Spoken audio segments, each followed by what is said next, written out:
Here we go. Thank you so much. Good afternoon. Welcome, everyone. I'd like to call to order the work session for the Frisco Town Council. Have the roll call, please. Martinson. Here. Aronson. Here. Burley. Here. Fallon. Here. Held. Here. Incan. Absent. Sherburne. Here. Thank you. I know Councilmember Incan said he will be joining us later this afternoon or this evening. First up on our work session agenda is agenda item number. Okay, please. Sit back, this may take a minute. I'm moving that agenda item number 3, first reading of ordinance 2204 be continued and set to a date as a workshop item. First, I want to say that this is the recycling or the pay as you throw. I'm in favor of the concepts presented, but I'm not in favor of passing bad law. And I'm not in favor of being asked to vote without being provided sufficient information to make an informed or intelligent decision. December 14th, a workshop meeting was held, and it established the process for this proposal. And it was stated a proposed budget for implementation as well as a refined education and outreach plan will be presented at a later work session. To date, and including this package, no proposed budget numbers are presented and no education and outreach plan has been presented. Following topics will need to be discussed and clarified based on the draft ordinance, which is the first draft that has ever been distributed to council, distributed last Thursday. We need to discuss collaboration with other jurisdictions as this was part of the original concept presented to council. We need to discuss the fact that the pay as you throw steering committee, which I don't know who's on that committee, but I'll be interested, has not completed their work regarding budgets, waivers, and enforcements. The decision from Strong Futures about funding any eligible costs has not been verified. There's been no estimates for projected costs for commercial customers for mandated services and dumpster obligations.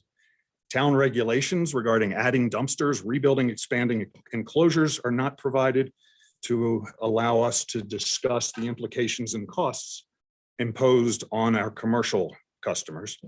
Additional costs of compliance to residential customers is not provided.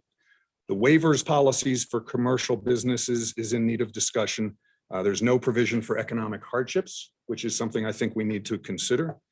The parking hardships, it's not referenced what CDD's policy is for eliminating parking spaces if necessary to accommodate the additional dumpster or the additional dumpster enclosure. The commercial business hardship waiver is limited by ordinance and not extendable beyond 30 months. So if somebody gets a waiver and then nothing's going to change 2.5 years later, they're stuck. I don't know what happens, but that's what bad law looks like. Town budget implications, the only number provided is $98,000 in the first year. There's no breakdown of that number and no item or no even estimates for what this may cost us in future years. There's confusion about how glass is being handled. It's not being included, but there's mandatory pickup for bars. So there's confusion there that needs to be clarified.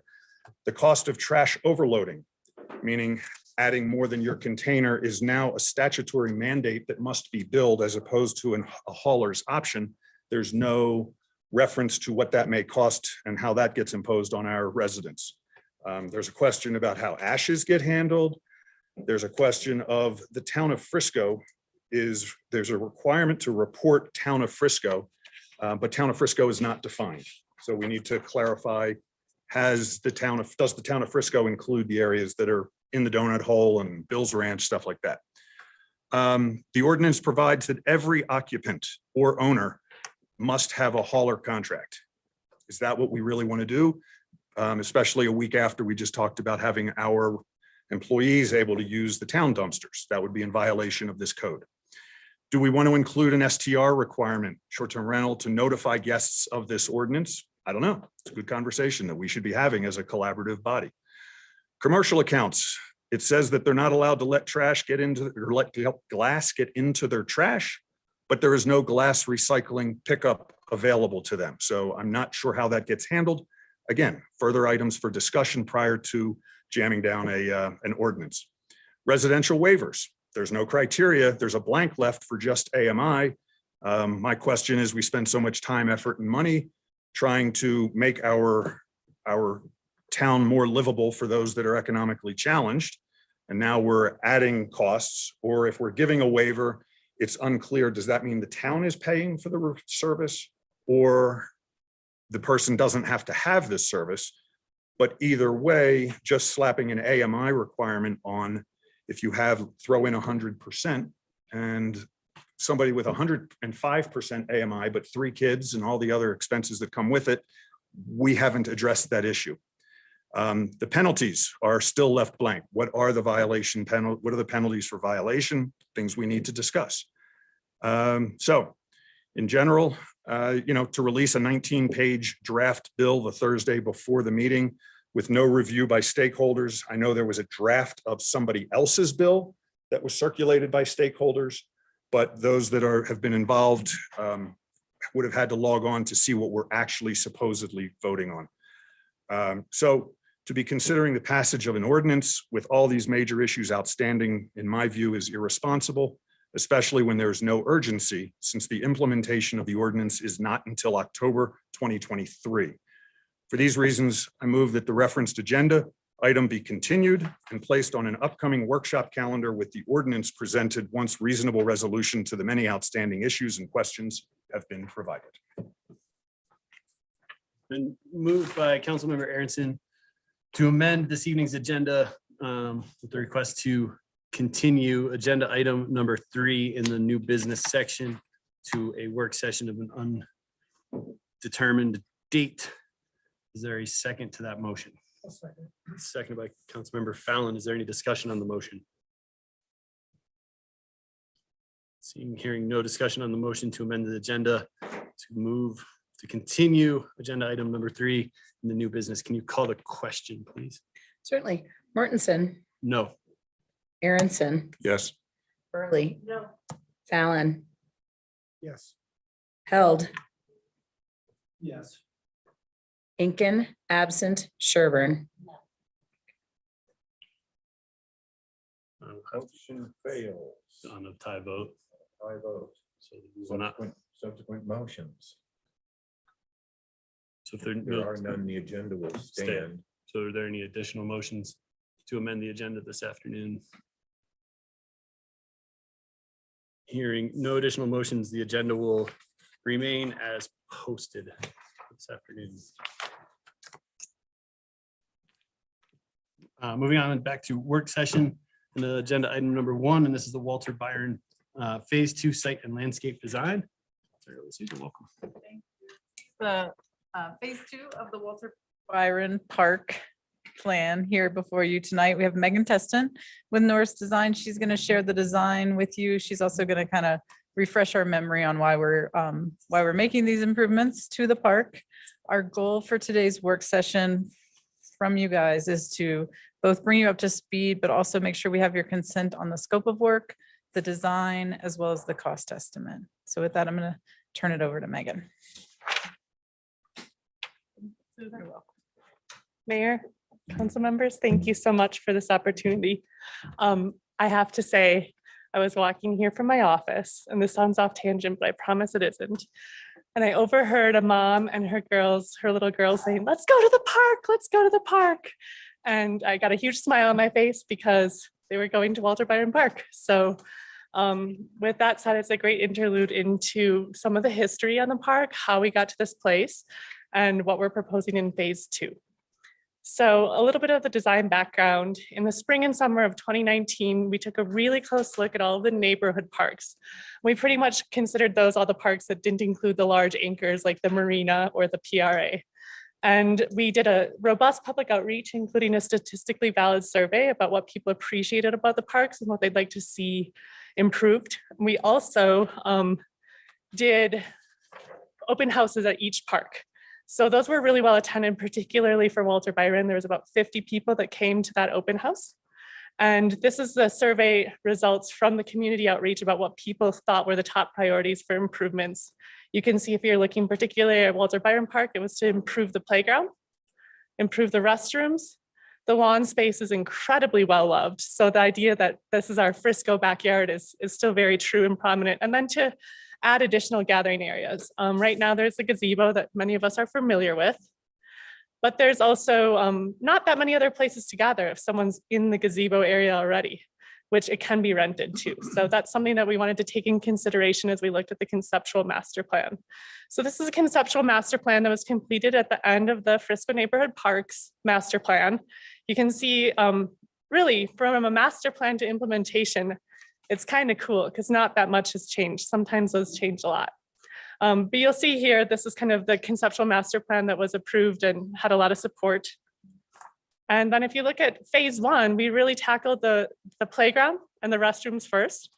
Phase 1 was underway in planning in early 2020, somehow made it through implementation in spring and fall of 2020, and was released and open to the public in the fall of 2020. So you'll see masks on the kids, but everyone was really happy to be there. This was a labor of love and a work not only with design build contractors, but also with a subcommittee that really looked at the playground design, and also we added nature play, which isn't really super present in this photo, but it's back underneath these tall spruce trees. So that's kind of a summary of where we were. And that left phase 2, which is where we are today. Phase 2 is looking at, I would say, minor improvements to the existing pavilion, expanding some circulation routes, as well as providing and improving ADA access so that we have ADA access throughout this park in a more universal way. Norris Design has been partnering with JVA to look at the civil and structural engineering on these features. So that is underway. So you can kind of see here, this is the existing pavilion. That stays as is. We would be adding some handrails, and then we would also be adding another level of deck to transition down to grade.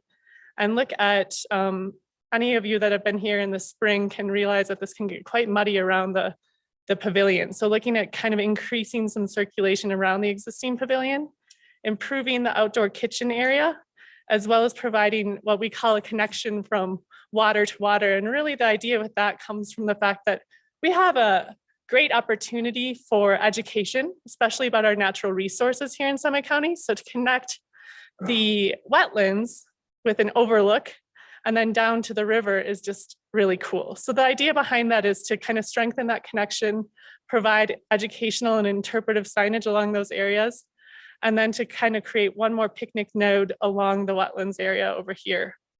Another component of this plan, which doesn't show super well in plan view, is the idea of shoreline stabilization and restoration. The shoreline right now has a lot of erosion, and it's usually human caused. So we wanted to look at how we can better protect the slope of the 10 Mile Creek, and to do so in a really respectful way using natural materials and some native plantings that will help kind of revegetate that area. That's the overview of the plan. And then just to kind of get into some of the details, we've done a few renderings. Obviously, these are suggestions. This is not exactly what it's going to look like, but hopefully it helps to get our point across. The idea is to, again, allow for different user groups to be able to gather, have a little more space, and just really embrace that backyard feel that we have here at the town of Frisco and with the Walter Byron Parks. You can see here, this is just a first attempt at what we think this grill station could be. Since it is a public park, we are thinking these would still be come, bring your own grilling utensils, bring your own everything, but have a space to do it and some counter space to support it. So that's what you're looking at here. And finally, looking at what we've been kind of lovingly calling the crow's nest. I should stop naming things because that hasn't been going over very well. But the idea is that we'd really allow people in a very accessible way to have a view of the wetlands without hurting that ecological system, but also have a little bit of an elevated view. You can see if you look on Google Earth, or if you've ever kind of walked around there, that's a huge portion of the park that really a lot of people don't ever stop to notice. So the idea is that we'd have educational and informational signage there. It could even be something that could support some of the local curriculums if we wanted to take it in that direction, but just really to celebrate the fact that we have this awesome functioning wetlands in the middle of a town. It's pretty cool. So that, and then the path to connect down to the river. Oh, sorry, this is just a little vignette of what that picnic area near the wetlands might look like. And Again, just kind of taking a quick section through the pavilion. Essentially, what we're thinking is keep the structure as is.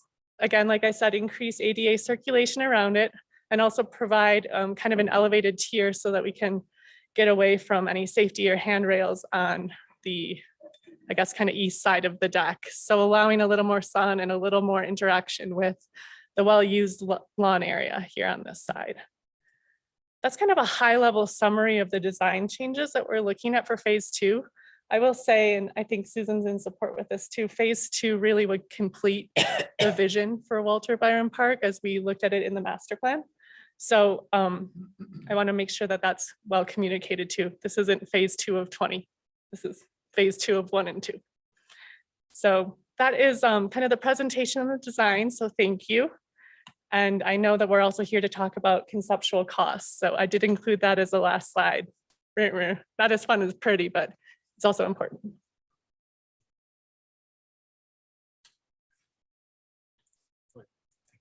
Thank you both.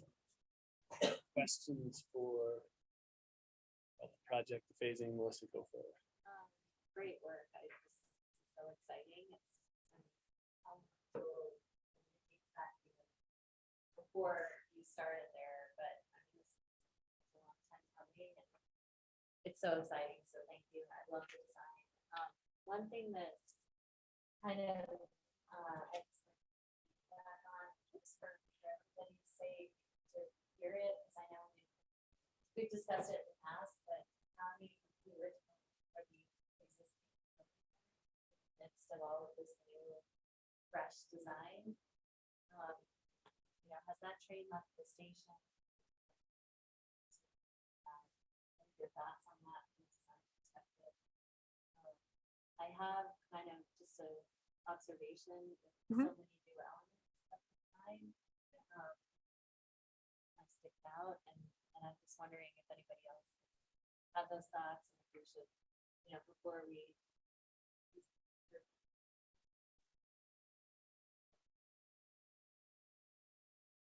I think it's a great point. I'm gonna let Susan. The talk only first. thing I have to add to that would be going back to those community outreach sessions that we had at the park. It's an iconic kind of structure. And I think initially I had similar thoughts to you, but a lot of the comments that we got were that they love that gazebo and that they really didn't want us to alter it in terms of the structure. So we're open to any comments or ideas, but we definitely got that comment a lot at that open house, and it was kind of like a beloved structure. So Yeah, I mean, I think that's a great answer. And I think that we are obviously open to looking at it, improving it. I also wanted to make sure with this phase that if we did do something like that, that's a significant cost increase, as I'm sure everyone can appreciate. And I don't necessarily think it's out of line. It's just a matter of that trade-off between something well-loved, something iconic, and something that, are we replacing something that's working fine as long as we improve some of the seating around it, I think would be the bigger question back. And it's a good discussion. These improvements, I mean, for the replacement of that. Oh, no. 5 years. Mm-mm. In fact, I could actually see it setting it up really well because we've given it more breathing room. And so if you are gonna look at 5 years later, replacing that gazebo, I could see it working really well. We're going to be filling in some of the grade in order to achieve the ADA around the site. So I don't think that by any means is this a one and done if that's something that wants to come back.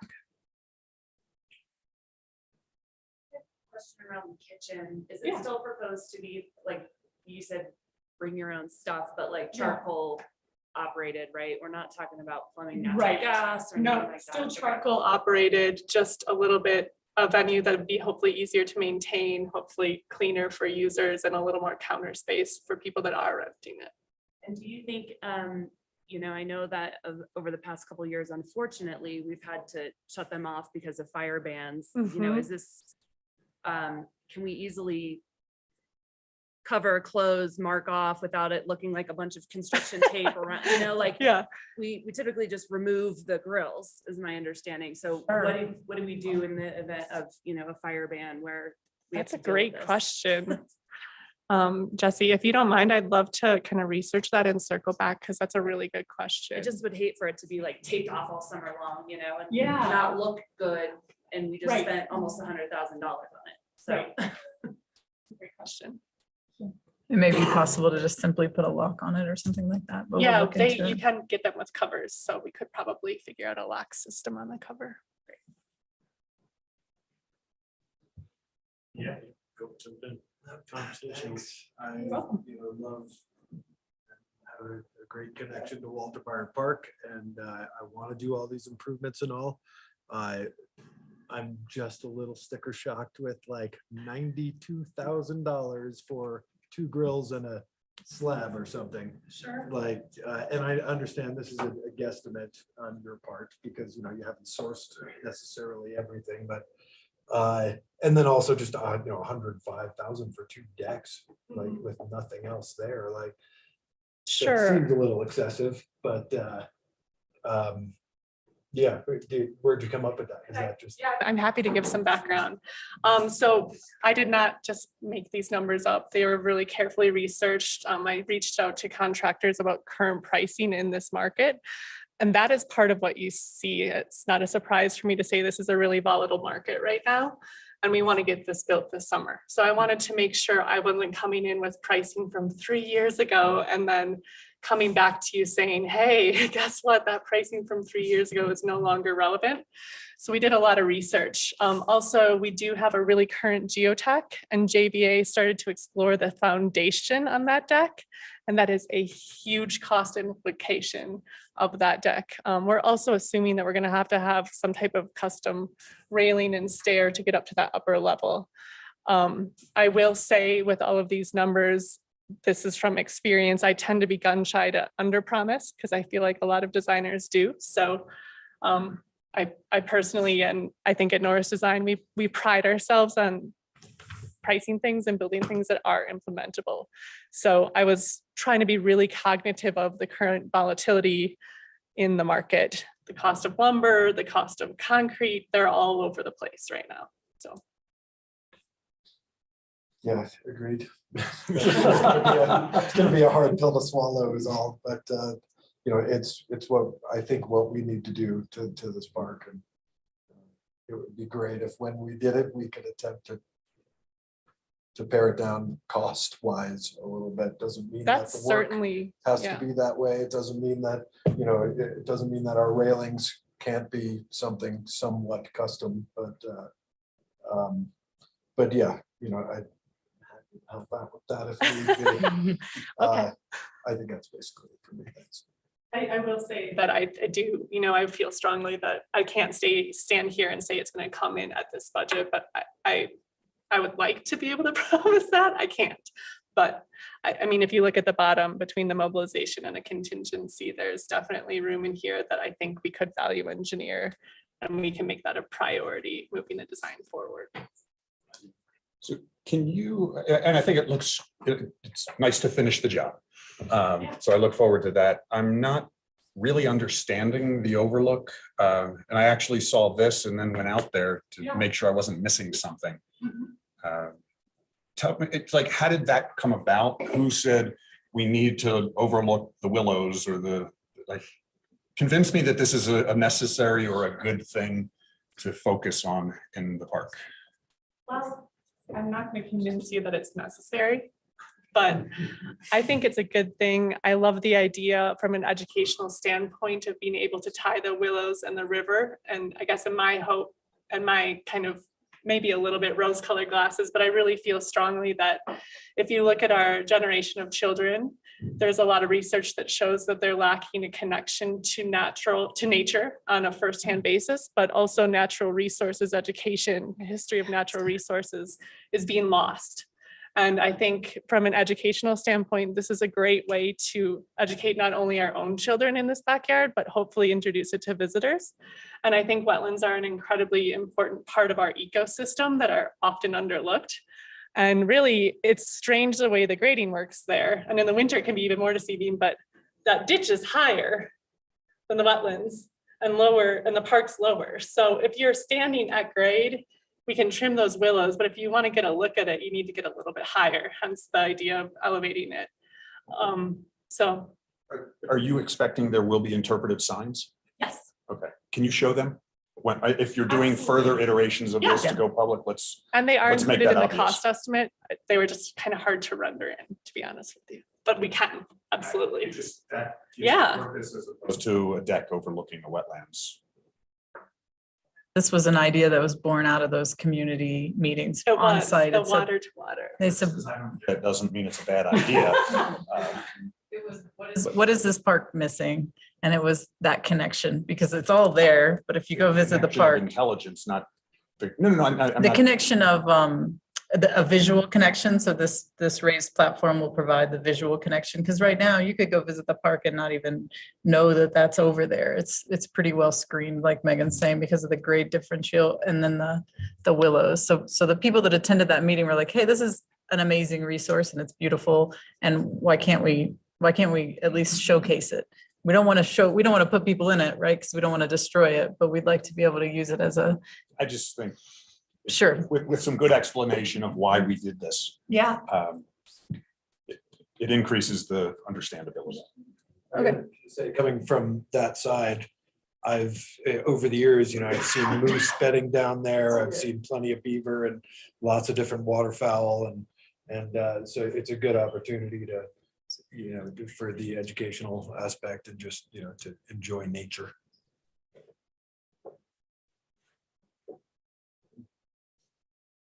Sounds like everyone's in support of moving forward. with phase- Well, let me, Oh, sorry, Dan, go for it. sorry. Yeah, I'm in support. This is great. I mean, watching this come together and anticipating, the improvements to the park and, what it means to the people who use it and the people who draw there. It's been wonderful to participate in this and to finally see the drawings. It's great. I like the addition of the small hardscape patio on the side, because the way that field gets utilized, a lot of times it's broken up into separate groups. It's nice to have an alternative in space that's tight. And neat everywhere. The crow's nest observation platform, I thought was a little ambitious, based on, I thought how I perceived some of the comments in the public process, which was kind of a more subdued place of kind of quiet reflection. I wasn't thinking, a place that was really overtly interpretive necessarily, or had the 25-cent viewfinder, scope out view and stuff. But The ROI on that. probably the cost difference between just one. I mean, I look at it and I think a lot of that could be accomplished by one nice flat deck without a rail.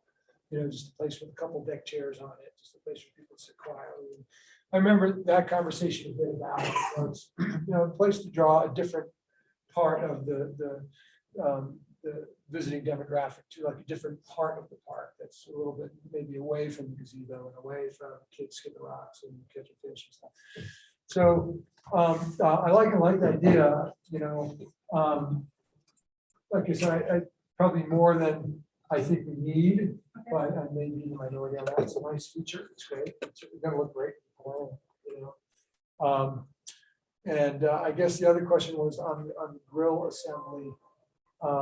It looks durable, looks great. Just was wondering about other options. It's like you see one option, it's kind of like walking into a kitchen warehouse and see the one presented that's upper tier for $90,000. But what is $50,000 get you there for a grill assembly? So I'm not quite sure how that was vetted and how you landed on that one in particular. But if the goal was to trim, $100,000 off the project, I would look for some kind of substitute there and maybe something less ambitious in terms of the observation deck. But I like the improvements around the hardscape improvements and the trail across and the parking scape. It really just makes it much more accessible. I would say there's one thing, in terms of bike traffic through the park. I'm assuming it's pretty much going to stay on the path where it is now, the wider path where the bollards are, away from the people congregating on the front of the gazebo, I would think. And I would probably make sure that that's an unmounted zone. Make sure there's no- Right, we'd want to address that with signage, and the addition of the bollards are hopefully to cue people. It's, very technical. I think you bring up some really good points, and this is exactly why we're in work session and why we want feedback on how we should move this forward. I can see everything you said as being incredibly valid, so thank you. Andrew brought it up and Dan followed up. How do we feel about the observation deck area and scope of that? Do we want to see that downsized a bit or what's? I was just gonna say, it made me think of that the connection to the river is not as obvious. I mean, it's a natural connection, Mhm. but it's not played up. Right. I defer to your design judgment. It is a hefty price tag. I mean, if there was another iteration of it. But I mean, it's beautiful. I see the value. I want to see it complete the design. All of these little nuances are what make the design special and will make the park feel different than every other park that you visit. And so I appreciate that.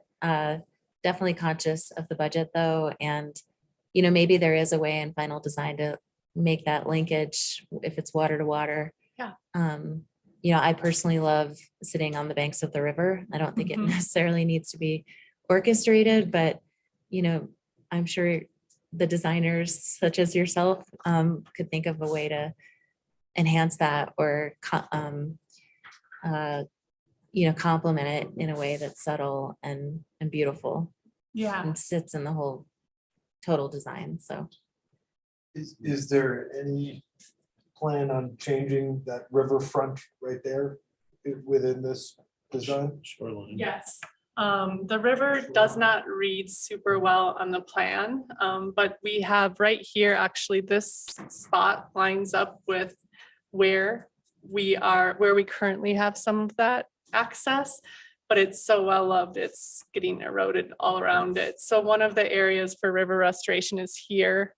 There's another spot we walked kind of closer to the playground here where people just naturally go. I also know that that's there's a drain there too. So part of it's water, part of it's human traffic. yeah, And then just off the screen right here is another area that's kind of very well visited that needs to be protected more. So we're kind of handling the stream, I think, mostly from a perspective that, yes, we will be able to go and sit there, but we don't want to formalize it to the point where, we're interrupting with the river flow and the natural banks.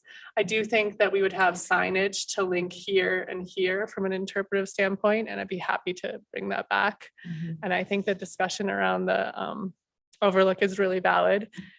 When you look at some of the design styles, part of the thought was to tie into some of the nature play that we have in the park and kind of bring that element here. This is not a play equipment. I just want to make that clear, but just tie it in stylistically, I think is important.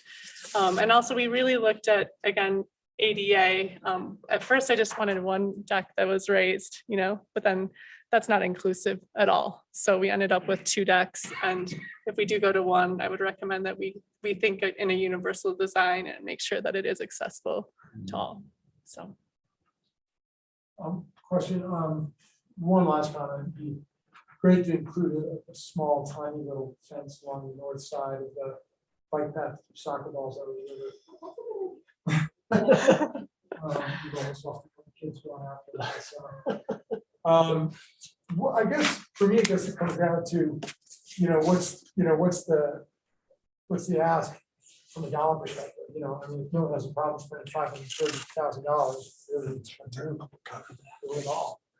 But if the idea is that we're trying to operate within a scope of a lower budget, then those value engineering decisions, obviously become more prominent. So I guess the question is, what do we have in the budget to finish this? Because we spent the $750 already, right? On the first part to do, so, which was the original, this puts us into 1.2 or what? I think we have this in additional because the other thing was last year's budget. So this is a new. So this was budgeted for last year initially at Yeah. about 500 grand. We didn't spend it. Okay, This year you budgeted 750 again. for this part. Yeah. And then, because we already spent 750 at least, right? Yeah. Yeah. right. Correct. So, and I'm trying to go back to the original conversation where it was, it's kind of throwing darts a bit at numbers, but it's 750,000. And it's escalated since then without any real conversation about what I think. If there ought to be some kind of limit in terms of scope, and that's the only thing that's really, for me, driving the design discussion is how much you want to spend. You know, I mean, if you spend $500,000, then this is beautiful. If the goal is to not spend that much, then we have to look at a couple of areas where we have to kind of be less ambitious. So I just put it out there.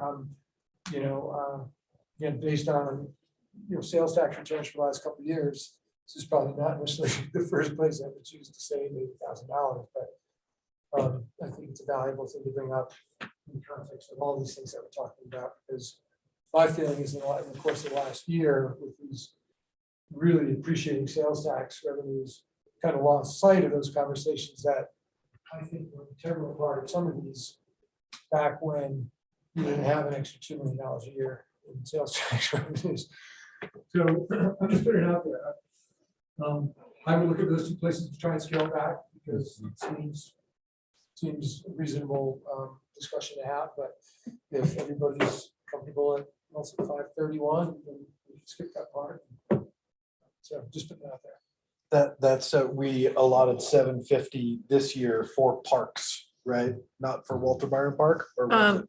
So I guess to back up, we did when we initially approved the neighborhood parks plan, you projected, I think, 750 a year for 4 years on park improvements. And then Just Walter Byron Park? Nope, for the plan, to implement the plan. Right, that's what I And so thought. then we said, okay, let's talk about priorities. And we started with Walter Byron because we felt that was the biggest community desire. So we started with the bathrooms and the restrooms with the idea that we would move forward in subsequent years with the rest of the improvements. We brought it back to you in 2020, like late 2020, and in 2021, we kind of cut the budget because we were worried about COVID. So we allocated 200, I believe, for Meadow Creek Park, and you guys prioritized safety and security enhancements at Meadow Creek Park. I believe that's also coming back to you tonight for a contract to do that lighting work. That's actually a carryover from last year. And then in April of last year, you said, we know we cut it from Walter Byron, but we want to give it back to Walter Byron. But just due to workloads and different people being pulled in different directions, Walter Byron didn't happen last year. So he said, hey, let's move forward. Let's get the drawings going again and get it back in front of you. And in the meantime, you did budget 750 for park improvements for 2022 this year.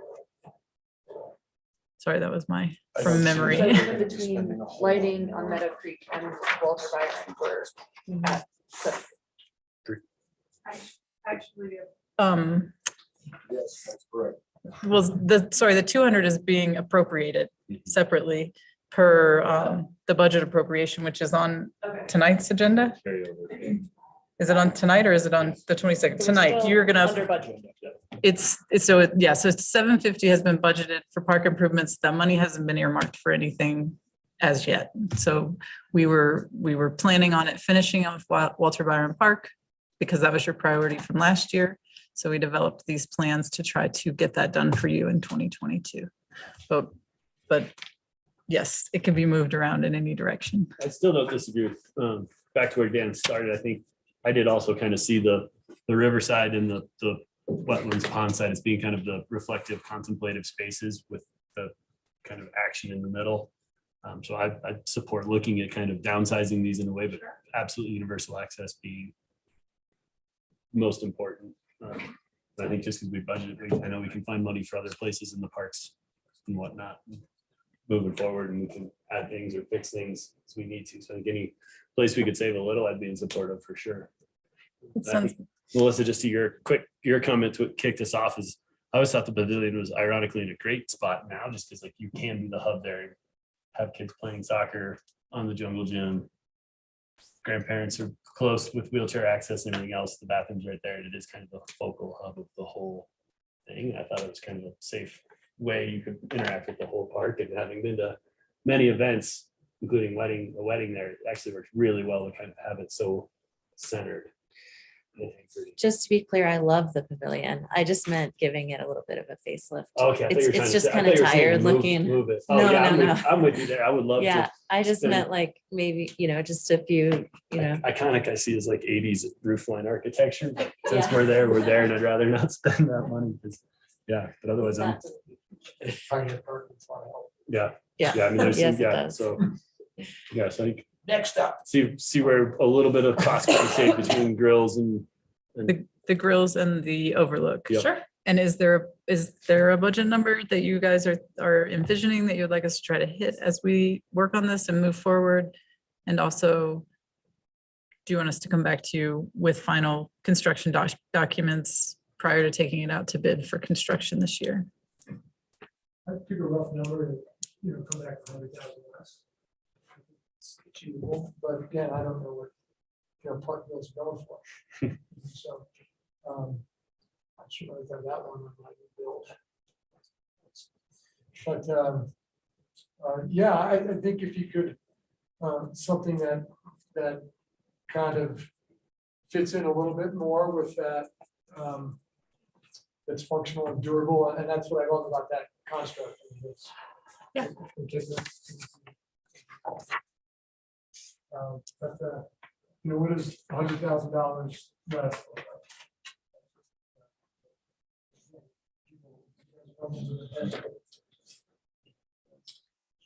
How about that as just a framework, if you're not tasked with cut off 100,000 on this, but let's try to save some money in these areas. It would be There great if is it room could be. to save money in the area. So So you are right. As a designer, it was fun to come up with like just something kind of creative, something really unique. This is Frisco's backyard and just looking at how can we make it even more iconic. But I totally hear what we're saying and that's very achievable. I would just, I'm actually probably on the opposite. I think we should do it all because I think we're nickel and diming a little bit and not going to get the features that meet the intent of the park, but I'm okay with giving it a shot. I would say I'd like to prioritize the rehabilitation of the river corridor because that's a sensitive area. It's getting a lot more use. It'll impact the bike path eventually. We're going to incur costs there to rebuild that. Like we need to deal with that and let's just get that done right. I mean, I will say, I can go along with the group. Would you like us to return with this prior to sending it out for bid? Sorry, getting called from Jamaica. Guess they don't know we're meeting. I mean, I think it'd be fine just to add it into a packet, but I don't know if necessarily for feedback or work session, council, just to see where they landed, or do you want to have this back before it goes to bid to see? I mean, I think at least what I'm hearing is this, just perhaps a taper back crow's nest is the big item, and then value engineering the other items. So it's not as though anything goes away. So I mean, I'm comfortable with that direction. I know Megan hears us and Susan. Good with that, yeah, so, All right. Thanks, you guys. thank you, appreciate it. thank you very much for your time.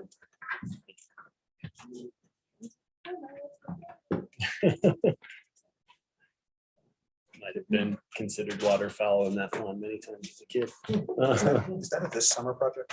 Well, that's a good question. Susan, quickly, is that starting for this summer or go with Yeah, our construction? goal would Okay. be to have that work done this year in 2022. Next item on the work session this afternoon is agenda item number 2, and this is the parking options for workforce housing. See Don is here. Welcome, Don. Start the slideshow. I always have a hard time finding a little slideshow button because I'm in denial about reading glasses. All right, this evening we are in the wrong slide here, so. We are here to talk a little bit about parking options for workforce housing, and this came up originally when we were in the design mode, in the design development for the 619 Granite project. That project, as you know, this is located on a property that CDOT owns and it's a partnership with CDOT. So Taking things back to this, as we always try to do, to the strategic plan, what are our goals? We have workforce housing at the very top of the list that supports our thriving economy. Without workforce housing, as we found out over the course of the past 8 to 10 months, we don't have employees, and that impacts everything that we do. It impacts what our businesses do. Because we have limited land in Frisco, we're landlocked. We need to probably do as much as we can to get the most bang for our buck when we're doing housing development. So as a result, that one of the biggest challenges in housing is parking, surface parking versus structured parking, and the cost on that. And then we also have a goal in our strategic plan about environmental sustainability.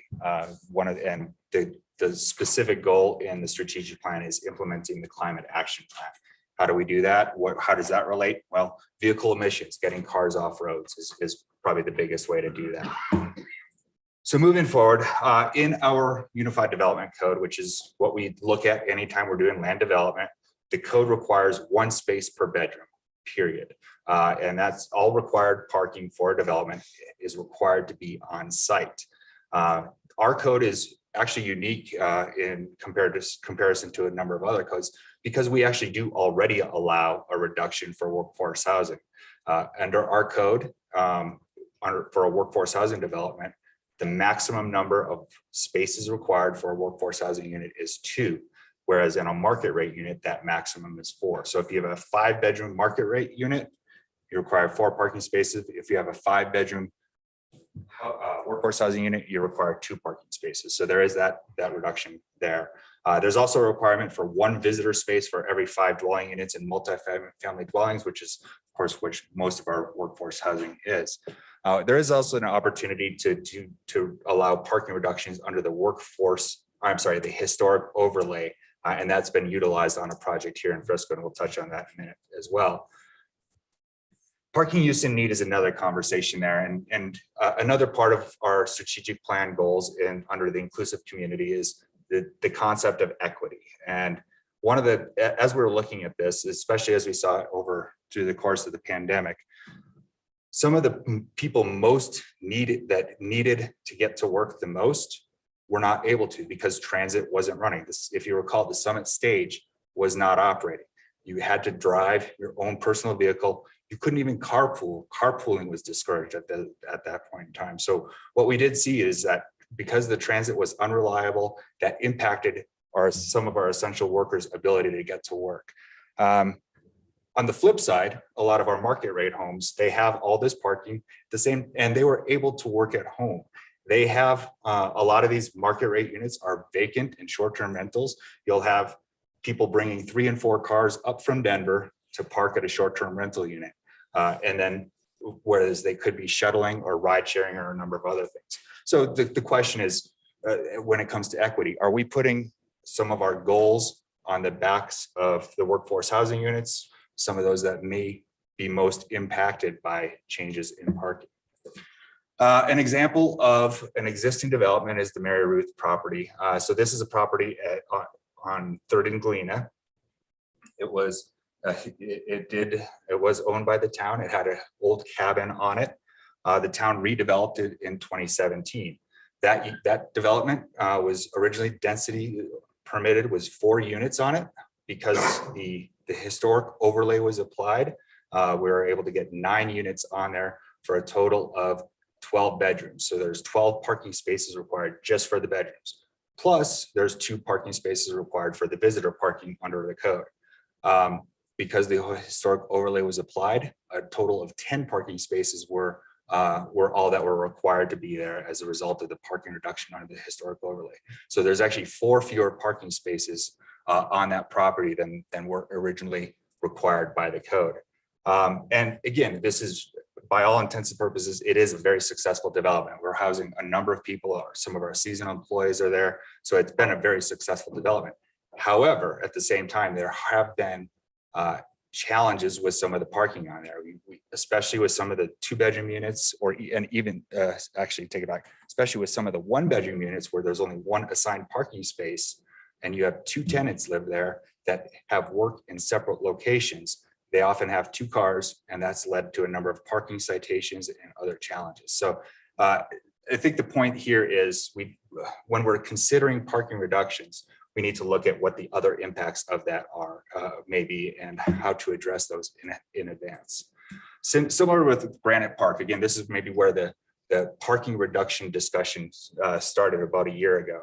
And that is, during design development, we saw snow storage is a big impact on that, because for every bit of snow, uncovered surface parking or drive areas, you have to have an appropriate amount of snow storage as well.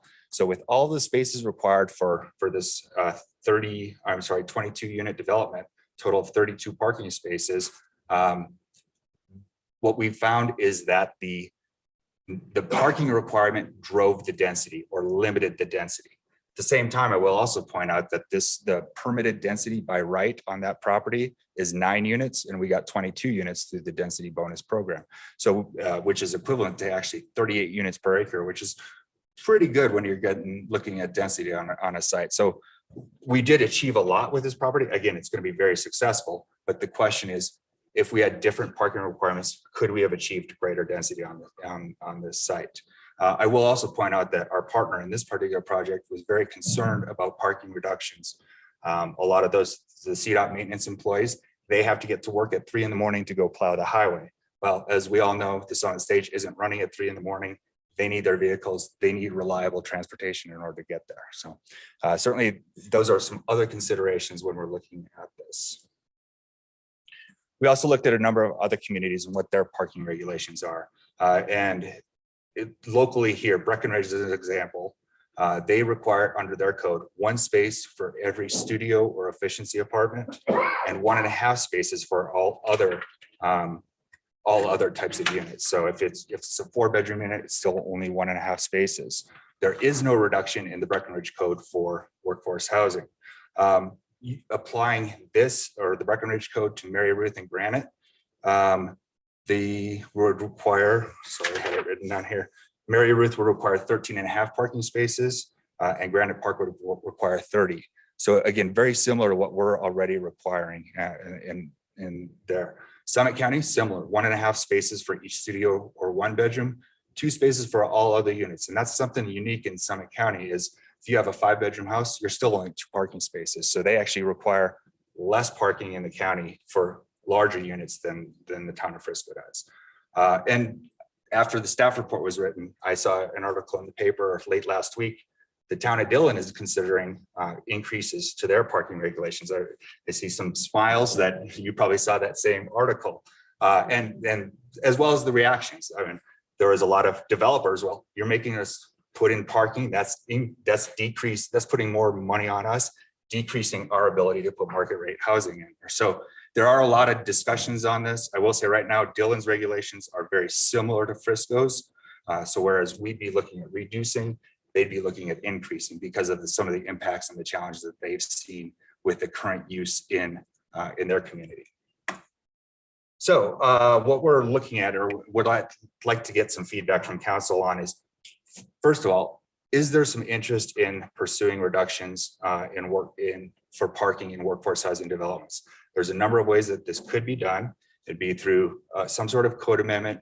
We can either do it in a zone by zone case, or as a housing overlay that could be applied. So there's a number of options on how to do it. But are there options, or is there interest to do that? Will we allow some potentials are allow visitor parking requirements to be filled on the right of way adjacent to the development? You could also go further than that and allow some portion of the required parking spaces on the per bedroom basis to be allotted to the right of way. Once you do that, though, then you're looking at additional programs such as a permitting process or metering or some other thing to ensure that those spaces are available to the tenants of those units. And then there's other options such as developing off-site parking opportunities, a garage or something like that for some of the tenants of these higher density developments to park a few blocks away so that they still have access to their vehicles. And then the biggest one, and frankly, I think that what our goal probably is, if we're really looking to change behaviors, we need to improve our transit options. That's going to take some funding. Right now, we know we're limited by the summit stage. The Frisco Flyer, it comes up all the time. We should get the Frisco Flyer going again. Well, there's funding required with that. Breckenridge certainly has been successful with the free ride, but that costs a lot of money. I don't know what the budget numbers are, but it does cost some money. And then finally, I mean, even our ride sharing service, I don't know if any of you have tried to get an Uber or a Lyft, but it's pretty limited as far as availability here. So the underlying point is, if we are going to encourage and have parking reductions, there really has to be options for especially those essential workers in some of our workforce housing. With that, any questions? Open it up for discussion, whatever else. Thanks, Tom. Appreciate that. I think the first overriding question is this: I mean, we brought it up. We're here, but we've got to tackle this. Is this still an issue? People, now that you've had the staff report, do we still feel this is something we want to discuss? Is there an issue here we can solve or want to work on? If that's the case, then let's dive into some of those questions that Don had. Well, I think all these conversations really are kind of informing the, that kind of housing strategic plan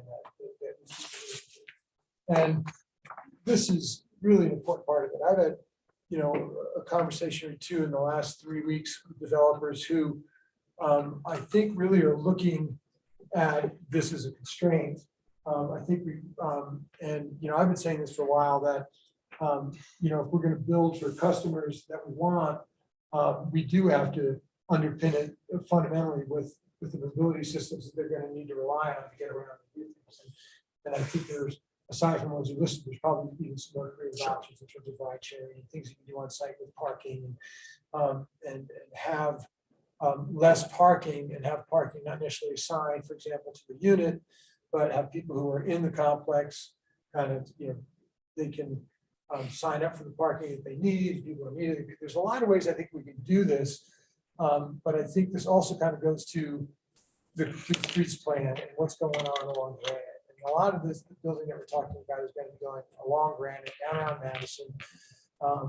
It's on the periphery of the core there, and I think it's a great opportunity to kind of come back to the streets plan and really kind of fill that out and task that parking that's going to be developed along that street. And especially stuff that's in close proximity, I think there's no reason not to be able to park stuff on the street in rights of ways, find underutilized parking areas in the town, work out a plan with entities who control those spaces, and just kind of create a catalog of parking that's around. And there's capacity, and it's just not utilized.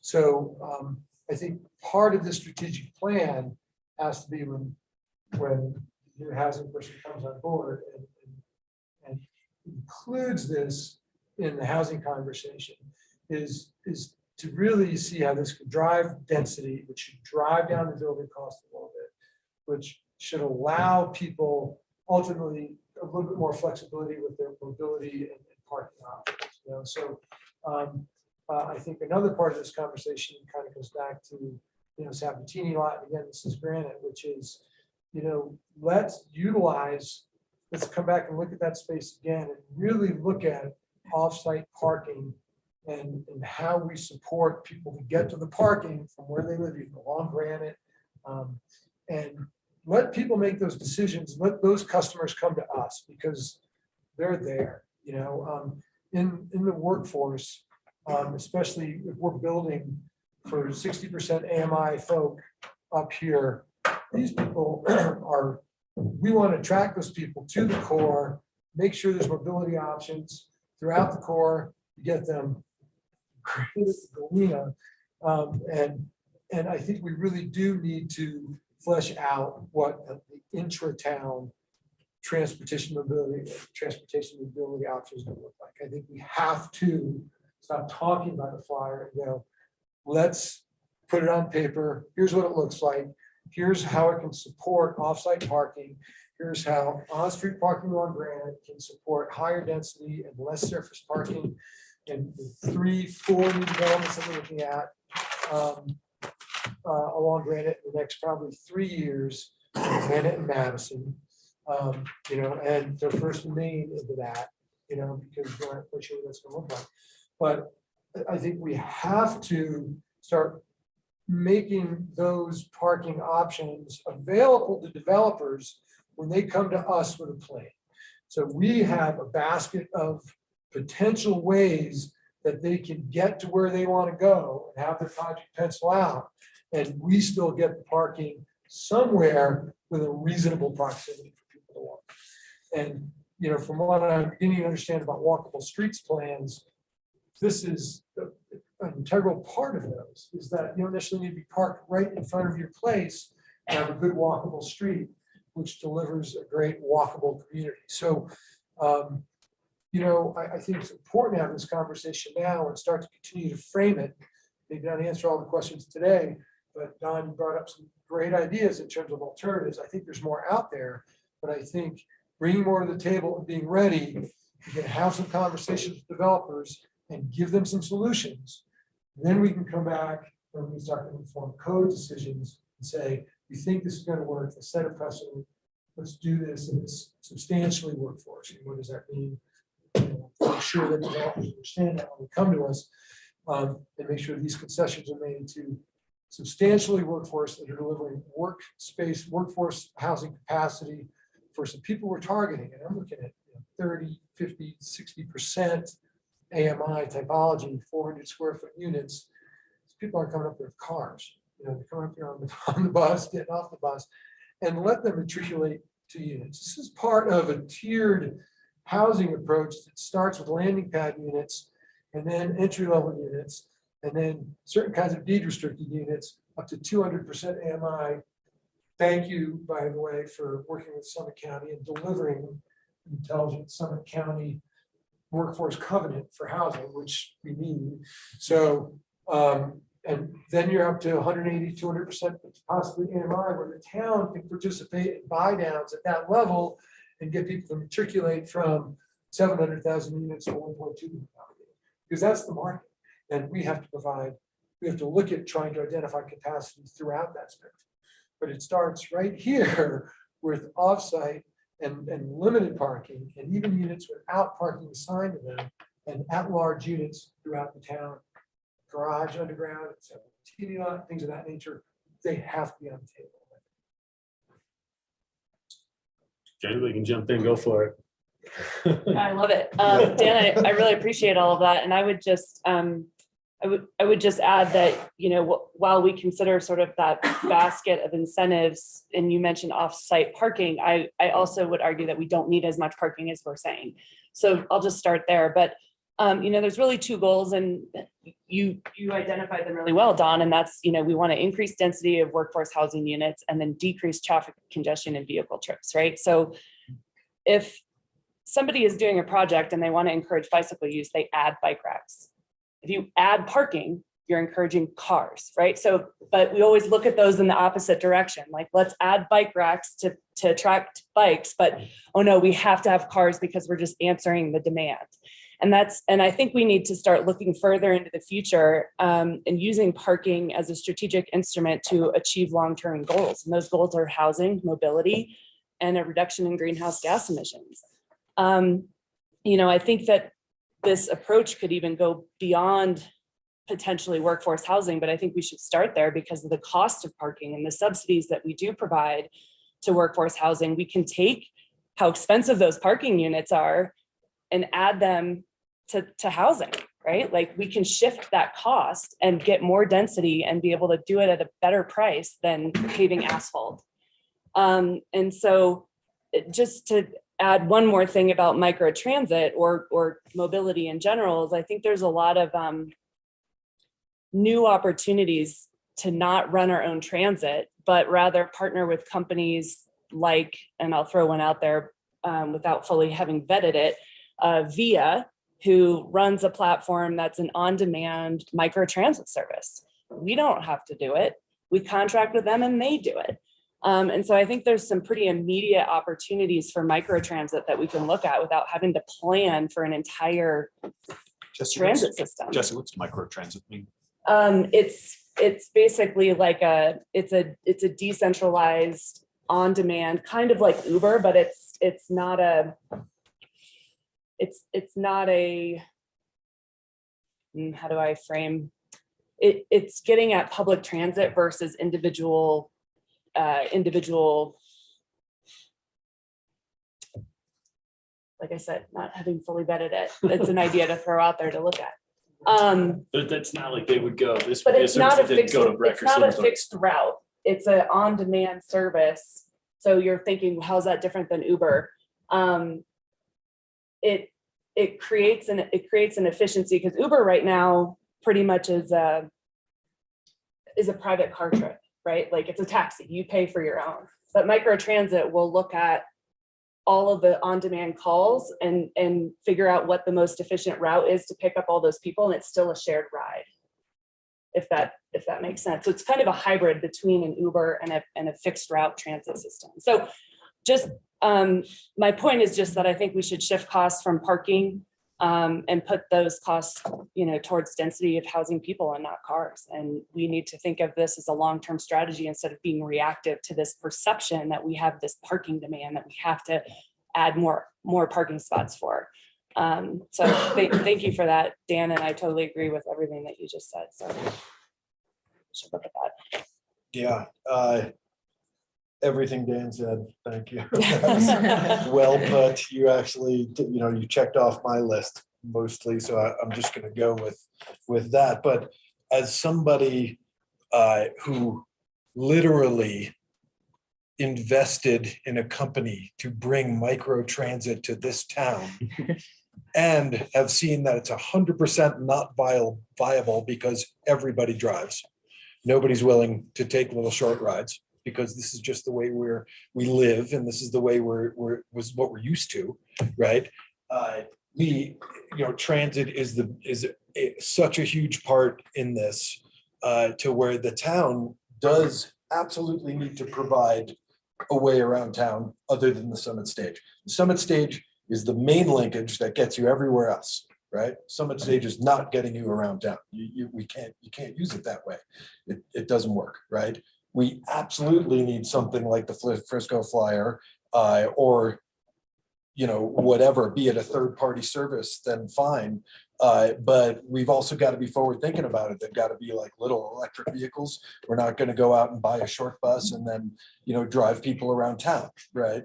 That's just not sustainable, right? That's also not going to replace the need for the car and everything, so that's a huge part of it. We have to move on this, because otherwise, we built Peak One with the idea that everybody should have less cars, and now everybody only has more and more cars. And what are we doing, to try to offset that, essentially, right? And then everybody's kids are growing up, and then they're getting cars, and here we are. So less cars. What are we actually doing to make that happen, right? We can't just say, well, we need less cars.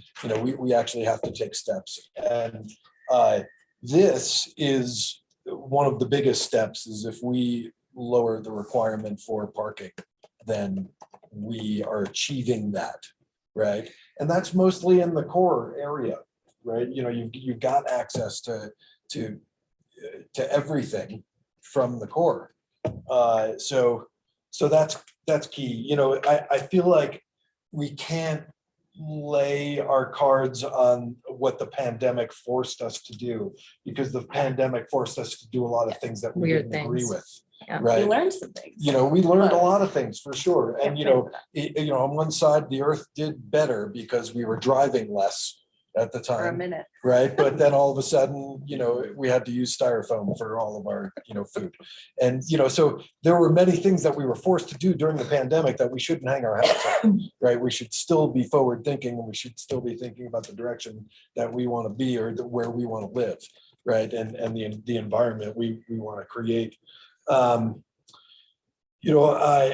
think you could save on units by, if we were to essentially pay per unit with less parking, then you can buy that unit for less. And there are people out there who would be happy to buy a unit for less without knowing what they're going to do with their car. I think that is just, they'll do whatever they have to do. working at Copper Mountain, maybe they leave their car at Copper Mountain and they take the bus back and forth. You know, and that's what it is. We get into the pandemic, well, then they gotta go, you know, pick up their car and bring it back, you know, or something along those lines. But yeah, we have to plan for less cars. We can't be requiring space for more cars. Space is at a premium, and that's not a sustainable view of the whole picture. Do you have a suggestion on what that would look like code wise for workforce housing units? You know, you've suggested, Don, some good things. You know, I don't know how that code verbiage would actually lay out, but the bottom line is it's less than what we've got, right? And so if Breckenridge is working on 1.5 spaces per unit, and we're working on 2, then already that's probably easy enough to chop down, right? At least for in the core. You know, I don't have code verbiage for you, or what it should be. Yeah, thanks. And I just quickly to interrupt, I just want to mention that Councilmember Incan has joined the conversation online, so he is now present for everyone's knowledge. Welcome, Rick. Thanks for joining.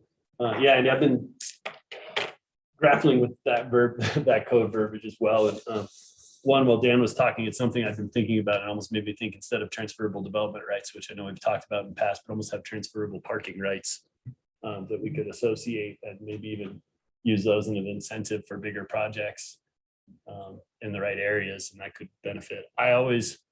So my walks through the neighborhoods takes me towards Mountainside, and I look at the amount of empty concrete they have there, and I think there's a huge opportunity to do what Dan's saying, lease parking spaces for Mountainside, that they have ample amounts of extra because they've got all the underground parking and miles of seamless pavement that sits empty all the time. And there's, yeah, so I think, Dan, I'm with you, and I think we should pursue where is there availability and where can we go out and try to find parking spaces we can attach to some development in one way or another.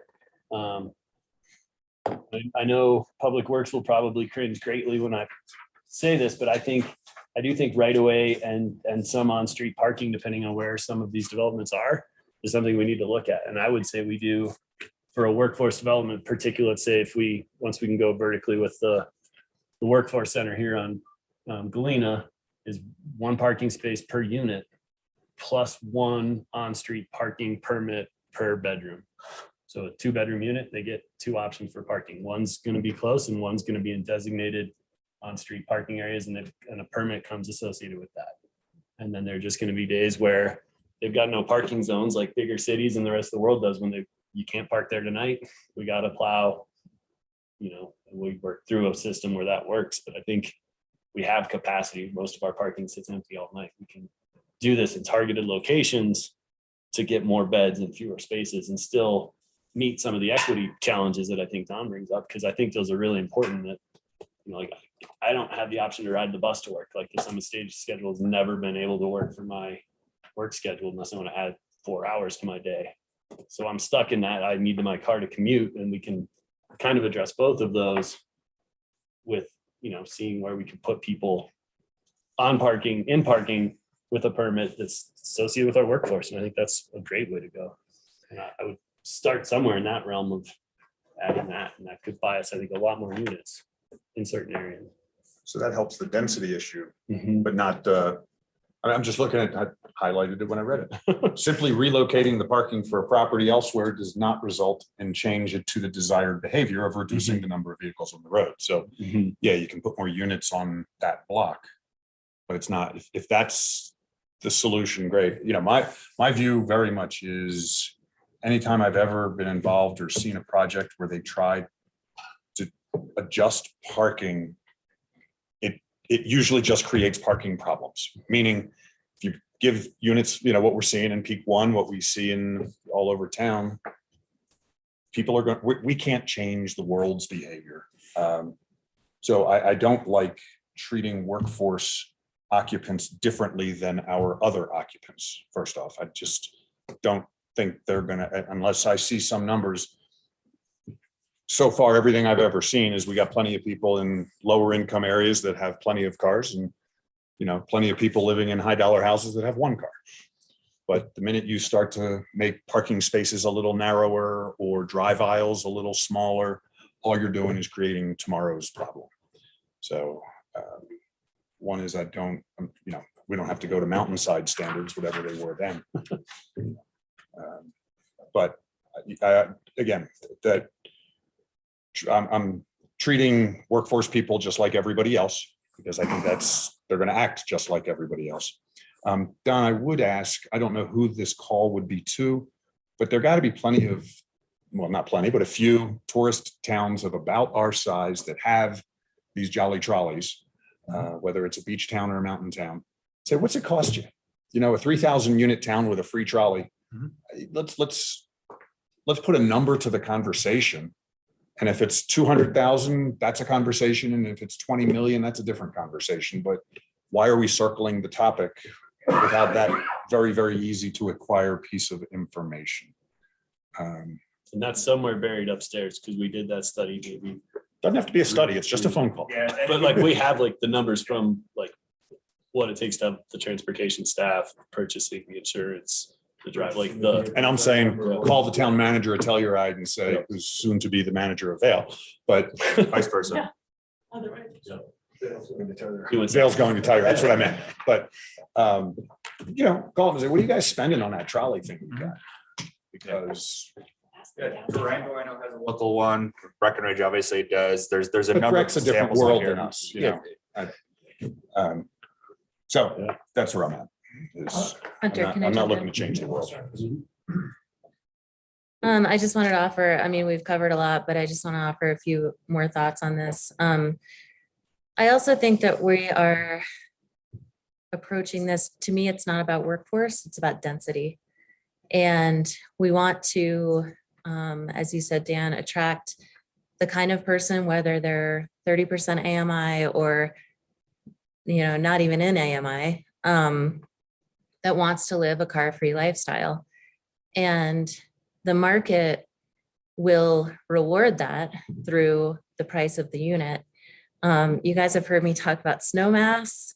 It's all about the infrastructure. They've got the infrastructure. They've got an easy way to hop on transportation and get to downtown Aspen.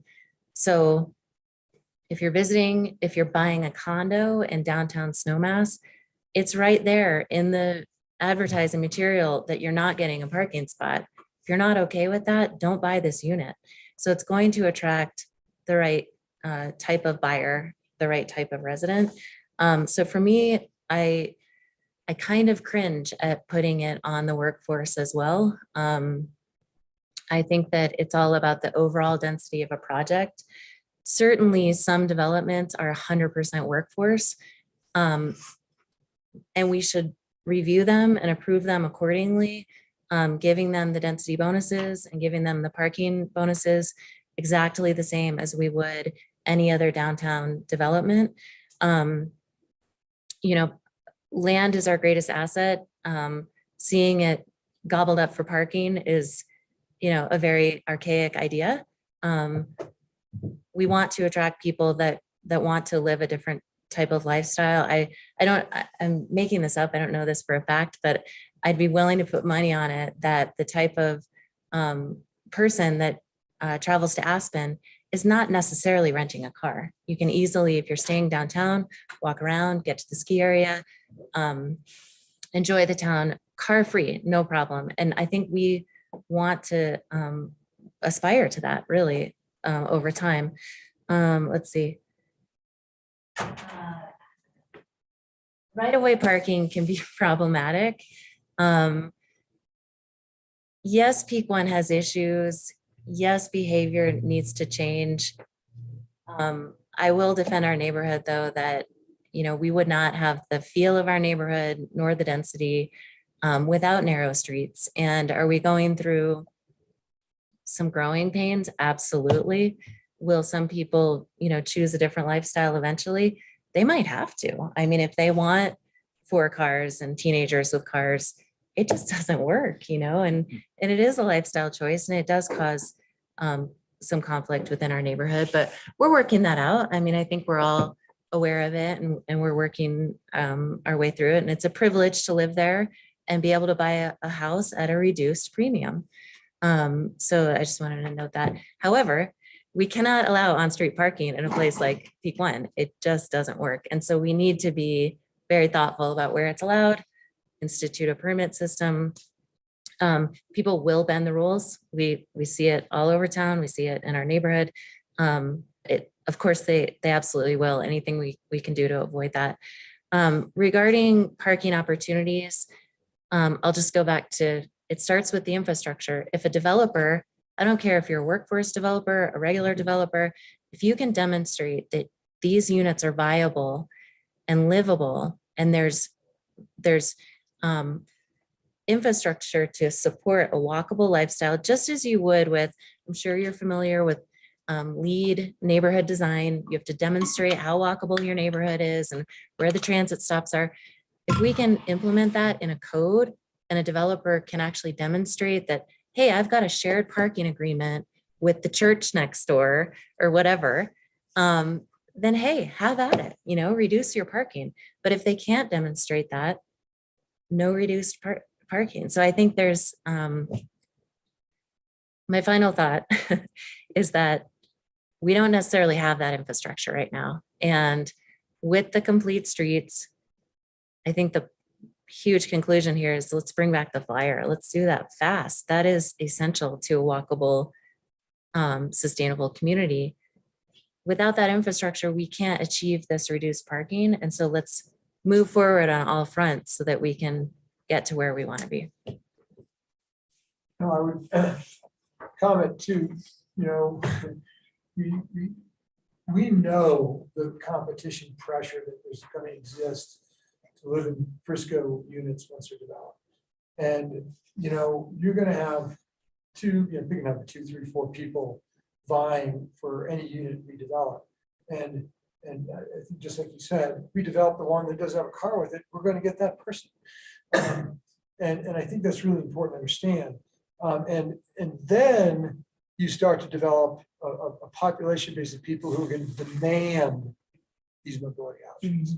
They're not just aspirational goals anymore. I mean, these people say, look, I moved to Frisco because you said you're going to deliver these mobility options. And we've got developers who are looking at lots on Granite who want to come out of the ground in 10 years. Right? So this can't be just another one of these kind of, abstract theoretical conversations. This has to be, look, we need to deliver parking offsite. We need to explore where the capacity is. We have to figure out how to access it, how we might decide that units 399 square feet or less just don't get parking, 400, 600 feet, half a space, right? And then the spots that are on site are first come, first served. People who live in the complex can rent them if they want. If we got enough density and we drove down the price of their units, maybe they decide they want to afford a parking space somewhere, and that could be in Sabatini lot. If when that goes up, I think we would be remiss not to really look hard at biting bullet, putting parking underneath there, and then translating that to density. However your program works, however we talk about how now we're able to take that surface parking and go up with it with 400, 600, and then look at the typologies that are relevant. And then when you get to the 2 bedrooms, then let's see see a parking space or 2 for us. I think we can have an approach like that because we're building for those people because we want them to be part of our community, and they're there. I mean, I walk into most restaurants, most restaurant workers don't have cars. So and they're still managing to get here from Wintergreen or from Bragg and do stuff at the building. So if we want them to live here and work here, then we better start building those units for them right now.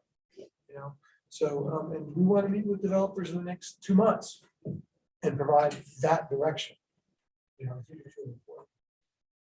I think the key is to be flexible and to have a comprehensive plan that allows for options within, I don't know if parking district is kind of the right word, but some kind of, it sounds like all of these things are solutions. And I think that we can look comprehensively at it across town. We can look beyond just workforce housing towards more of a density goal. And I think that we just need to be flexible instead of saying one per, right?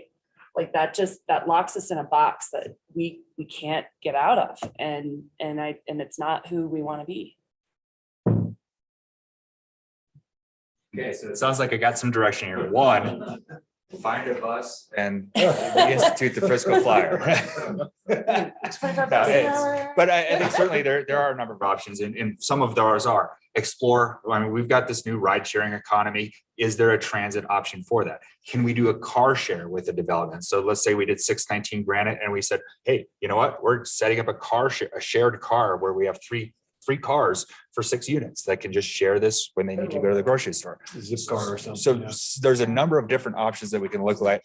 It sounds like there was some or consensus from council to investigate maybe utilizing the public right of ways, especially adjacent to developments along Granite, complete streets for some of the required on-street or required development parking. Obviously, there's funding necessary with that, and it's either going to be on the back of the developer of the housing or on our capital budget for doing those street improvements. I wouldn't suggest that we just do it on the current gravel shoulders. I don't think that's a great long-term solution either. So yeah, I think that we do have certainly some direction, and we'll continue to pursue ideas. Would council like me to come back with this? I think certainly we are going to have continued housing discussions, some tonight even. But I think that is going to be a longer discussion. And I think I guess the question is, do we want something fair a lot sooner than later as far as a change to our parking regulations? I think so. 'Cause I think what Dan references, I think there are people who could get more workforce units in their development if they knew they weren't specifically tied to the code as written now. And we just don't know what that is. And I think that goes back to let the developer be the creatives here and tell us what works for them. And then we can have that conversation. I know that doesn't make it easy for you because that creates the gray area. And I think that's the struggle. What's the sense of a different set of parking codes for workforce housing versus regular market rate housing? Because I know I'm opposed to that. And I'm 100%. I think the problem is the 100% market what? for it. The market will never, it's part of why I think we haven't solved part of our housing problem is the cost of doing it, the amount of land we have. We're always in this, like, it's too expensive and we can't get enough. And we just keep kind of punting down the road and we haven't built things. Whereas we're like, yeah, we can do this and we're not hung up on parking. Like that is what we want. That creates that core in the community, and we're not going to overwhelm the entire town with workforce housing units. Can I just offer And yeah, to play but I devil's just think, advocate? to me, that's the investment in the workforce, is to get more housing built. And if right now we're putting cars as a higher priority than beds for our workforce, and that's what we're saying. And if we care about the workforce, then we give them that and say, then we're going to say that parking for you is more important to us as a town and a community to get you here and keep you here. And part of that subsidy is adjustment to code, giving, somewhere in the right of way parking, giving overnight parking permits. And it's not new. I mean, I know Telluride does it in certain areas. And I think that's an investment in community over visitor and vacant development. And so I'm all for it personally. I would just say, and I think it would be worthy of just a comparative study, Don, if you just took one vacant parcel and just ran it out. But basically, our code right now, the density is theoretically limitless because it's 1-to-1, and without parking, the parking is the limiting factor, as we all know, right? It doesn't matter if you're, as I was saying, we could be talking about 100% purely workforce building, which are rare. There's a couple, Granite, obviously, the workforce center will be one. But besides that, we're trying to incentivize developers to increase their density by giving us workforce housing, but they can't increase their density because they're limited by parking. And so what I'm proposing is that we lay off the parking for the total development. It doesn't matter who is ultimately the end user. We just need to get the density. And they can go as high as they want. They can, I mean, there's height restrictions, of course. I mean, there's dimensional, different code adjustment. of course. But I guess I'd be curious to see how that would play out, because if you're not giving the break to a regular development, if you're only looking at workforce, then you're losing an opportunity for them to, I see them going hand in hand. I'm agreeing Okay. with you that like, that's another incentive to the developers, Okay. like, if you build a 400 square foot unit, we'll give them a parking tag to park on the street. You don't have to provide them a parking space if it's a 350 square foot unit. Like, they don't need a full parking space. We, the town, will provide a workforce housing parking permit associated to that unit, where they can park on Granite in one of the new developed spots, or, you know, one of the side streets off of Main Street. but I guess what I'm saying is, I just as soon see the market buyer park on the street too. I don't care if it's, I don't like giving a privilege to the market buyer over the workforce buyer in the same building. I think it should be equally applied. And you can collect them in different locations, and then that becomes kind of, you know, those kind of dots on your transportation routes. I mean, you know, so you look at areas that are conceivably make sense, and you look at that first layer of the Sabatini lot, for example, or some different location, you know, you look at the west end of Main Street, east end of Main Street. Look at those places where you already have kind of naturally collecting spots. It makes sense. You know, but another, you know, Andrew, this comes down to is, and this is what I'm hearing is, you look at the, you know, how far behind the AMI values are right now on for sale units. And you look at the cost of what a for sale 2-bedroom, 2-bath with the AMI sale price would be on that. Then you look at the build on it, and the disconnect is wild. You know, so you're looking at $500 square foot builds, and, you know, 1,000 square foot 2-bedroom, 2-bath, 100% AMI that's supposed to resale at $320 some thousand or something like that.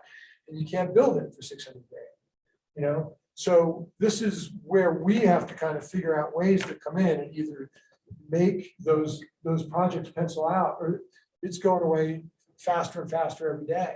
So this is just one way to do that. You know, we'll get into more of the strategy when we talk about housing, but allowing people to come on board with more density helps make that work. Try. You know, we get what we want, and the project pencils out, and we can get some market units.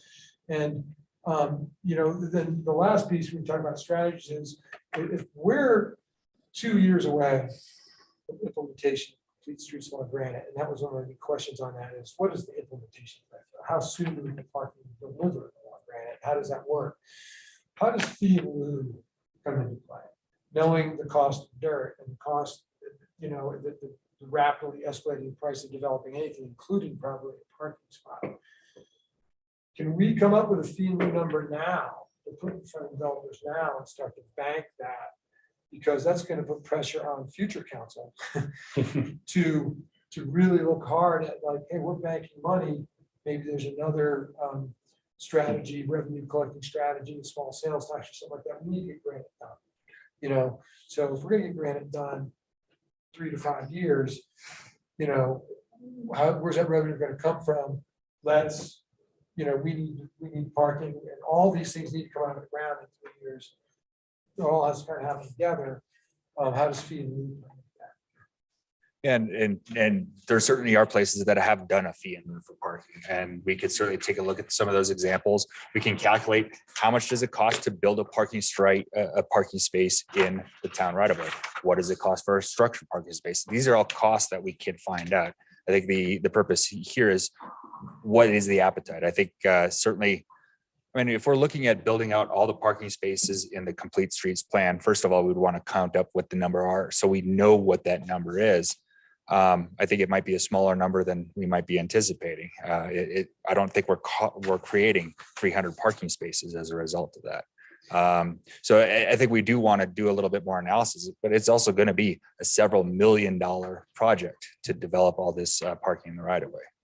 Can I just make one clarification though? And I think we're agreeing more than we're disagreeing Yeah, on no, I this, think we're, because I think what I'm just the point I'm trying to make is that we have a density bonus system that works really well, but we can't maximize it because of the limited parking.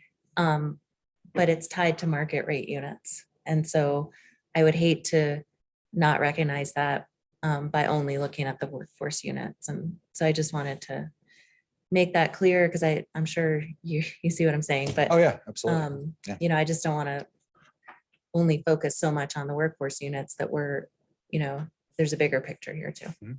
Yeah, like, that's a good clarification. Yeah. I totally agree. I'm also totally fine giving more exceptions to workforce, but also with you where you are, so. Yeah. So it sounds, I think we need to, were you gonna say something? Well, I was just gonna say, you know, in this conversation, and I agree with everything that you're saying, except Hunter, you made a proposal that like, say the 350 square foot workforce housing unit, you know, doesn't have to park on site, but will give you a permit to park somewhere else. And that's just encouraging the perception of free parking and the expectation of free parking. And it's just allowing for that person to not consider any other option. And so I think as we look at the project as a whole, we're also, again, trying to attract, and you guys said it really well, we're trying to attract the people that don't want to have a car. And so I don't think we should just be giving it away for free or requiring it for every single unit. We should be looking at opportunities to not have parking for a unit. And I don't know what those units are or how you balance that across the whole development, but there should be some opportunities there to not do it. But I think it comes hand in hand back to the transit piece that we have to have other options for people, and we're getting there. We want to do that. So let's figure out a way to get there. That's all. Thanks. Okay, sounds like I have some direction to start developing a flexible code for parking that's equitable for both market rate as well as workforce housing units, with a focus on workforce housing units. That's and the fiscal flyer. And we'll keep this on the Decent forefront. We'll keep it on future work sessions, and because I know flexible code probably is the last thing anybody ever wants to hear. So I think as Don, It's like a point system. Yeah, you get Incentivize. There's lots of here and there disincentives are a here. lot of It's flexible. examples of that Yeah. for various code standards. It should be performance based. not Performance descriptive. based. Yeah. Yeah, And I don't think that's. You know, I like it that. makes sense. reference to the energy code. Perfect. and seeing the time, I just want to also point out to council and on the record that Mr. Feldman has also submitted, and we were handed out printed feedback on this conversation. So council should have that. Rick, you have it in your email, and if you want a hard copy, I can get you one. So thanks, everybody. Grab some food, take a break. We will be back at 7 o'clock.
Everything is.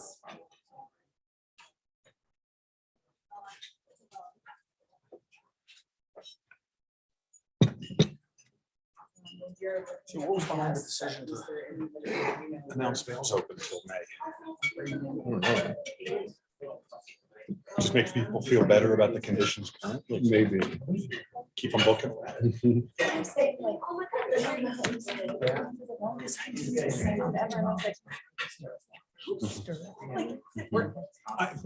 I think it must be because they're encouraging Easter bookings. Easter's super late this year.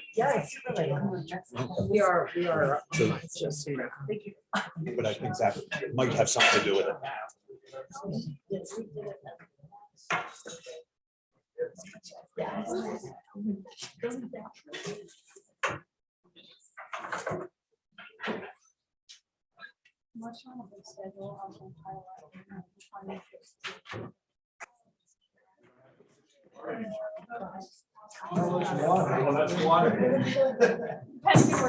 You're right. 12 feet on something.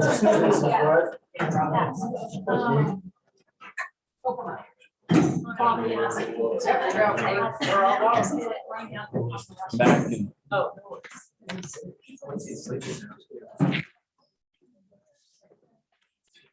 you good? Good evening, everyone. 7 o'clock. Let's call the Frisco Town Council, regular meeting of the Frisco Town Council order. We'll start off this evening with public comment. Anyone wishing to make public comment may do so now. Please be topic specific to anything that is not on this evening's agenda. State your name and address for the record, and please limit your comments to no longer than 3 minutes. If you are online, we will raise your hand or unmute yourself and we'll call on you then. Anyone wishing to make public comment?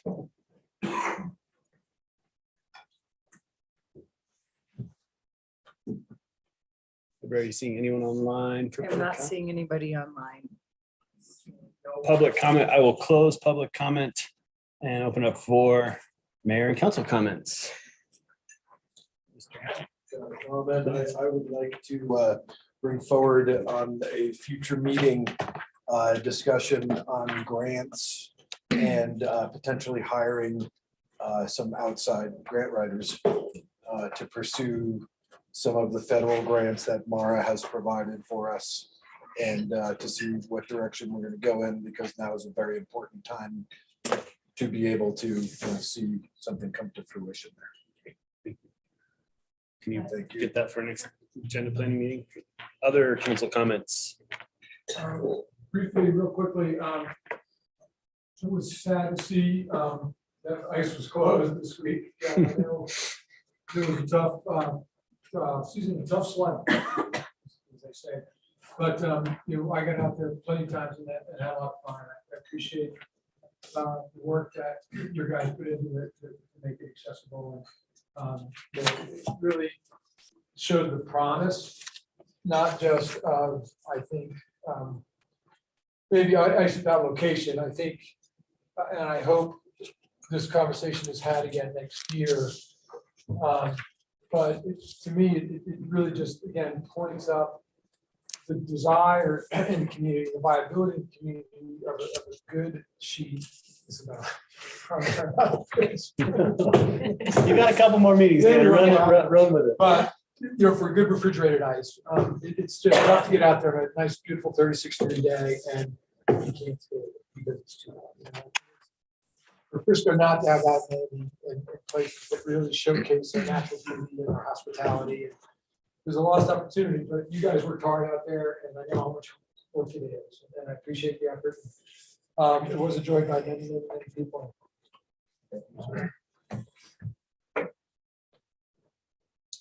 Mr. Mayor, I'm going to revive the question I raised earlier regarding agenda item number 3, the pay as you throw, ordinance 2204. And I read through at the beginning of the workshop a litany of 22 topics that need to be discussed, vetted, amended. And so I want to say up front that I am in favor of the concepts presented in the bill. but I'm not in favor of passing bad law or being asked to vote without being provided sufficient information to make an informed or intelligent decision. And there are just too many, and again, I'm happy to list or provide anybody with the list, the litany of issues that are still outstanding on this bill. But in general, I'm viewing that the passage of this ordinance with the major issues outstanding is irresponsible, especially when there is no urgency. I haven't heard any reason that rushing it will provide a benefit since it's not to be enacted until October 2023. So I would ask that we again take a vote to move this item off of the agenda and onto an upcoming workshop on a date set. This is the town council meeting. Yes, it is. Wow. Sorry. Just to clarify, Andrew, you're doing the same, you're making a motion to amend the agenda to continue this agenda item number 3 to a work session? Correct. Okay, so the motion's been made to. Sorry. Can we do this again? Council? Yes, but the motion's out of order on this item. The Okay. motion would be in order once you pull the agenda item. Okay. With due respect, this is council comment period. Okay. Can we adjust that only for the benefit of those who have come for that purpose? If we're not going to be discussing it at the end of the meeting, I think it's respectful of the people who have come for that topic to let that be known now. To move agenda item number 3 higher in the Yeah. order? Well, move this discussion higher in the order. If it passes, then we have resolution. If it doesn't pass, then you can keep it where it is if you prefer. But I'm happy either way. I see a bunch of people who have come for the purpose of this item and Council as a whole is in charge of their agenda. Yep. And I understand what you're saying, and I know that we've had plenty of nights where folks have had to sit through many other agenda items to hear out the one they're interested in. If there's, I mean, I would propose that there's enough people here to hear it, that we should at least have the presentation and the discussion. And if the motion is made after that fact, then let's vote on that. But I think it's incumbent upon us to hear people out because they're here tonight. disagree. Yeah, this is, probably shouldn't be talking about this. I guess I'm a little confused if we're having a conversation I about think you're having, council comment. I think you're having a conversation about whether it remains on the agenda, first of all, and second of all, if so, where?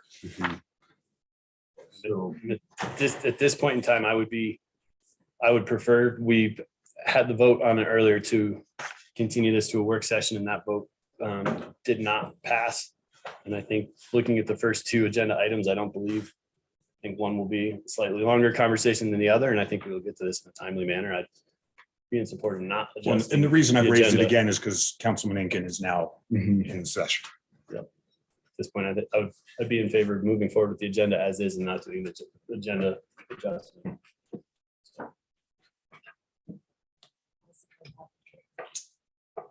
I'm going to say I'm opposed to it.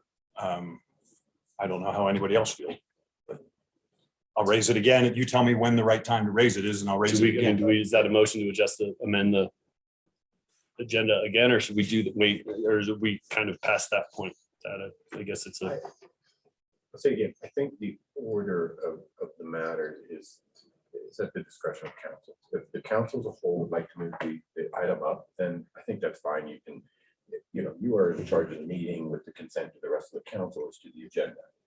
So I think you can do that. As you've noted, there may not be a big temporal need to do it. And the longer we talk about this, the more irrelevant the question becomes, I guess, on timing. Well, there's a lot of people, I think, obviously here, but there could be people online that the agenda is set. Yeah. I mean, so I know there's a lot of interest in this and there's good questions that have been raised, but as Jesse pointed out, I think we owe the respect of our community to hear answers to those questions. And Oh, and I look forward to that, but I mean, I'm looking forward to the discussion and I'm looking to enhance the discussion by making it a conversation and discussion in a workshop, as opposed to an ordinance with a huge amount of open issues that we're going to have to discuss before we vote on anyway. So I would say at this point, I'm going to, are not going to amend this evening's new business agenda, and that does not preclude us from having a motion at the time of discussion of any of the agenda items this evening to have a motion that would continue them or table them. So the options are all still on the table. So And so when is the right time? once we've opened up that, once we've gone through the process of opening up the public hearing on agenda item number 3 and going into council discussion on agenda item number 3. Then you just make a motion to table that or If that, yep, continue it to a work Yep. session. if that's the desire. I would just like, back to council and mayor comments, remind everyone there is the candidate forum on Thursday evening, a way to hear the candidates who are running for the open seats, and get their take on issues that are coming. I would encourage everyone to participate. A great way to meet your candidates. Are there other council comments? Just that the location is different there too, right? Yes, and then it's at 10 Mile Music Hall on Main Street. So thank you. Sorry. Yeah. Seeing no other council comments, we'll move on to the consent agenda. Mr. Mayor, I move the approval of the consent agenda. Been moved to approve the consent agenda. Is there a second? Second by Councilmember Fallon. So discussion on the motion. Call the question, please. Aronson, Yes. Burley, Yes. Fallon. Yes. Yes. Well, thank you. Incan, Yes. thank you. Sherburne, Yes. Mortensen. Yes. Thank you. Okay, thank you. Next up is new business, and this is agenda item number 1. This is resolution 22-09, a resolution in support of a ballot question 1 to impose a new excise tax on short-term rentals in order to increase funding for Frisco's affordable housing projects and programs. I'll now open up the public hearing. Turn over to staff and Diane. Sure, I think, thank you, Mr. Mayor, you have in your council packet this evening a resolution in support of the ballot question number 1 to impose a new excise tax on short-term rentals in order to increase funding for Frisco's affordable housing projects and programs. If you'd like for me to read the resolution, or if you are good with it as it is at that point in time. Great, thank you. Any questions for staff? We'll open up to public comment. Anyone wishing to make public comment on agenda item number 1 may do so now. Double check online. I'm not seeing anybody. Public comment. I'll close public comment and back to the council discussion and perhaps a motion. Mr. Mayor, I move that we approve agenda item number 1, resolution 22-09. Been moved to approve resolution 22-09. Is there a second? And second by Councilmember Held. Is there any discussion on the motion? Seeing none, can you call the question, please? Burley. Yes. Fallon. No. Held, Incan. Yes. Sherburne, Yes. Mortensen, Yes. and Aronson. Yes. Thank you. Next is agenda item number 2, and this is resolution 22-08, a resolution for the award of contract for the construction of the police department remodel project to MW Constructors of Castle Rock, Colorado. I'll open up the public hearing, turn it over to staff, and welcome Jeff. Good evening, Mayor and Council. Before you tonight is Resolution 2208 to authorize a contract for the construction of the police department remodel. As you know, we have been talking about this for quite some time. We went out to bid last summer. We had one bid come back that was rather large, and we weren't quite ready for that. So council instructed staff to go back and maybe fine tune the plans and fine tune the drawings and see if we could do any value engineering, which we did. And we went out to bid again, and it came back with, again, one bid that was higher than the original bid. So I think that this is just a representation of where things are at in the building community right now. And I don't know that there's any way around it.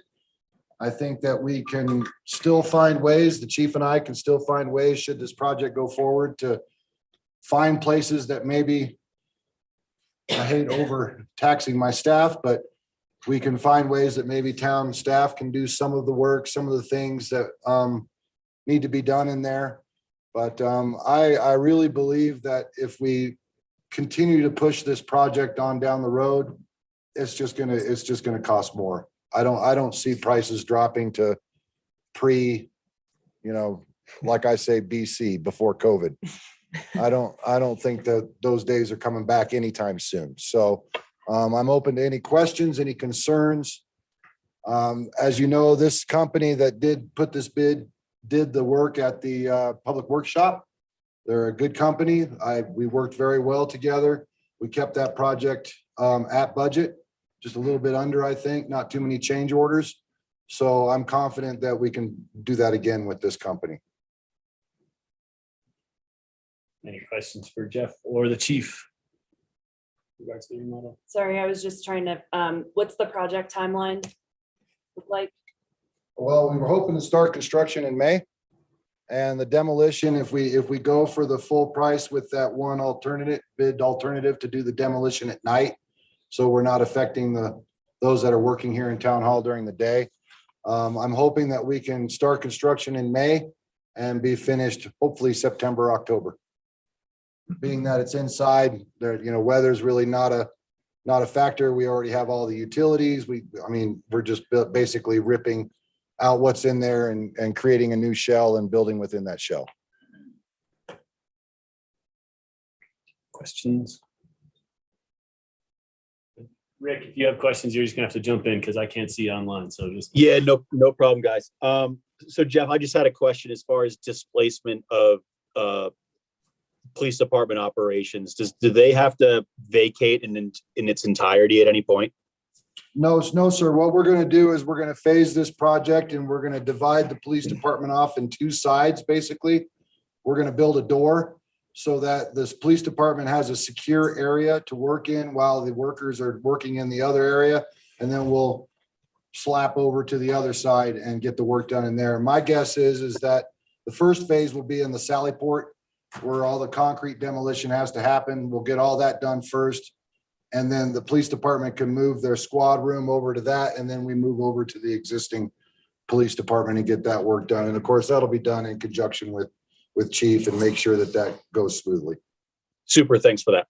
Yes, sir. Questions? So no questions. I'll open it up for public comment. Anyone wishing to make a public comment on this agenda item, we do so now. Seeing no public comment, I'll close public comment. Back to council discussion. I'd just like to say thank you, Jeff and Chief and everybody involved to make this happen. And for those who aren't aware, it's a fairly extremely dated area that our police department has been working in for a number of years, including only having a single gender restroom and no changing areas, and was designed in an era that unfortunately we're no longer in, and this is long overdue. And I'm glad we're able to do this for our police department and for our staff. And thank you for all the work you put into it. And sorry, it's a lot later than we originally started talking about. So I just want to comment that it's a needed project and it's way more than we thought we were going to spend, but it's also in line with what construction costs currently are. So, it's not what we wish, it's what our reality represents. So we have as my understanding, Jeff just confirmed, we've double checked against other similar projects to be able to say, Basically, this it's, is in line. around $400 some a square foot for a remodel. And we just went through this exercise with the Marina building, and that new construction was around $750 a square foot. And these prices are just, they're only going up. So.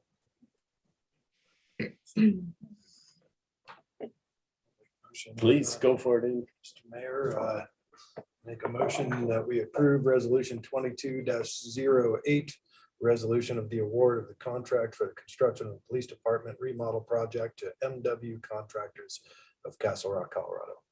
Move to approve resolution 22-08. Is there a second? Second. Seconded in stereo sound by Councilmember Fallon with the first second. Is there any discussion on the motion? Call the question, please. Certainly. Fallon, Yes. Held, Yes. Incan, Yes. Sherburne, Yes. Mortensen, Yes. Aronson, Yes. Burley. Yes. Thank you. Thank you. Thank you, Jeff. Thanks, Chief. Thanks, Jeff. Next item is agenda item number 3. This is the first reading of ordinance 22-04, an ordinance amending chapter 124 of the Code of Ordinances of the Town of Frisco, Colorado concerning public health and safety by adding a new Article 3 thereof to establish comprehensive regulations to require the collection of recyclable materials by trash haulers, 2, to require trash hauling services pricing mechanisms known as pay-as-you-throw that are designated to reduce the creation of solid waste and increase the recycling of recoverable materials. And 3, setting forth penalties and violations thereof. I will open up the public hearing. Turn over to staff, and Hillary, welcome. Thank you for being here. Hi, thank you, Hunter, for reading that entire title. Part of the job. Awesome, isn't it? Well, hi, thank you all so much for being here. Here to talk about pay-as-you-throw and universal recycling ordinances. So as you remember, we had a work session about this on December 14th. And because there was, sorry, I'm short. Because there was support and, dare I say, even excitement at the time, we have moved forward with this draft ordinance. So we are the first jurisdiction in Summit County to be bringing this to council, and we are excited about that. Although we're not nearly the first jurisdiction anywhere even close here to be bringing this type of ordinance forward. Pay-as-you-throw and universal recycling ordinances are really a tried and true strategy to reduce waste and increase our recycling diversion rate. These ordinances fulfill goals from our strategic plan, including reducing business waste and implementing our climate action plan. In fact, this type of program is listed specifically in our CAP. So I just want to go over, I know you have all this information, but really quickly, just some key implementation dates. If approved, this ordinance would be effective on April 1, 2023. Haulers would need 90% of pay-as-you-throw, so that's just residential carts deployed by October 1, 2023. A year after the effective date, so this is April 1, 2024, 50% of commercial accounts, all group residential and valet customers would need to be in compliance with the ordinance. And on June 1st, 2025, we would want 100% of commercial accounts in compliance. I also just want to add that both town staff and HC3 really want to help everyone, all residents and businesses come into compliance with this ordinance, whether that's through education and outreach, technical assistance, or financial assistance. So now I'd like to introduce Jen and Lori. Thanks, Hillary. Hi, I'm Jen Shank with the High Country Conservation Center. This is Lori Batchelder Adams, who is our consultant for this project, who also co-presented with us at the December work session. So Hillary's asked me just to hit a few high points with you all tonight. As Hillary said, not only does this, would this program help you all achieve your town goals, but it would help us reach some community-wide goals. As a reminder, we have a community-wide goal to reach a diversion rate of 40% by 2035. This is not a goal that was set by HG3. This is a goal that was set by the Zero Waste Task Force back in 2015. That's essentially a doubling of our recycling rate. Unfortunately, we haven't seen a big increase in our diversion rate, even since Strong Future passed, despite expanding programs. And so the Zero Waste Task Force, which again, I think you guys know, but Melissa's on that, Jesse's on it, Hillary. So all the towns, all the haulers, Summit County government, large and small businesses and residents. So it's a group of about 35 people that advises HG3 and Summit County government. So this policy recommendation actually was initiated from that group back in 2018, pay-as-you-throw and universal recycling. So again, it does have widespread community and stakeholder support. I think you guys also know that our landfill is scheduled for closure in 2056 if we stay on this business as usual scenario. That is really scary, and it's not that far away. So unless we do something dramatic, we're going to be looking at either having to expand or build a new landfill, which is incredibly difficult, expensive, and hard to get done with environmental regulations in place in Colorado. You may not know that our landfill waste produces 10% of our greenhouse gas emissions. So that's pretty incredible and something we don't think about, this relationship between recycling and diverting waste and our climate issues. We have done extensive outreach and input. I did not talk about this at the last work session because it hadn't been done. In your packet, I'm not going to go through this in great detail because you all have it. It's right past the ordinance, but there's a one-sheet summary that I wrote up for Hillary on the education and outreach that we did back in January. So we had 3 live webinars instead of in-person meetings because it was in January during high COVID times. We had 150 attendees. We've had 1,600 people engage on our website. We've had 350 survey responses. And we asked 3 key questions on this survey. And I'm not going to go through all the results, but they are in your packet. The 3 questions we asked were, what do you think the benefits are? What are your concerns and how can we help? And we segregated those out based on residents versus businesses, property managers, and HOAs. And again, you can read the responses, but I will tell you, based on the themes that I saw, I really didn't see a ton of criticism or anything that wasn't, it was mostly constructive input on a number of ways that we could help residents and businesses come into compliance. A lot of really positive things. And it wasn't anything that we weren't either already planning on doing or things that we couldn't add into the plan, which we have since done working with the Zero Waste Task Force. So I was pretty encouraged and excited that people got that engaged in our public process. And then on the stakeholder side, we just talked about the Zero Waste Task Force. That group and our steering committee has met 8 times since September.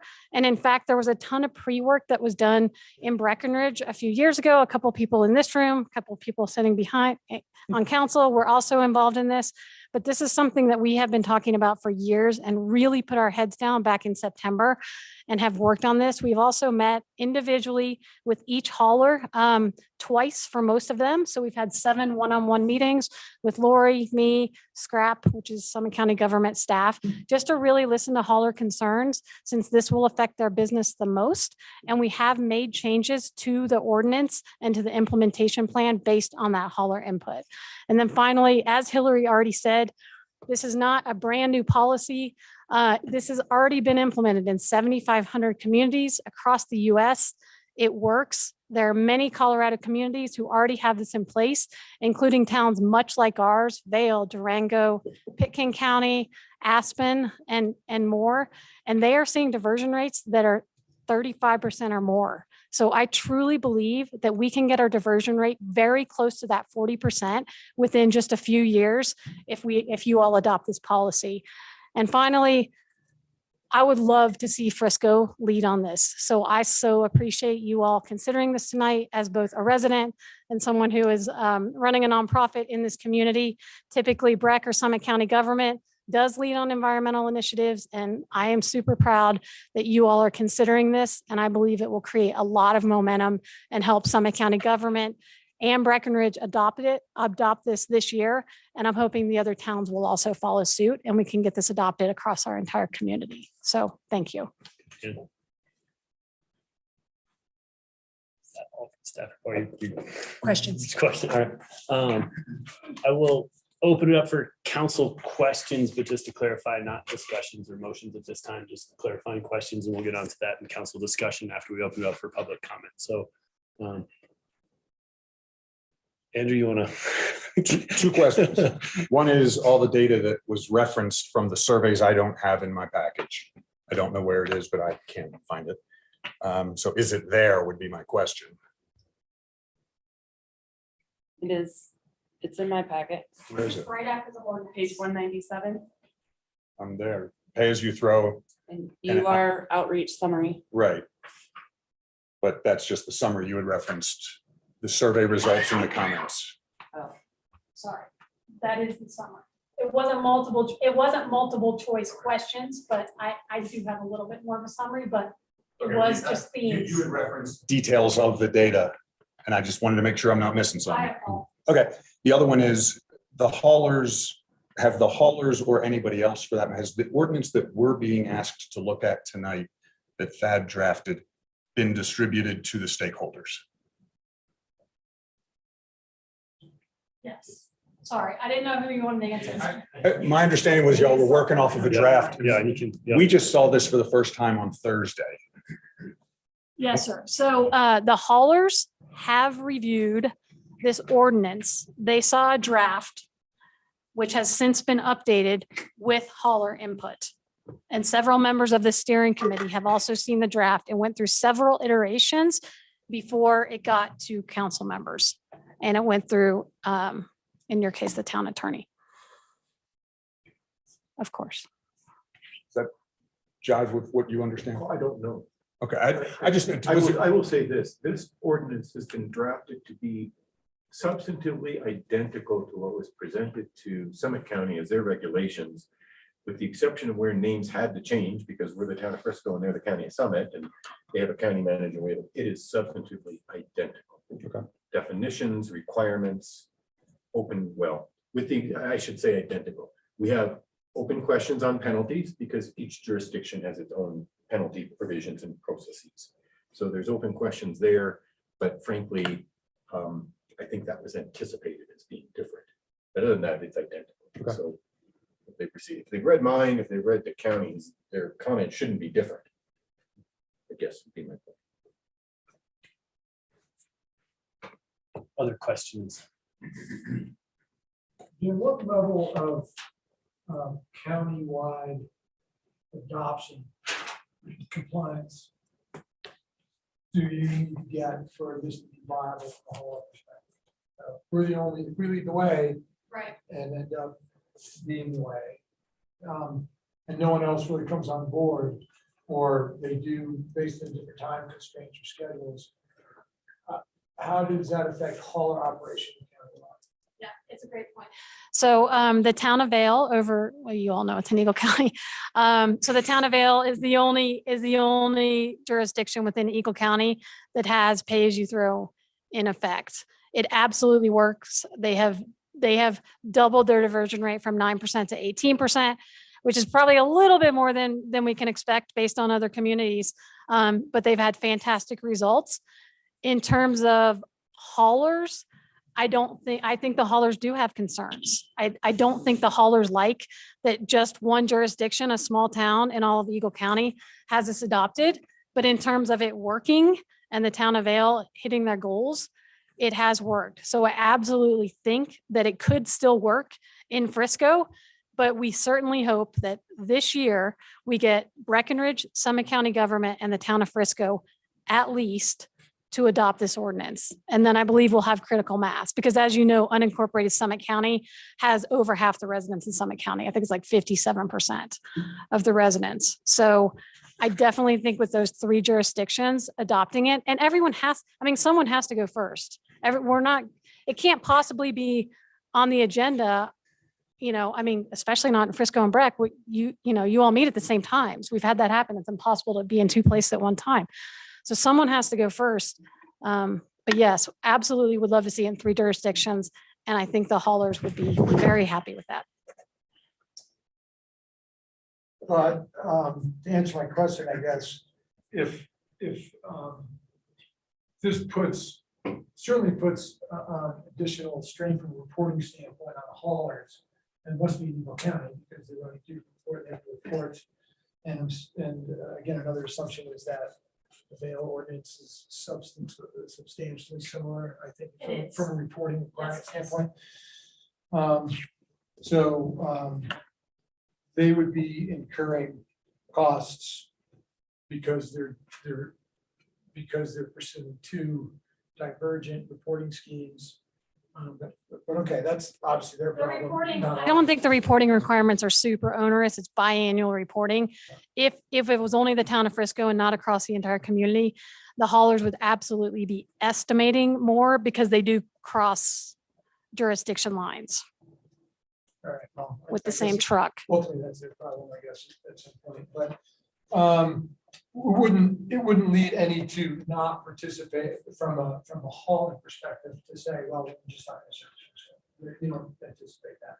I do not anticipate that at all. I'm hesitant to speak on behalf of any businesses, but I have not heard a hauler express that concern. I know they would love to see this adopted in several jurisdictions, but I haven't heard them say that. And I do not believe that to be true. They are competitive. As you know, there are multiple private haulers who are, competitive with one another. And I'm sorry, you guys, a question the other. Keep go ahead, going. yeah. Just got a couple. Yeah. And not necessarily sequentially indexed in terms of segues, but and this might be for Hillary. Hillary, from a town staff perspective, it seems like there's a lot. We've had this conversation quite a bit about adding on. I know this takes place, it's supposed to be effective in a year, well, year plus, year and a half. How do you see the delegation, the tasking from this to staff breaking out? Do you see this landing in on you and your department, or will this possibly mean you need to hire somebody else? Does this equate to a new full-time or part-time? How? This would definitely fall under my world, and you have hourly estimates in there. I think it's between 5 and 15 per month. So it's not predicted to be even a part-time position. You see that borne out where this is in place and being prosecuted in other municipalities. That's where that comes from, right? You see that? That's okay. Right. Who's on the steering committee, the pays you throw? Sure. So there's a representative from every jurisdiction's staff and council member. So across, and that includes Blue River, the 4 major towns. I assume you don't specifically want names, right? No, just kind of curious what Okay. the makeup's going to be, because that's different from the Zero Waste Task Force. And the steering committee Oh, the steering committee. I'm sorry. is the one that seems like is going to be responsible for amendments. I apologize. I was thinking task force. The steering committee is all the town and local government staff. Staff is on it, so we'll have Hillary. Hillary is on there. Jesse is on there as mostly a Breckenridge representative. And to be clear, so the thing that makes this work is every real property owner in Frisco, the town of Frisco, and for now, this does not include Wyberg Park, Frisco, Village Ranch, Evergreen, Frisco Heights, things of that nature, right? So that's Summit County. They're required to have a contract with the hauler. Every real property owner is required to have a contract with the hauler. Self-haul. That's actually inaccurate. And I know we were looking at the ordinance and discussing this earlier. It's like section 124 something. 124-25B1, permanent exemptions, self-hauling. Oh, okay. Yeah. So I know that it says that in one section, but then it says self-haulers are exempted.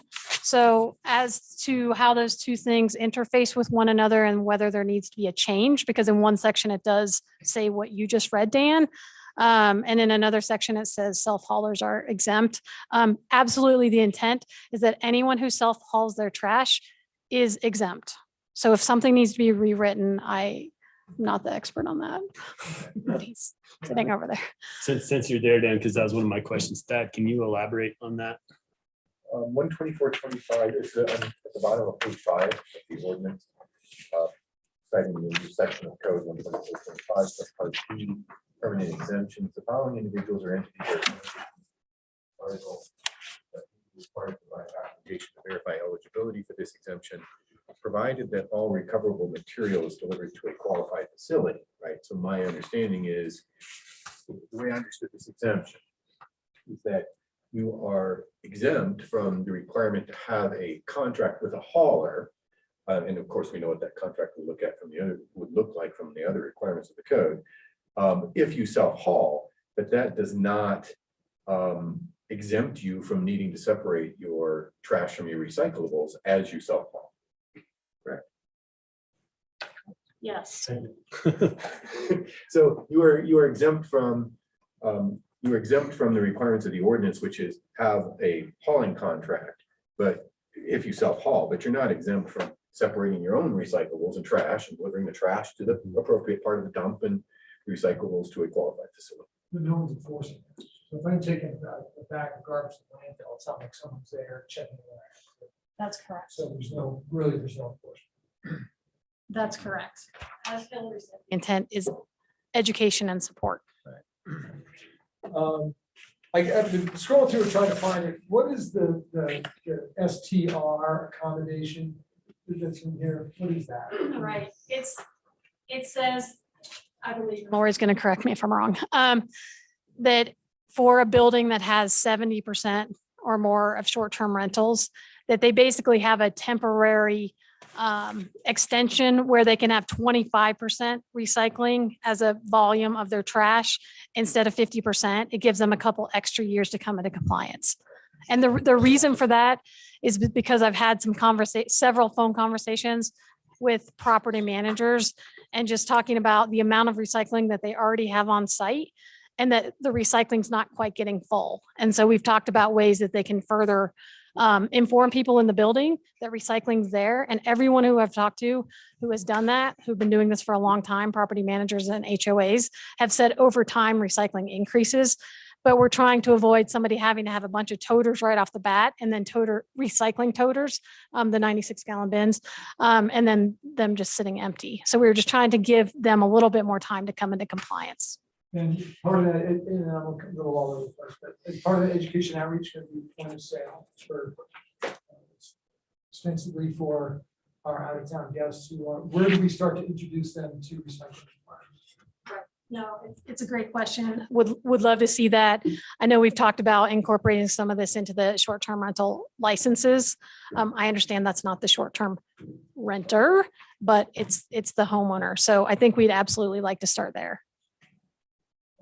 Yeah, like, and I guess this, I don't want to go too far on this, but this kind of goes a little bit to my concern about making final decisions. tonight. There seems to be some things that were left to be, granulated, if you will, post-adoption.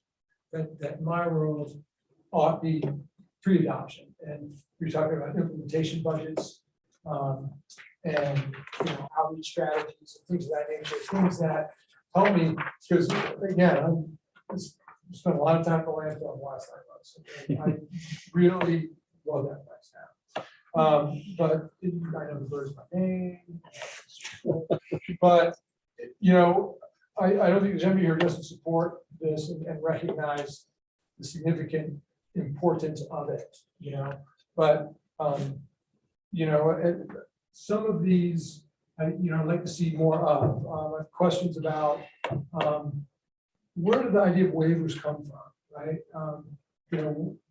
Are we to identify a threshold for the town of Frisco? Is that a countywide thing? I also see in the ordinance, some things are up to the county manager and some things are up to the town manager. And if I'm going to approve the town ordinance, I don't think I want to see county manager as the arbiter of that anywhere. The only place that you're seeing county manager in the ordinance is where the county manager is defining what recyclables are acceptable by the scrap or making other scrap rules.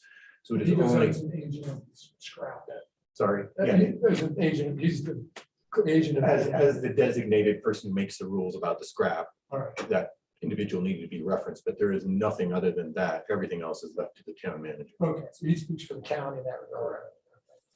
Okay. Strong futures, I would love to see something about how that money's played out. I'd like to see how the grant that you got was applied in terms of your outreach and how you applied that to the process that got us here.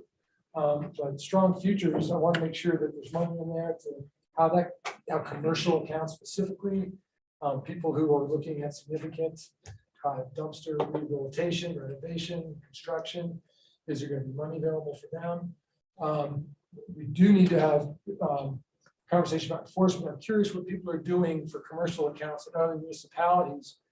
I think late night bars and restaurants where commingling of garbage is, as understaffed as people are, as hypersensitive as many small businesses are right now from an inflation perspective to increase costs. There's very little bandwidth left for monitoring and recording training, for reporting, for trying to figure out when you're going to take time to dump this bucket of stuff out, separate glass and stuff. So I'm curious how some other municipalities have tackled that. And I'm thinking of, you can't pull up to a garbage can at a, at a come and go and not see, how does that play out? What does that enforcement regime look like? There's certain things that just are beyond, I think, the capacity of reasonably hardworking people at 17, maybe $18 an hour and more to really, in terms of setting expectations and compliance goals. Those are some of the things. Oh, the last is from a 50%, you talk about commercial compliance at 50%. How is that? Who gets to say, I'm not ready, I'm not part of the 50? How does it land in the hauler's lap? So was it a year after, or maybe 2 years, I'm sorry. Is it, so commercial accounts are supposed to be 50% compliant? Yes. That's on the haulers. That is in the hauler compliance section. And by the way, in terms of commercial accounts across Summit County, the haulers have presented data to us that shows that 50% of commercial accounts in Summit County are already recycling. Now, are they meeting that volume threshold? We don't know, but that first year, so basically this goes into effect on April 1, 2023, which is just kind of like getting started, the on-ramp. That first 50% of commercial accounts have to come into compliance with recycling is June 1, 2024. We think that is going to be incredibly easy to achieve. We think we'll get a lot of early adopters and phone calls, and we'll be going out and helping people who see that they have to get going or people have to increase recycling to hit the volume requirements. But we think that'll be pretty easy. We think the real commercial requests for waivers, for variances are going to come in that second year of the ordinance from June, kind of going into June 1, 2025, when we have to have 100% of commercial accounts in compliance. But we feel like we're giving everyone a lot of time, not to get into a lot of details, because I'm not sure how many of those questions you wanted me to answer, but we have done a ton of research about what's happening in other towns. We have discussed this extensively with Jesse and Hillary and the steering committee. So we are starting to formulate a plan. The Strong Future funds, just so you all understand that decision-making process, there is a subgroup of the Zero Waste Task Force that makes decisions on that Strong Future budget. Hillary is on that group. It tends to be town, county staff, a hauler. It's about 12 people. They are designated by the Board of County Commissioners, and they consider the future budgets. And so it's a little bit of a chicken and egg. We're not going to talk about getting pay-as-you-throw and universal recycling into a 2023-24 budget until it gets adopted in the towns. They don't want to put it in the budget. So we have a budget meeting scheduled. We're in the process of scheduling it for April. But again, it's not going to get approved in the budget unless it gets adopted. But I have heard support from county commissioners, but it's this advisory group, Jesse's on it too, that makes those decisions. So the budget you see before you tonight is specific to helping Town of Frisco residents and businesses. And if it seems a little bit low, know that we can go back and add in money to help some of those commercial businesses if they do have additional enclosure expenses that probably won't hit until around 2025. Can you just explain Vales, what they budgeted and how many waivers they saw over the course of their implementation? I think that's really relevant here. Yeah, thank you. So the town of Vale overall for this overall program launched back in 2014 when it was adopted, started in 2015. They budgeted $300,000. They actually did not spend all of that. They only saw 2 waiver requests from commercial accounts. And I think you all know what space looks like in Vale Village. And we were really surprised to find Lori and my colleague Rachel Zarowin, who's sitting right there, who works for HE3. When we called around and talked to towns and municipalities who have implemented this, in terms of those commercial waiver requests, each jurisdiction is seeing 2% or less of businesses and HOAs who are applying for these waivers. So it's a very small number. Town of Vale did offer businesses $750, businesses and HOAs, so dumpster service, the universal recycling part. They offered up to $750 in grants for anyone who applied to either help with signage, dumpster enclosure issues, any sort of education and outreach, and went out and did technical assistance, just doing those on-site visits, which HG3 is planning on doing. Okay, thanks. got a question. I've got a question. In terms of, this may be more of a Thad question, but, what's that? Okay. So because we're the first to be presented with this ordinance, if we were so bold to be the first out of the gate, can you please help us understand, a year from now, if nobody else adopts this, which I strongly don't believe will happen, but as a fallback plan, what are options in terms of costs become outrageous? There's, a world war, who knows what is going to happen? Yeah, well, the first and most obvious would be you can repeal it. It would require two ordinances, two readings of an ordinance. You could repeal it, you could you could amend nothing more than the effective date of the ordinance to push it further out in the future, and or various and sundry of the deadlines set forth in the ordinance. Thank you.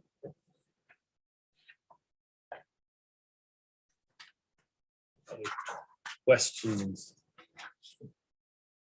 Been trying to take notes. I gotta, give me a second to make sure I'm everything I had was. So somebody, and Rick, if you have anything, jump in on questions. You guys are covering most of them. I guess if you're a residential customer not currently subscribed to a hauling service, you would be exempt. I presume that's how that reads. So you don't have to, no one's going to come door to door and say, hey, how do you get rid of your trash? It's just a little misleading. And when I read it, it's just, I think it could be a little clearer what exempt means. I think, Rick, you're right. I don't think anybody's going to come door to door. I think this is the education piece, and the like most laws, the majority of the public likes to follow them and uphold them, and the few who don't. That's why we have to write the laws for them. But I think no one's going to come door to door. So I think it's just one of those, if you're a self-hauler, if at any time we had a mechanism or wanted to try to enforce it, we'd have to figure out what that would look like. Is that sure? Just how I read it. Clarifying. Thanks. I don't know, other than a quarter sort of situation where we just accumulate some of the property. I don't, what else, what other option could they be undertaking other than self-hauling? Well, I guess it could be riding on their neighbor's trash can, but that would exist one way or the other. Then this time I'd like to open it up to public comment. I'd like to make public comment. You can do so now. So for the record. Bob Cotto, Tavern West in the Island Grill. Anyway, I cannot express how important I think this recycling is. I mean, I'm in the industry that is probably we probably create as much trash, anything, as any other business out there. And me personally, all the years I've been recycling in all my restaurants, I personally see how much I would be dumping into the landfill if I did not recycle. I mean, in my restaurant, Tavern West is a small restaurant in comparison, if you really figure it out size-wise in other restaurants. And we recycled glass, metal, paper, cork, cardboard. We recycle all that. And trust me, it's a lot of bins that are staying out of trash. When I found out about, we compost at home. And when I found out about composting at the restaurant, and after I heard about what the methane gas that is produced by garbage, it was shocking to me. So I felt compelled, I'm going to try it at the restaurant. And I thought it was going to be really a daunting task. I thought, as much trash, and you got paper, plastic, everything combined on, you bust a table and it's all there. I really thought it was going to be a difficult task. But I've got to tell you, it was a lot simpler training my crew. And, Dan, you're talking about the education and everything. It's really not that hard. I have a bucket when my prep cook preps. he tosses all his scraps in the bucket. They know exactly what goes in there, what doesn't go in there. When I got bus hosts and hosts, wait staff, I've got another bucket right by the dump station. They know to put the paper in the trash, the compost in the compost. End of the night, we take it out to a big bin in the back and we dump it. It's not the prettiest thing in the world, I'll tell you that much, especially after a couple dumps, but it really is not that difficult. We do the same with our glass and our tin, and we put it on by next to our dish station. We've got it behind the bar and we've got it in the weight station. It really is. It's just a matter of training, but I'll be honest with you, my crew is all really 100% behind it. And so with that said, it was very easy to train them. And, you know, we do this now, all of this separate recycling on our own. So it's not a matter of whether or not these, you get all the companies behind it, all the trash removal companies, because they're out there now. We've got separate bins at our back door for our glass. We've got a separate bin for our composting, and we're doing this on our own. And so if this became an ordinance, it actually might save me money because it'd drive the cost down. It'd make it a lot simpler. And I tell you what, if we had the HOAs, which I have to coexist with, and if they're all taught about it, it would make my life simpler. But I'm just saying how important it is to me in the industry that I'm in, and we create as much trash as any commercial industry out there. So I'm 100% behind it. And I really do hope that, Town of Frisco leads the way and goes for this. But I hate to dine and dash. I've got a full restaurant. I got to get back to everything, but I really feel very strongly about it.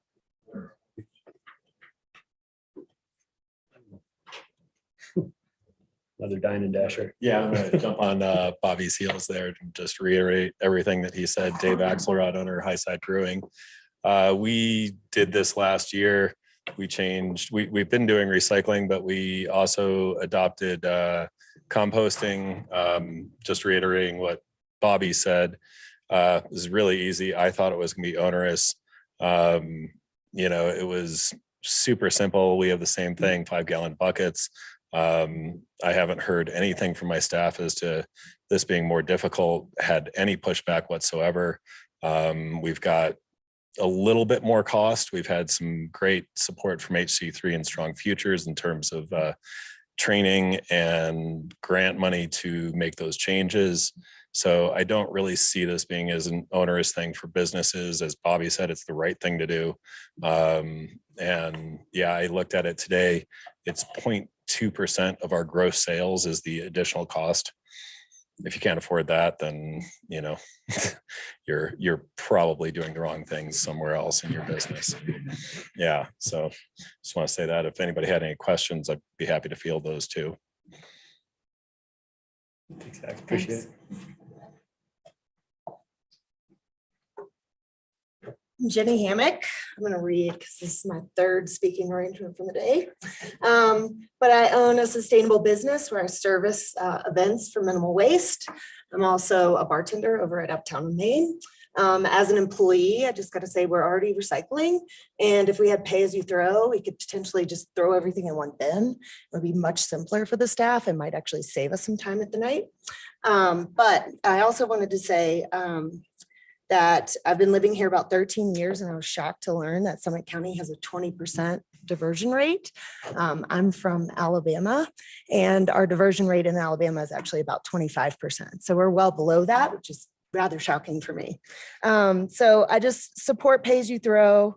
I think that my family could financially benefit from this program because we are meticulously sorting all of our recyclables and compostables right now. And like I said, I just think it might save us some time at the end of the night when I'm bartending too. So I really do support this and I really appreciate you guys considering it.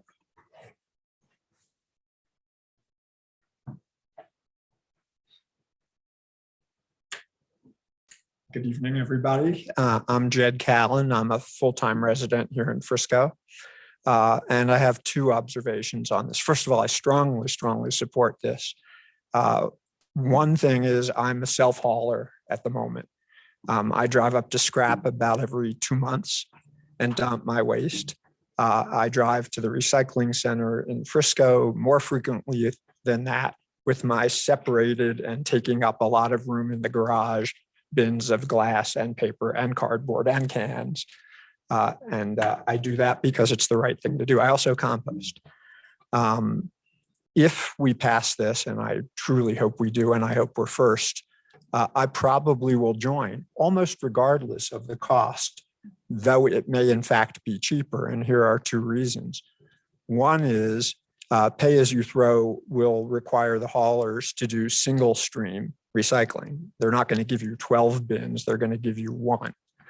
And I will be able to reduce the space in my garage and kitchen, to a big bin that everything goes in. That saves me time, space, and a lot of time driving to the recycling center. And more importantly, and this is the key thing, because it's single stream, these recyclers, these haulers, are going to be taking this recycling down to the Front Range. I mean, I believe that's in your report. I assume you know that, because scrap can't separate single stream. Single stream is key because, first of all, renters, short-term, lessees, people who are a little lazy, people who don't have space, will find it much easier to just throw everything in a recycle bin than have 5 different bins. And so will I. And more importantly, not only does it save time and space and all that, but they will accept things for recycling that scrap can't recycle. Up here in the mountains, we don't take everything that they take in Denver, Boulder, et cetera. Clamshells, yogurt containers, plastic cups. A large volume of what goes into my trash is recyclable were I to live elsewhere, but I can't do it here. Pay as you throw will allow me to recycle much more, and that will help with the diversion rate, of course, for everybody, and our landfill space and lots of other follow-off issues. So it's more environmentally beneficial to do single stream and have it separated. And it's cheaper and quicker and cleaner for all of us. So I think it's a win-win. The other thing I can observe for you is I moved here 5 years ago from a small town in New Hampshire. We had first a dump, then it turned into a combination dump and recycling center, much like scrap. And I don't know what the actual recycling rates were, but they were low because there was no cost to throw everything all together into the dump, into the big dumpsters. We passed pay as you throw in a much simpler system there because there were no haulers. Everybody was a self-hauler in this small town. It was actually the social center of town. So going to the dump was, what we all look forward to every week. But when we had to pay for these hideous pink trash bags, and you couldn't throw trash into the dumpster unless it was in a pink bag, everybody suddenly thought, why am I going to throw this big, ugly, horrible, recyclable thing into the dumpster if I have to pay for the bag? It has to fit in the bags. And the recycling rate went way up and the volume of trash went way down. I don't remember the numbers, but our town managers reported this out at laborious town meetings. So it was a big success in our small town. So I've seen it once work. I'm excited to have it work here. And I'd love to see Frisco take the lead on it. Thank you, Jen. Thank you. Thanks for joining our laborious town meetings. I appreciate it. Other public comment this evening? Is there?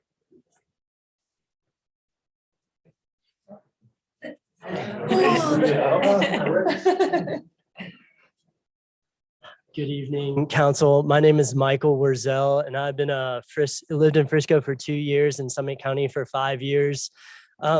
So as you were all well aware, something big is affecting our life in Colorado, and that is climate change. And this past year in 2021 taught us that this is not a future specter, that this is something that is affecting our quality of lives and the way we operate here in Colorado now.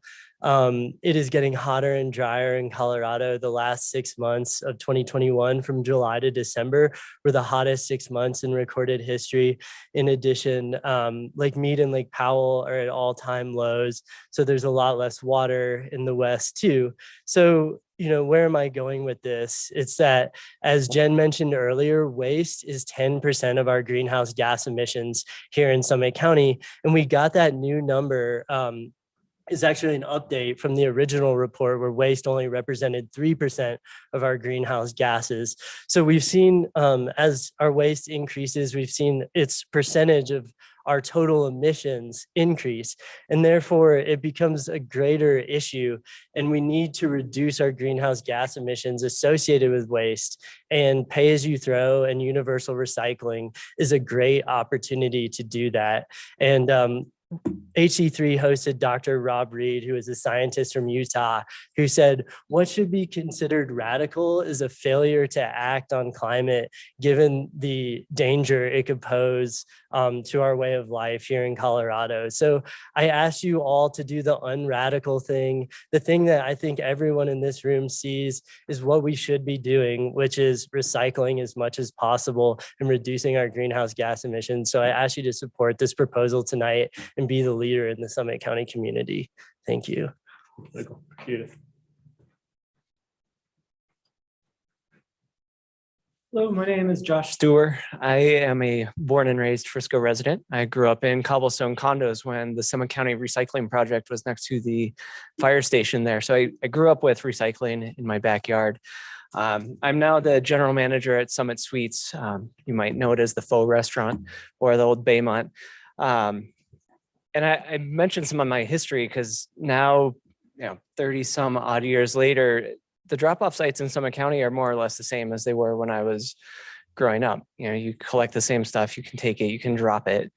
As we transition to, the hotel operations, our consumers demand more of us. In-room recycling is not even an option for us. It's a fundamental that we have to provide. Even as an unbranded independent hotel operating on a low budget while we go through a renovation, we offer recycling to our guests. It's required of us. As Jen mentioned, 7,500 communities across the country have already implemented pay-as-you-throw. This is something that's not revolutionary. Our guests who are coming here and visiting demand this of us.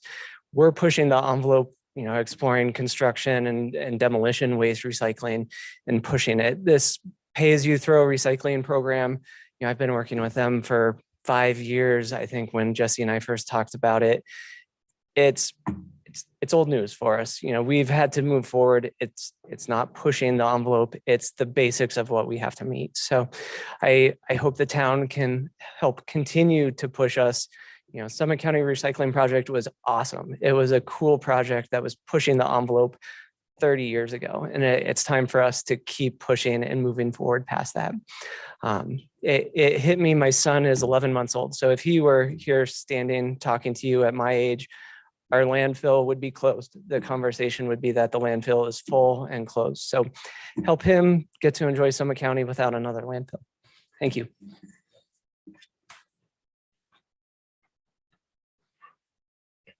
Others wishing to make public comment?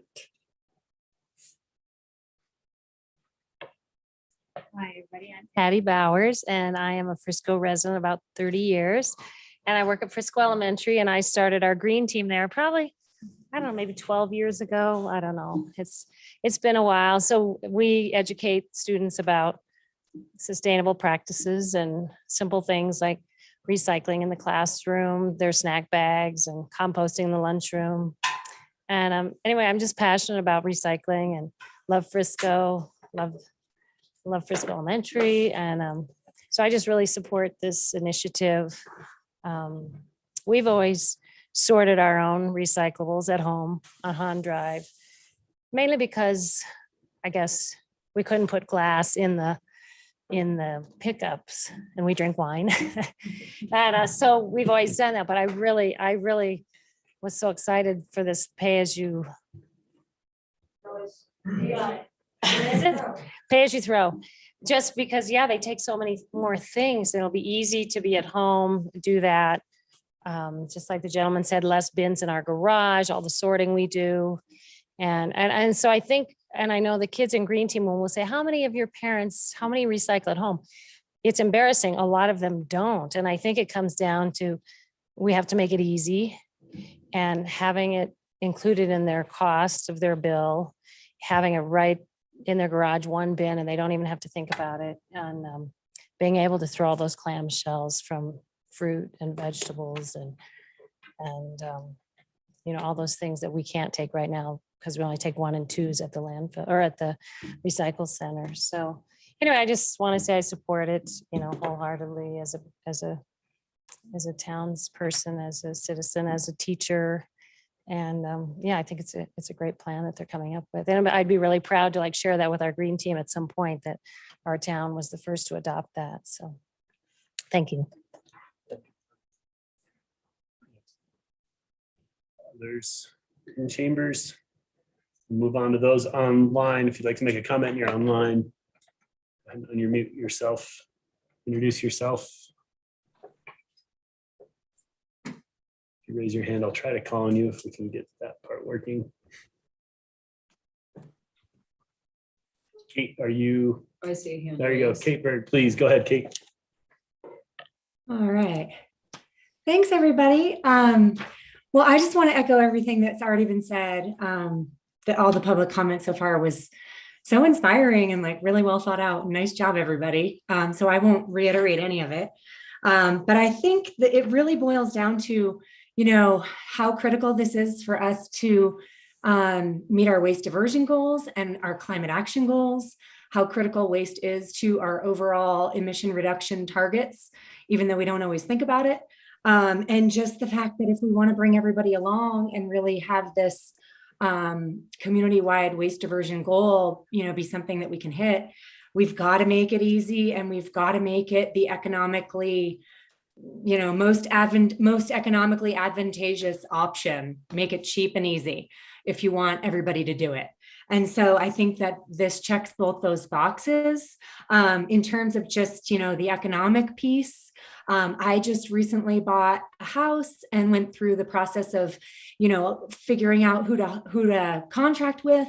And so right now, you know, I'm paying for both trash and recycling curbside collection from Waste Management.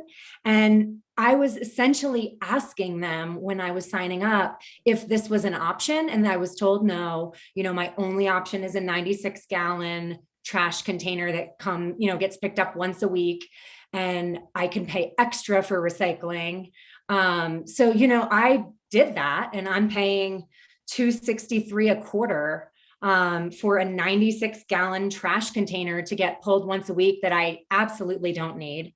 And I'm paying for a 96-gallon recycling container to get pulled once every 2 weeks, which I fill up, you know, no problem. And then I take glass and food scraps to the Frisco drop-off center. But I mean, I'm paying more to do the right thing because that's me and I'm mission driven. If we want everybody to do it, then it has to be easy and it has to be the cheaper alternative. And so we're moving in the right direction with this ordinance. I fully support it. You know, as Jen and everybody else has mentioned, there are so many other mountain communities that have done this and have seen huge jumps in their diversion rates. It's not a new thing. Let's do it. Let's be the first in Summit County. That would be sweet. So yeah, thank you so much. And I hope you adopt it. Thanks for your time. Thanks, Kate. Others online, just going to make a comment.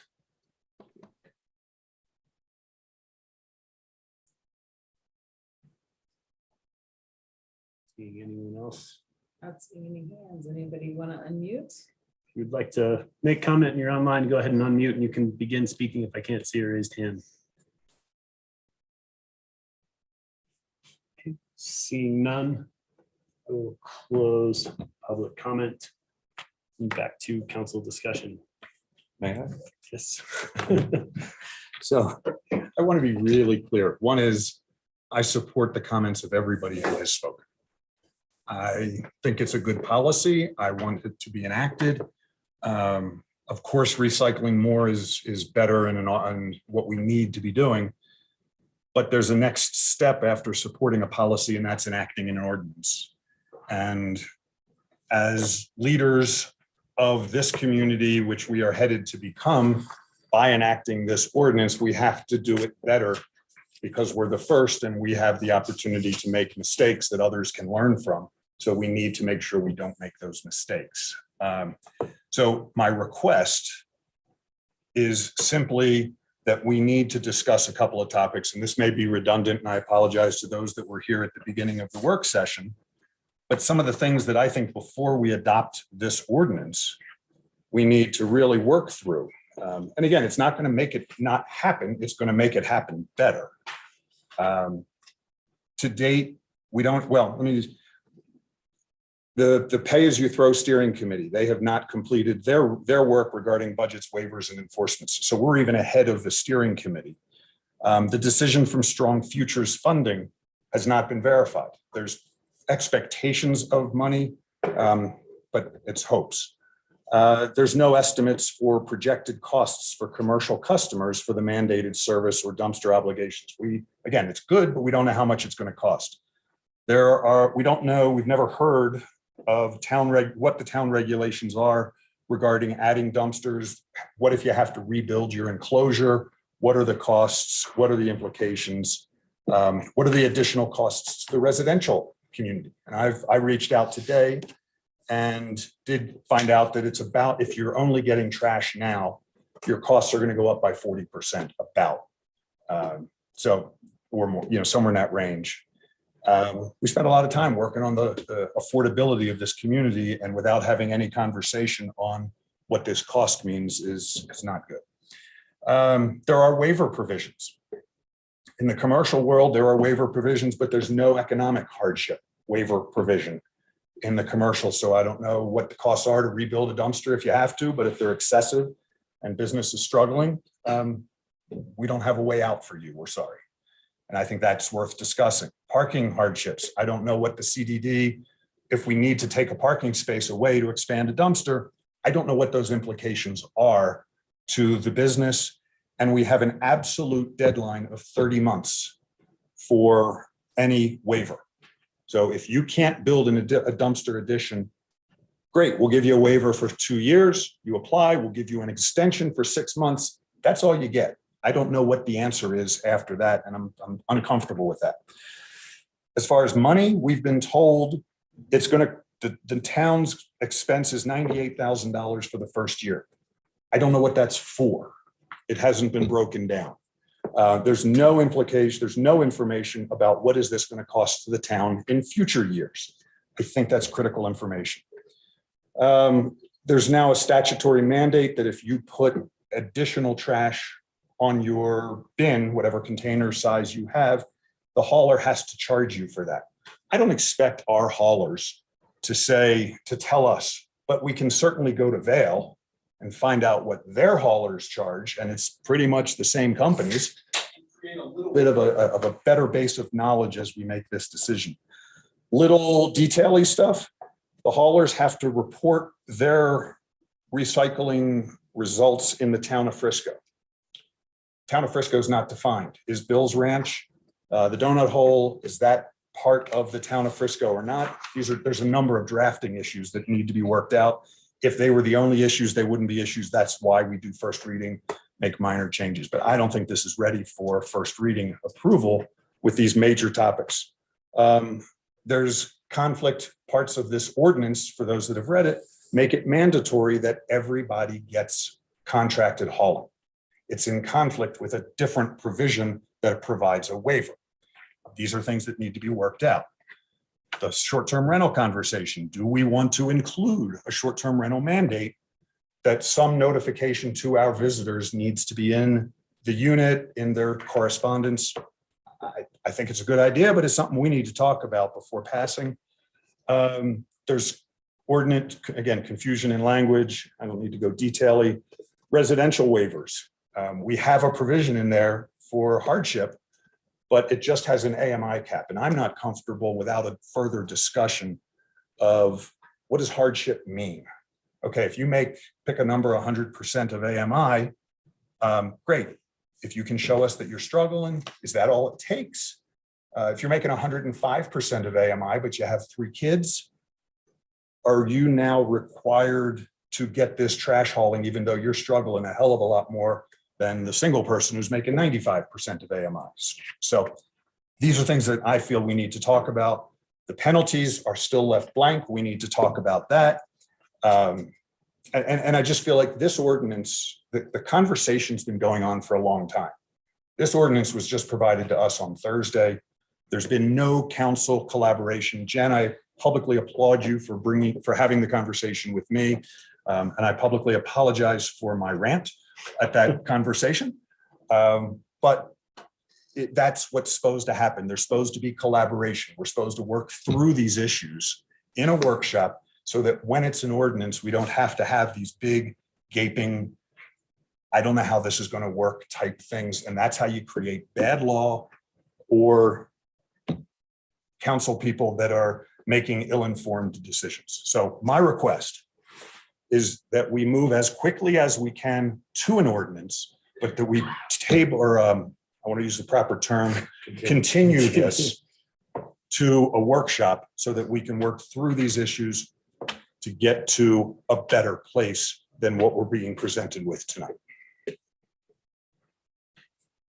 Thank you. Thank you. So you, to be clear, you are making the motion now to continue this to a work session in the very, very near future. Do you want to put a date on it, or? I'll do next meeting. I don't know what our AP, I don't know what our calendar looks like. That's what you guys do on Mondays. I mean, don't you think But I'm it's happy to do it as worthy quick of as possible. hearing other council members' perspective before? I mean, we've only heard one person's perspective tonight, so. But with the motion made, we need to go through with that. I haven't heard a second. Yeah, so that's what I was gonna say, is that the motion has been made. And I would love to hear why there's a sense of urgency when we will still be first, but we will be better. But I haven't heard why this is so important to rush through. So I would encourage other comments to help me understand. So hold off on the motion for now and we can come back to it. Is that what you're saying? I don't, this is policy. This is Yep. procedure stuff that's outside my understanding. I think if you make the motion now, I need to see if there's a second, we're gonna need to go through with the similar to earlier this evening. If not, you still have the option to make that motion after further discussion with council. I assumed it. Honestly, I assume that if I make a motion, then we have discussion. And then we go, but the discussion will be on, should we be going to workshop? Yes. Not the bigger Not the picture. bigger picture. Yeah. So you'd like that motion now? Well, because. yes, I'd like the motion. but I would- We're Melissa would gonna like to debate the respond. issues. We're not gonna debate continuing Yeah. it. So either we debate continuing it right now, or we debate the issue. So. I'd rather debate it's- continue. Okay, Okay. then. So the give me a motion, second. the motion has been made to continue this item to a work session for, and I'm sorry, the date of the next meeting is the 22nd. Work session of the council for the 22nd. Is there a second on the motion? This be continued to the 22nd. Yes, work session. Seconded by Councilmember Fallon. Is there any conversation or discussion, excuse me, on the motion specifically? I mean, I will say, I think that it is short-sighted to jump to continuing without hearing your fellow council members. I think I just heard that there has not been collaboration. We've had a work session, and I don't believe you're at that work session. But I did review it online and it was 10 minutes. And many of us have collaborated on this. We've had numerous dozens of discussions. We just heard from another dozen stakeholders. Very inspiring. I applaud your comments. I think they're well thought out. I think that, I was saving my comments but I'm just gonna interject them now because I might not have the opportunity to.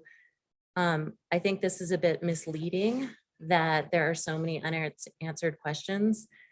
Questions were just asked, and now Jen and her staff are not being given the opportunity to address these questions.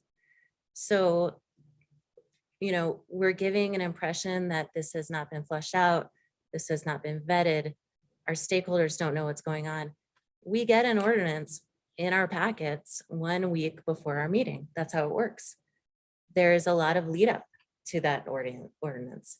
If it fails, we move on, we adjust. These meetings are meant to debate. These questions are very important. I'm not downplaying that.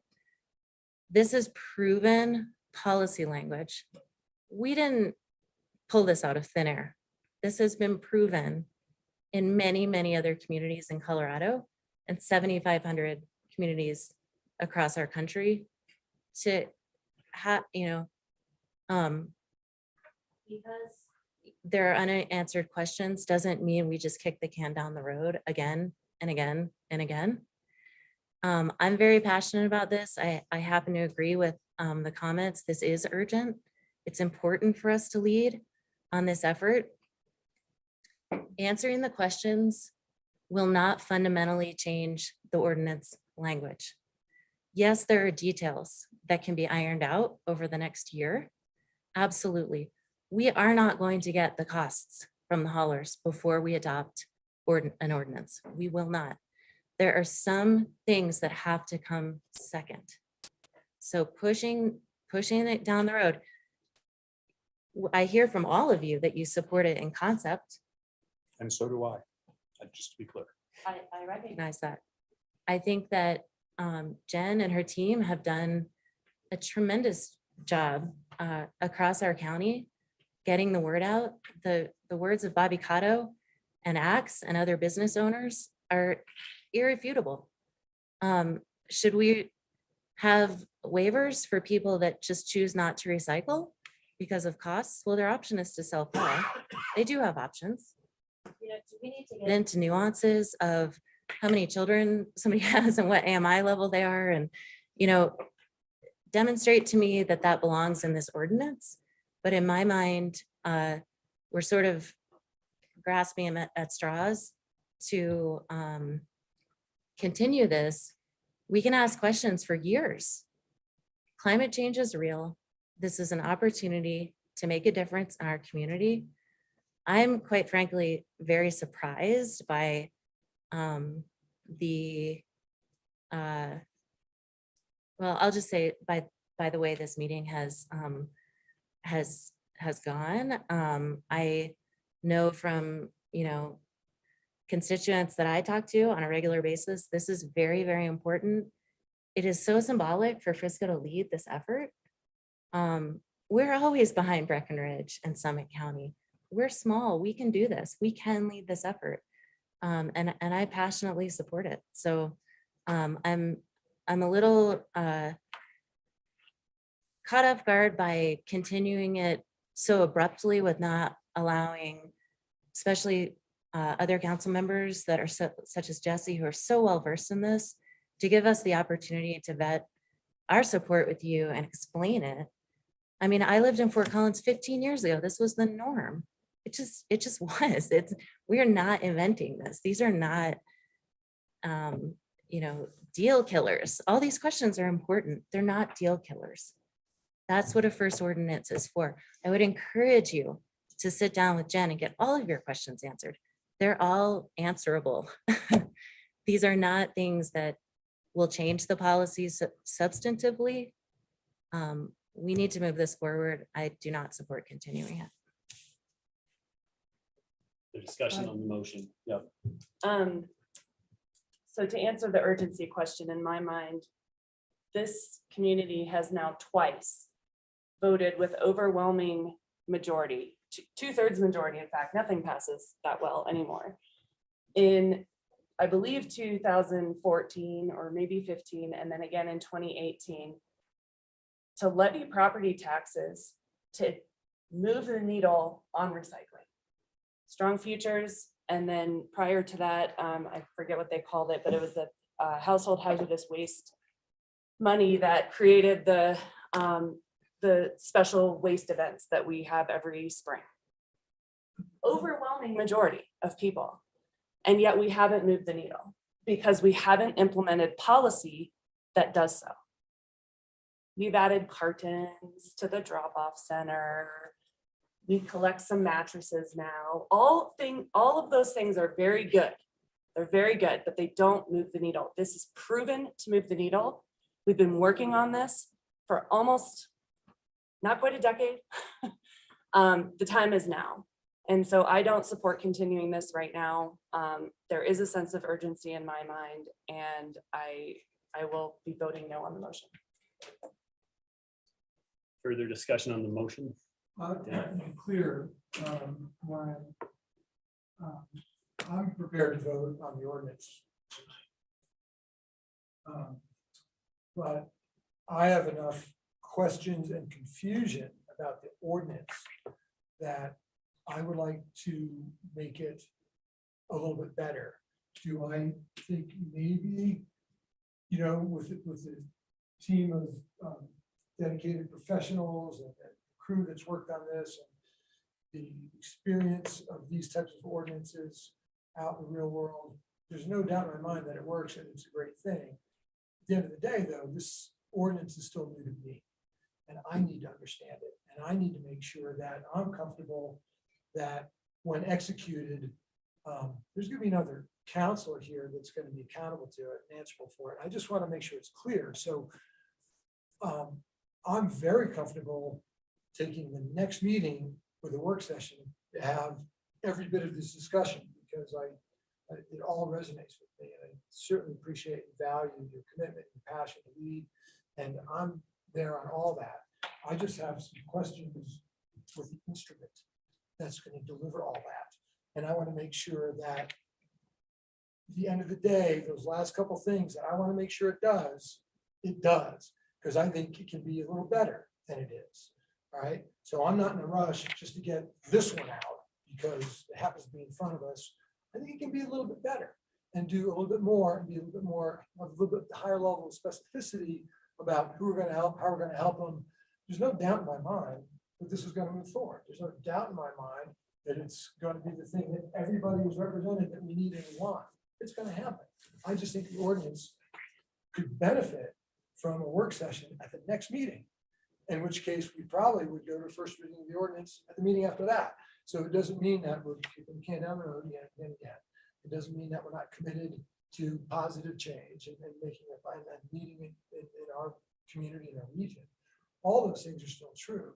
And at the end of the day, and about as soon as everybody's had their comments, we might find out this is all moot because the motion to continue won't pass and we'll be right where we probably land. I don't know where we're going to end up, but I appreciate the comments. I just want to make sure that's what you understand. I want to do it. I'd love to have this and the benefit of HC3 at a work session with the ordinance in front of me to kind of work through it for about an hour and make sure that that level of specificity is there. And that's, now I could be in the minority and that's fine, but that's why I seconded the motion, is because I would like to have that opportunity, not because I don't support everything that you all support. So I just want to be clear about that. So, and I would love to have that opportunity, 2 more weeks I spent a lot of time digging through this, come up with questions, and the answers are great, and the direction is dynamite, but I still think there's a couple things that I'd like to get some more answers to. If I get it, great. If not, this could deliver some really good things. There's no question about that. So anyway, to be clear, I want to make sure that it's not that binary, because it's not. So anyway. Any other discussion? Rick, I can't see it, but if you wanted to jump in under the, now I'm going to call the question. You're good to call the question, Hunter. Can you call the question, please?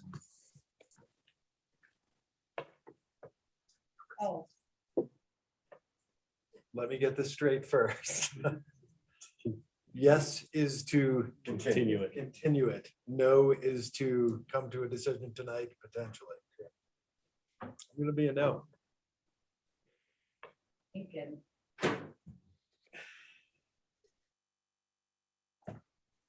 Yes. Sherburne. So no is to not continue it. Correct. I'm a no.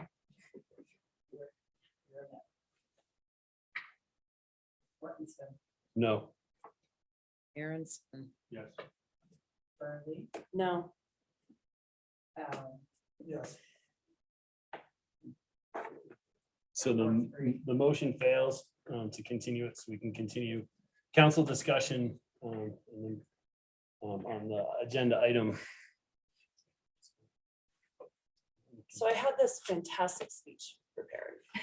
I'm not going to read any of it because I want to speak from my role as a staff person for a neighboring jurisdiction, because a lot of the questions I've heard have been around the implementation and what does that look like for the jurisdiction. And I want to say to begin with that I can't really remember the last time that we passed an ordinance where we sat here and dictated to staff how they implement a policy. We don't do that. We set the policy, we set the goal. And so the closest that I can think of is when we did the short-term rental licenses and we went through kind of line by line, like, what does the application say? And it just got bogged down in a level of detail that is not our job. So as a staff person, the things that we are considering, and I'll say, you know, variances and waivers, it is not. When's the last time that we passed an ordinance across all the jurisdictions that said the same exact thing for short-term rental licenses, for example? We don't. We decide internally how we judge those hardships. And we will do that. I know Hillary will do that. She'll work with her team, they'll figure it out, and you're gonna do a great job. And I think that on the budget side, the way that the budget is being proposed, this is it's a chicken and an egg. We could go around, you guys know this, asking the county for money, I mean, come on. So we could go around and around and around on what the budget actually looks like, but what's being proposed tonight is the number that takes care of our staff time, our implementation, and our direct benefit to our residents and to our businesses. And we don't need to spell out all of the different criteria in detail here at this body. But it's there. That's what the budget is for. The education and outreach, the coaching, the technical assistance, HD3 is taking that on. They've said it. They have grant opportunities. They are very nimble in finding funding, and they are the direct recipient of strong future funding. And what that level is, we don't know yet. But for Frisco, we're only 9% of the total population in Summit County. And that's what that $98,000 number, how we arrived at that. So I think there's more to come on the budget, but we don't approve a budget until November. So we have 6 months to kick that $98,000 number around and make sure Strong Features is going to match us before we actually have to make that decision. There's also year 2 and year 3. We'll see that budget ramp up a little bit because we anticipate more hardship with commercial businesses due to the, not just businesses, but the HOAs and multifamily because of the space constraints. So, you know, we don't look 2-3 years ahead, except for Leslie's 10-year pro forma for housing that we're gonna talk about eventually. We look a year ahead, right? So we already, I think, have enough information to go off of. And having said that, you know, I think that we just getting back to this cost thing, and I will read a little bit of my speech. The cost to society of doing nothing will be borne out in the billions and trillions of dollars in the future. And in order to avoid those costs, we need to implement policies today that help head off that disaster. And this is a proven one. We know we can do it. And I just feel, technically speaking, that this body doesn't need to get bogged down in the implementation details of how that happens. And so I'll leave it with that. And I appreciate you guys considering this tonight. I am so thrilled. We haven't had people in chambers in so long. So this is just amazing to hear from the community as well. David, I'm so sorry. You have been with us the whole time. But I just, you know, I think that this is, and if there are specific details that we can improve, we can also do that between first and second reading, right? We can make changes. So let's do that now too. I'll leave it at that and thank you guys very much. What are we have some major blanks to discuss. We're going to enact an ordinance tonight, are we gonna have commercial economic hardship? Of possibility of an application for a commercial economic hardship? Are we a hard deadline? So whatever waivers we grant have a hard deadline of 30 months. Is that okay? I mean, so I'm with some of the questions I could get answered, but you have some fundamental gaps in this. Economic hardships for individuals. What's our definition?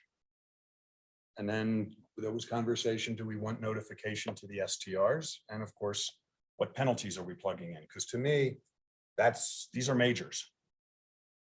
You know, you want to define the town of Frisco for the haulers, whatever, you know, they'll. The town of Frisco It's is a defined. municipally defined Right, jurisdiction. but is so- that, okay, that's what I mean.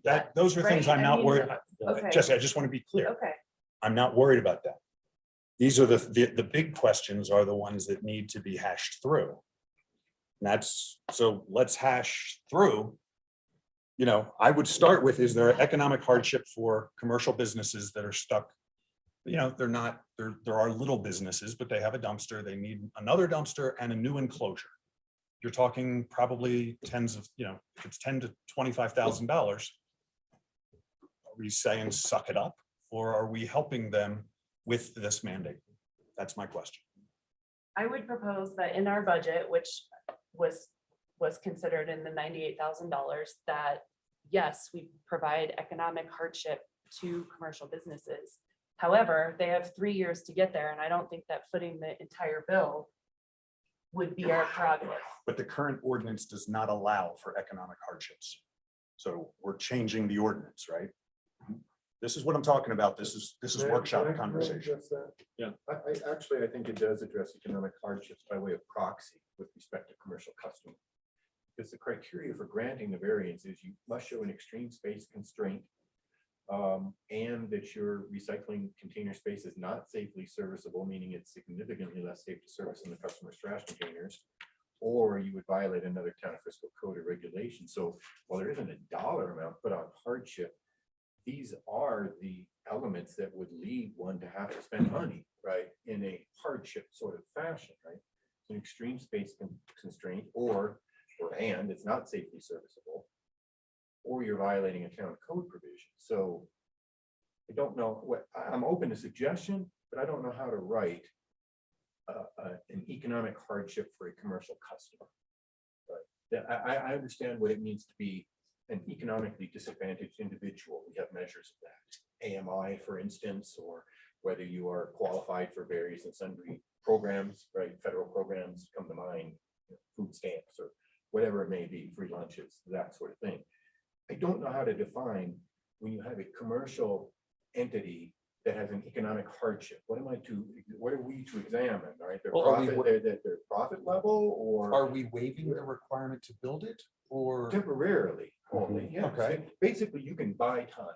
If you have a space constraint, and it makes your servicing the recycling area difficult, or you're prohibited by town code somehow, you can buy time. But what if he doesn't have any, he or she doesn't have any of that? They just don't have the money to do it. Well, I don't know what you mean when you say a commercial entity that just doesn't have the I think- money. If you're an HOA, you have the ability to impose and set assessments. If you're a business, you have the ability to set your prices sufficient to cover your costs. So I don't know how to define hardship on the part of a business, because would it be, show me that your profit margin is less than X amount for last year, or you lost money, or what? My question, I guess, to the group is that something we care about? Do we, if somebody can't afford to, whether it's their HOA, whatever, is money an issue for a business or a commercial dumpster utilizer? Is money an issue in not being able to comply with this, or lack of money? You got a little 5-unit condo, I don't know.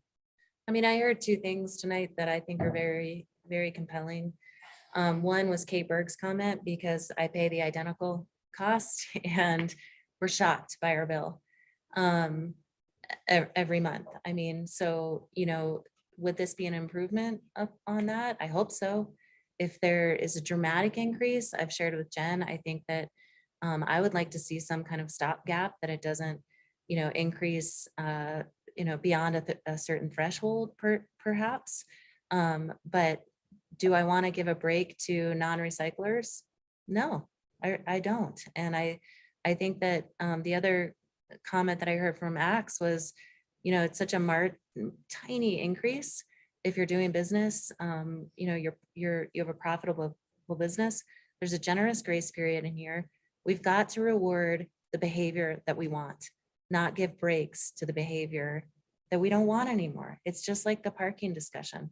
We've got to push the behavior that we want, and this sends it in the right direction. Do we need to fill in blanks in the ordinance? Yes. That's what this is for. It doesn't mean to just have another meeting. I mean, that's what we're here to do tonight. I mean, we don't show up with a fully baked ordinance on something this complicated. That's why we're here to meet tonight. So let's do it.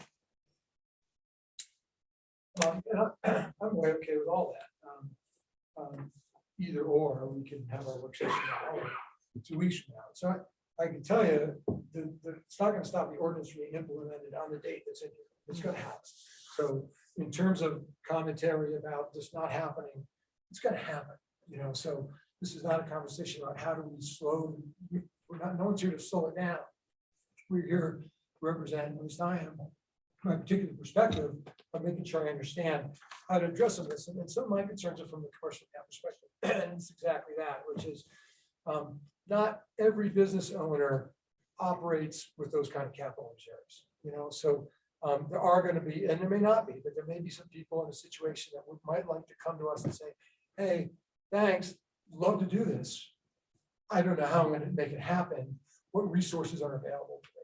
So in conversations, whether it's with AC3 Futures Fund or whether it's council budgeting some extra money to make sure that Hillary and maybe Donna can involve, or we, because we do sometimes bake that much into our ordinances because, you know, we want to represent that, again, that level of specificity. We want to make sure we're concerned about that being addressed. So I would want to make sure that there is some way that an entity who's lacking the resources, an HOA, that's cash poor, yeah, you can go borrow some money, maybe they can qualify for this, maybe qualify for that. But I think we could be first in line, making sure that some resources are there. What that looks like right now, I don't know, you know, because the criteria here is very clear, very explicit, you know, and I can't get it happen, but I want to make it happen, but who's going to help me, you know, I understand AC3, maybe there was some technical help, might take, bring Don on board, at the end of the day, it's going to take some dollars too, probably. I just want to make sure that they, you know, because, and that's what I'm concerned about, you know, on the enforcement side, just want to make sure that we're clear, and we'll get to that in a minute, I guess, about enforcement, but I just wanted to make sure that if we're going to look at this hardship provision, that we're willing to put some money on the table to help people get where we want them to be. If they don't have it. And I think, and I agree, and I don't think we have to write that in.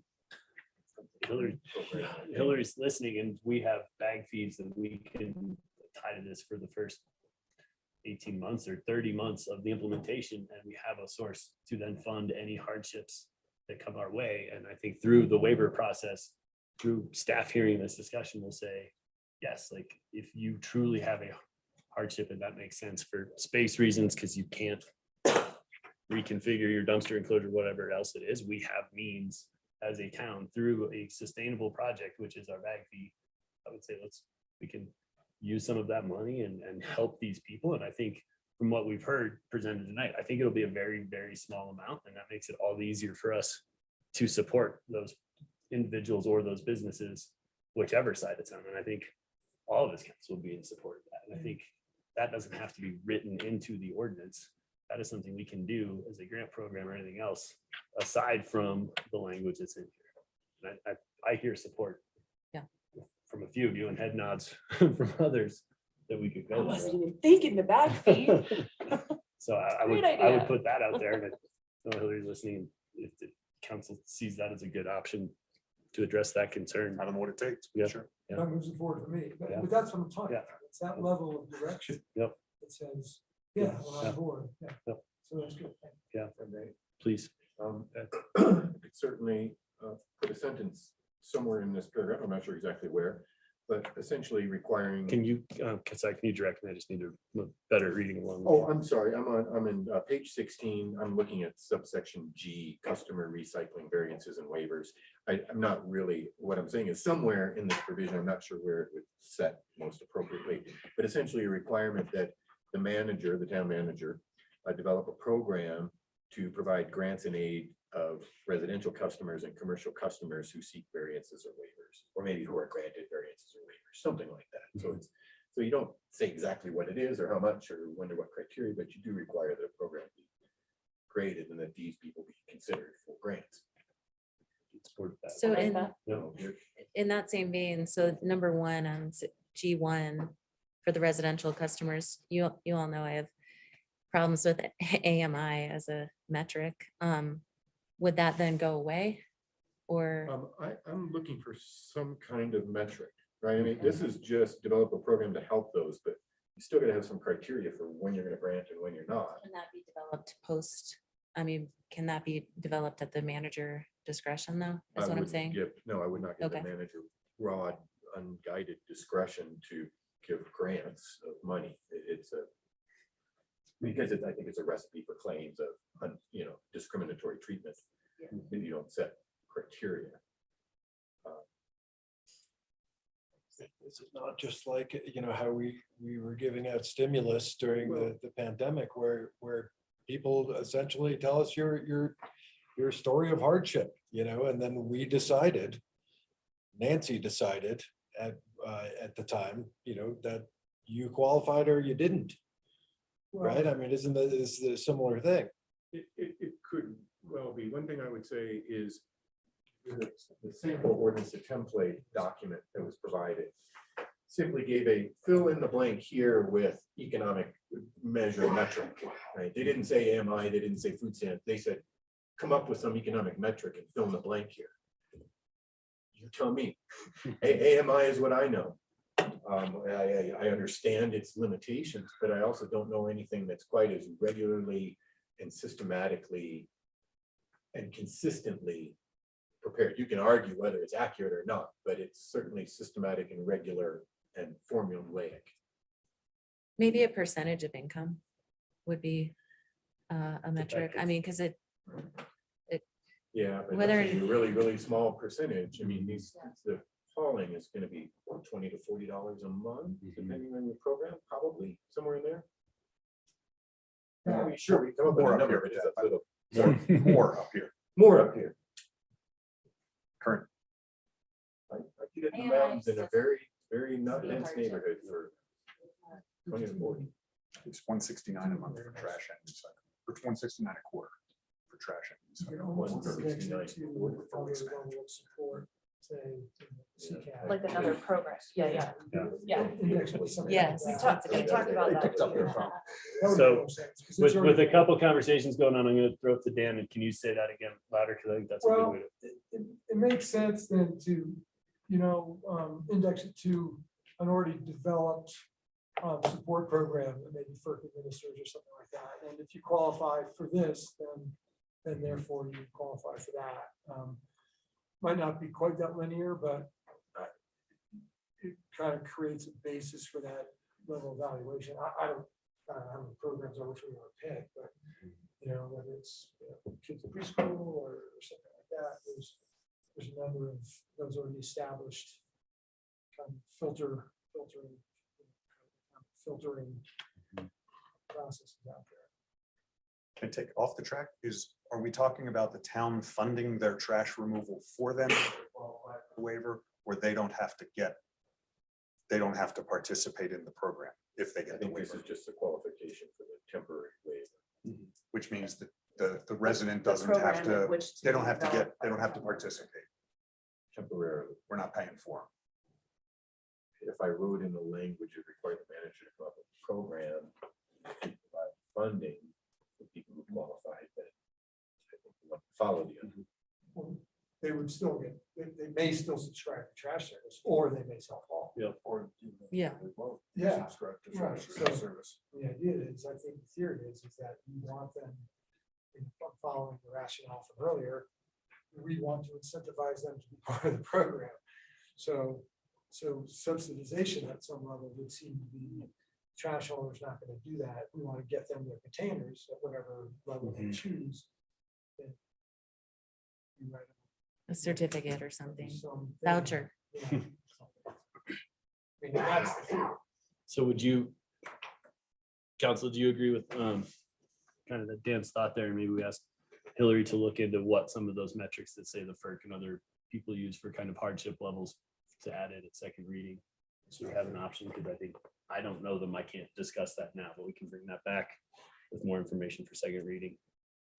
Is that And also examples of other communities Yep. that have instituted this. I think our bag fee, if I'm not mistaken, which I know is only 10 cents for, I know we're talking about different scales here, but I think we tie that to SNAP. I think it says in there, you're exempt if you can prove low income status based on SNAP benefits, I think. What does it? No? If they get a waiver? Okay, now they qualify for whatever we For a decide. temporary period of time. But what does it mean to the homeowner if they don't have to participate in this program? I think what we're saying is they would get a voucher that We're would paying- enable them to. So we're paying for them, Yeah, for their trash. or they service. can self-haul. Or just, we're subsidizing? Yeah. Okay. Next. Yep. Just a quick question, and it's a little bit of a pinhead dance maybe, and I'm just curious how much. I know that the council was provided information on, and you know, Vale's performance is no guarantee of our future results, but I know there was information provided on, I think they said that only 2 commercial customers sought variances or waivers in their first however many, whatever period of time. Did they receive any residential customer waiver requests? And so what was the magnitude of that? I'm just curious whether we're talking a lot about something that's never gonna happen or not. No, they didn't. Yeah, not in Vale. And most of these communities do not offer low income subsidies or waivers or variances. So we're happy to look at that. It's very high on our list anyways. But we don't have a lot of good other community examples for on the financial Well, hardship the piece. the reason was robust stakeholder engagement, and people were concerned about the equity piece. So yeah, I mean, really good question, but it's in there because there, particularly from the BOCC, there's very strong drive to make sure that this is equitable. And I had one other thought and I forgot what it was. I'm okay with that. The direction's been provided on the waiver issue. If I could direct attention to item 17, violations and penalties. Subpart A, this has been set up as an either or, and again, the template sort of punted on this and said, see your local code for penalty provision, kind of do what you will. So this has been set up as one of 2 ways, and you see the brackets there at the end of paragraph A. Any person convicted of having violated provision shall be punished either, bracket as set forth in chapter 1, section 1-14 of this code. That is our general, and everything references back to that. That's what gives the court the power to fine you up to $1,000 and put you in jail for up to a year or both. Makes every day of violation a new and separate offense. It's our general provision that stands there for most. Or you could do subparts 1 and 2, which is essentially mandatory minimum fines. It would set up the fines as mandatory minimums, but setting it up this way, it would only have violations be subject to fine. Frankly, I would tell you, I've never seen a municipal court see like jail, so potential, I wouldn't worry about it too much.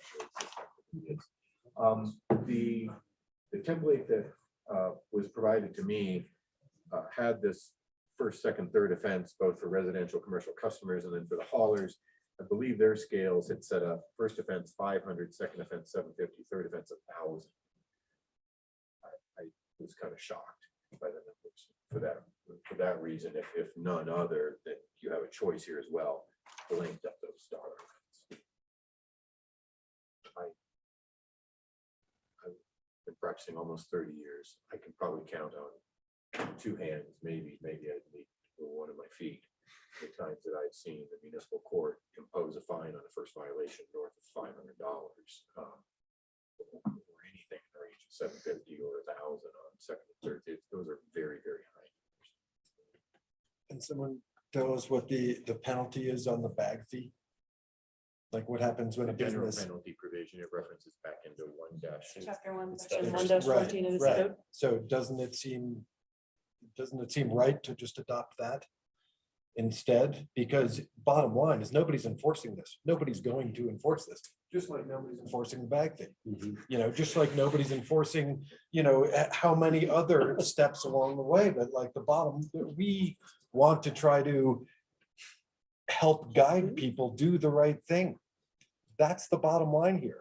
And these are now little things, like they started out as bigger things. I would agree, Andy, but like some of the things I hashed out with Jen already and weren't an issue as far as I understood. And, now when we're getting into the nitty gritty, like this is a non-issue. Like, what's the right thing to do here now at this point? That's what I say, that if we're gonna keep going through and complicating. Well, these we things. have to, because these were Thad was gonna bring up these issues Well, sure. for I would say any one- motion on first reading. One difference is haulers are culpable. So they're gonna be looking for an agency who ostensibly they're partnered with, and they're gonna wanna know why they're not getting help. So if haulers can be hauled, to account, if you will, then they're gonna wanna know why they're not getting support from us, from a prosecutorial standpoint at the residential level, I would think. So if you're coming after me and I'm a hauler, you're like, well, you can't come after me, you're not doing, I've been telling you that this, is. So can we just add any person or hauler? Oh, this already applies. Any person convicted of person is, it has a general definition back in chapter 1. It means entities, businesses. Person is the broad term. Any person, meaning anybody named in this code who could violate it. I would do warning, double secret probation, and community service. Do not do- But the court can do that. But And probably- not for all, for resident, because there has to be, if you get to that point, you gotta have some, but I think education is more important. This is not, they're not, it's not creating a toxic sludge dump in the yard. This is just it's an education. Just the municipal courts, when they have broad discretion, focus on changing behavior. Right? They're not there to punch people. They're there to figure out how to make bad behavior stop. We haven't met with our judge recently, but yes, he has said that to us. So I'd be, I think to where Andy, you were going, I'd be comfortable just leaving it as the refer to chapter 1, section 1-14. Is that, you see head nods? Consistent, yeah. What does that say for violation? So that goes to the court to determine. So that could be, So there's a fine schedule that there's. or it could be educated at the discretion of the judge. Judge. Yep. So it could be double secret Fine. probation. Up to 1,000, up to a year in jail, probation, community service. Typically, they have a schedule they work off of for first offenses, although they're not, the schedule tends to be for the traffic offenses, right? When you have code violations, it tends to be more case by case, and the judge is looking, is this person sorry? Do I think they're gonna do it again? They're making sort of decisions based on what happens in the courtroom as to what needs to be done to change behavior. So someone who has stepped in as a municipal judge in other Someone who still jurisdictions. serves every now and then. And we can have them sort trash at zero waste events if they are multiple offenders, so we Great can idea. post them up. What else do we have? That and That is all that I'm needing input on. I understand we're gonna hold on the blank for the AMI, and it may not even end up being AMI. Take some input at the next meeting. Okay. Is there any other questions, concerns, thoughts?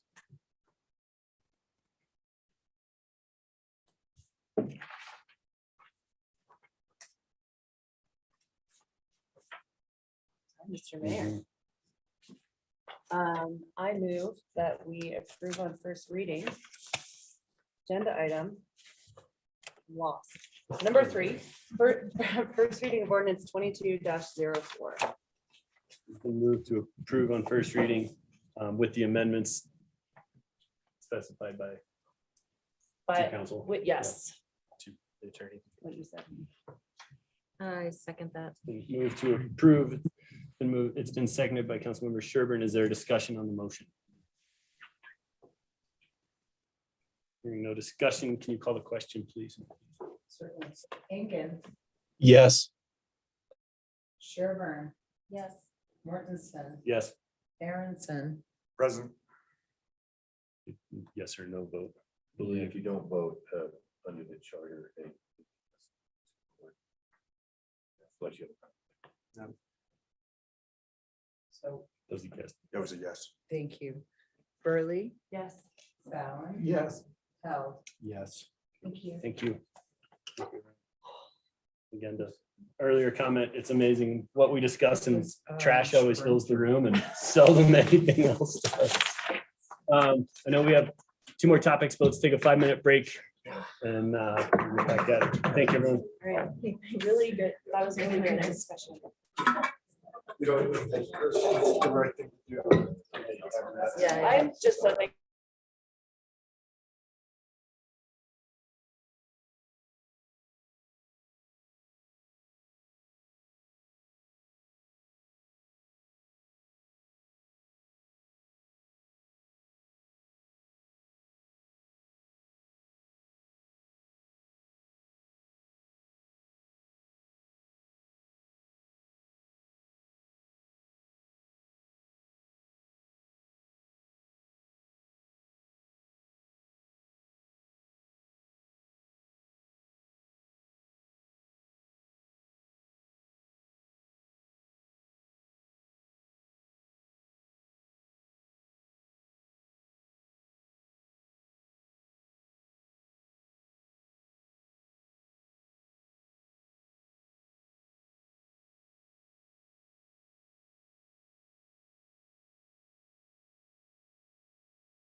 The agenda is agenda item number 4.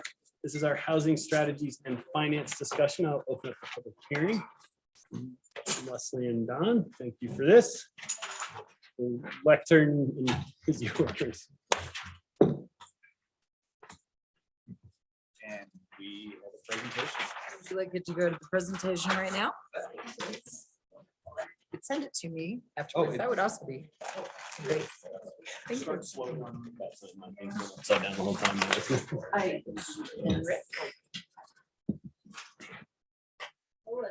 He said, go ahead and start slowly. Go ahead and start. Did you know that you put my family picture in there? That's your family? Penalty for every time. Please, And now it's gonna be on YouTube forever, so. Go ahead and, So Linda's popcorn machine. Great We're ready? addition. all right, good evening, Mayor and Council. This is a follow-up from our council's discussion about a month ago when we were talking strategic plan. And at that meeting, there was a lot of conversation about what's really the next step on housing and housing goals and what are we going to do and how are we going to accomplish some of what we want to get going. So as you know, in the town council strategic plan, housing comes through in a few different ways. One, we've got a goal of increasing occupancy to 50% residency in the community. We've got a 5-year housing capital plan. We've got a housing strategic plan that's listed in there. And then also implementation of development projects, specifically 619 Granite and Sabatini lot are called out in the council strategic plan. So we've made some steps. We don't have this big glossy plan. I think we heard from council at the strategic planning session. We don't need to probably hire a consultant to develop a big glossy plan. We've got the knowledge, we've got the skills. We can do this. We just really need to have that focus and help council create that vision on what the council's vision is on how to create on how to meet these goals. So where are we at? So back in actually about a year ago, actually 364 days ago, we met at council at March 9th of 2021 and had a discussion about housing. We've had a lot of housing discussions. And again, we've made some projects or progress on that. But at that point in time, was the first time at least staff expressed a goal. You know what? We've got 153 deed restricted units right now. 2011, we had about 46. So tripled that in 10 years. You know, maybe a good reasonable goal for the next 5 years is to double what we've got now, get to about 306 deed restrictions in Frisco in the next 5 years. So building off of that, and again, this is ultimately maybe a staff suggestion of what a goal could be. And we'll get to a little bit later on how we would like to get council involved in creating and really establishing these goals as well. But if that is our goal, 153 units in the next 5 years, how do we get there? Well, we've got a housing helps program on consent agenda tonight. You made it a little bit easier that we can continue to pursue that goal in partnership with the county, which does two things. One, it helps gives additional options to increase units. It also helps our money go farther because now we're sharing some of those costs with the county. We have Granite Park, which we're calling, which was the 619 Granite project. We have made some pretty good progress on that and we're moving forward. You should see in about a month from now on the agenda, something for an agreement with CDOT as far as how we're going to go about operating and constructing that property. We have 602 Galena. That's the workforce center. We're just at the very starting stages of that project. So between those three things, housing helps over 5 years. Let's say we do 10 units a year, Granite Park, 22 units, and 602 Galena at 35 units. That's 100 units. That's 105 units, 107 actually, right there. Earlier tonight, we were talking about private development density incentives. We have these in place. They've been used. They've been very successful. Actually, we've created somewhere in the ballpark of 40 units just through that density bonus. There's 5 on the books right now that are under construction or in the planning pipeline. So that has been pretty successful. I think we could safely say we'll get another 25 units just from that. So right there, now we only need 21 more units to bridge that last little gap to meet our goal. So there's a lot of ways that we can do this. And I think that's the point. And really looking forward to having that discussion with council in a more focused setting on what is our vision and how are we going to accomplish that. So timeline, and this is maybe an example of a project. Granite, 619 Granite, we're calling it Granite Park now. CDOT lot, whatever we want to call it. But this is where we're going. It's been it's been a year and a half to get it to where we are now. And that's where we've got a design. We're moving along. I'm going to point out one kind of cool thing in here. So under May 22nd says grant awards announced for HB 2021-1271 IHOI development grant. And so this is actually a grant that staff prepared, submitted yesterday. And you'll see a resolution of support on that on your March 22nd meeting. And this could be a $1.5 million grant in order to help finance that project. So don't know what exactly the timeline on that is. Don't know if we'll get the full amount. But the point is we are looking at various options in order to accomplish some of these goals.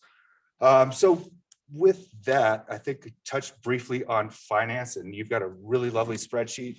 And I'm going to turn it over to Leslie to dive into what that means. Thank you. So it is pretty hard to read on the slide. I recognize that's why I gave you all a nice 11 by 17. If anybody in the audience would like one, there's some extras over here. And then it also is included in the packet for those that are joining us remotely. So this is a pretty rough document, just to be clear. It includes a lot of assumptions that were simply made by staff at this point. But as Don referenced, we would like to come to you and have a more in-depth session where we can talk about the decisions that were made in this and have you all actually make those decisions. So at this point, we may not all agree, but we'll get together and refine this. This is expected to be a living document that can move forward with us throughout the years. As Jesse pointed out earlier, this is not a budget item. These are just some forecasts and some estimates. We're not adopting anything at this point in time. We only do that year by year. But the point of this is to demonstrate that a document could help to guide decisions and inspire action in the near term. So here, looking at revenue, you can see we've broken out the tax by the two different tax types. The one that's in perpetuity, as well as the one that was recently voted to sunset, extended additional 20 years. We also have the impact fee and some other small things. Just to point out, in case anyone was wondering what that transfer in is for $287,500, that was the amount that was transferred back into the fund to reimburse for those employee COVID grants, rent relief. On this next slide, we are showing some expenses. I did separate out some operating expenses, and then the projects we actually decided to do by net cost. So you're seeing revenues, it combined with expenditures. When there's a negative, that's actually, it means that it's to the positive, it's to the good, it's a revenue amount. So, sorry. So this does include as well some financing, which is still up for discussion. It also includes construction costs. So you will see, for example, in the Granite Park example in 2022, there is there is a negative amount in there for the Granite Park. That actually is relating to financing. So we would receive more money in for financing than we would spend that year, but we would spend it in the following year. So just as an example. But we're not going to run through all those projects right now.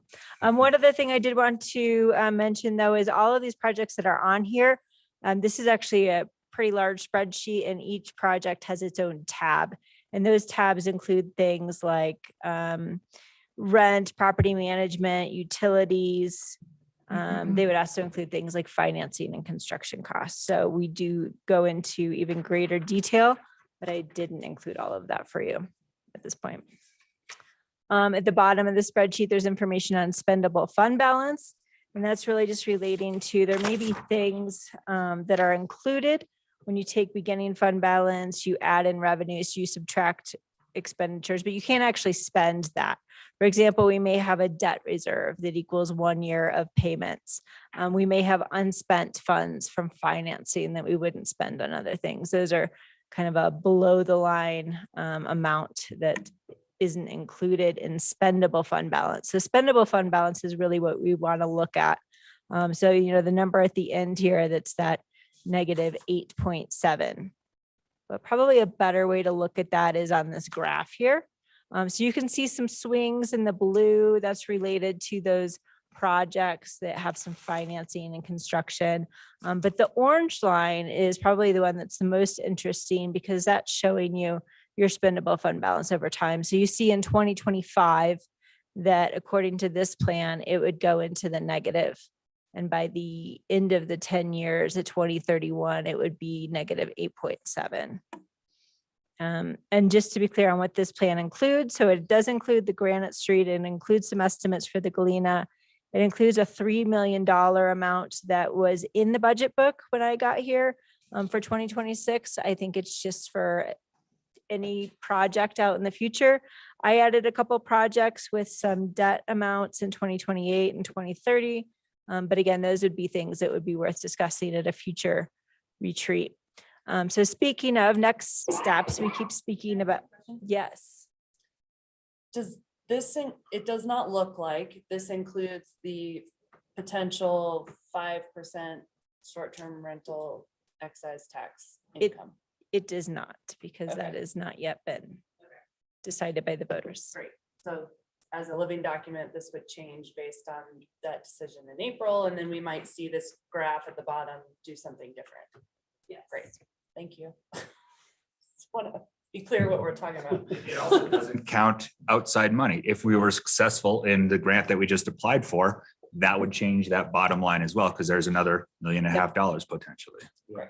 Yep. So we would update it with all of those changes and present it to you regularly as often as you wish. So just to describe, you know, a retreat style dive into this, we could discuss things like guiding principles. We would review the pro forma again in detail. We could confirm the course we're on, discuss the things that were in Don's slide, set some expectations. That could end up in a document that would incorporate all of these different things we're discussing and be comprehensive. So what we would like coming out of this discussion is some feedback from you about what you would like to see included in that next discussion. It was brought up previously about low-hanging fruit ideas, so getting an understanding of what those things might look like. Potentially, it has been discussed in RFI or RFQ on housing developer services, any other topics. We could update you on the construction based upon the timeline that Don presented related to Granite Park and how that grant funding is going. Additionally, the scope of housing helps in Frisco locals. Those are some line items in that pro forma. So those would be worth discussing and at what level we're marketing that, as well as the piece of the pie.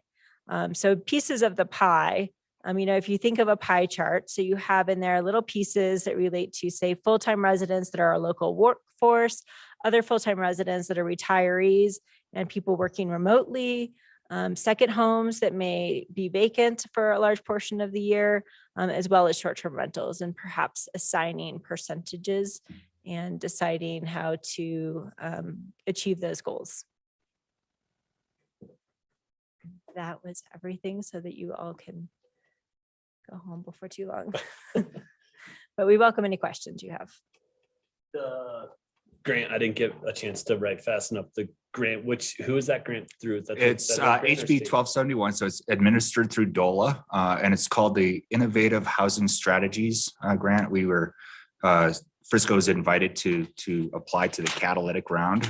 We had to go through a vetting process back in December, so staff went through that and spent a little bit of time writing it and got some good support letters. So we'll see how it goes.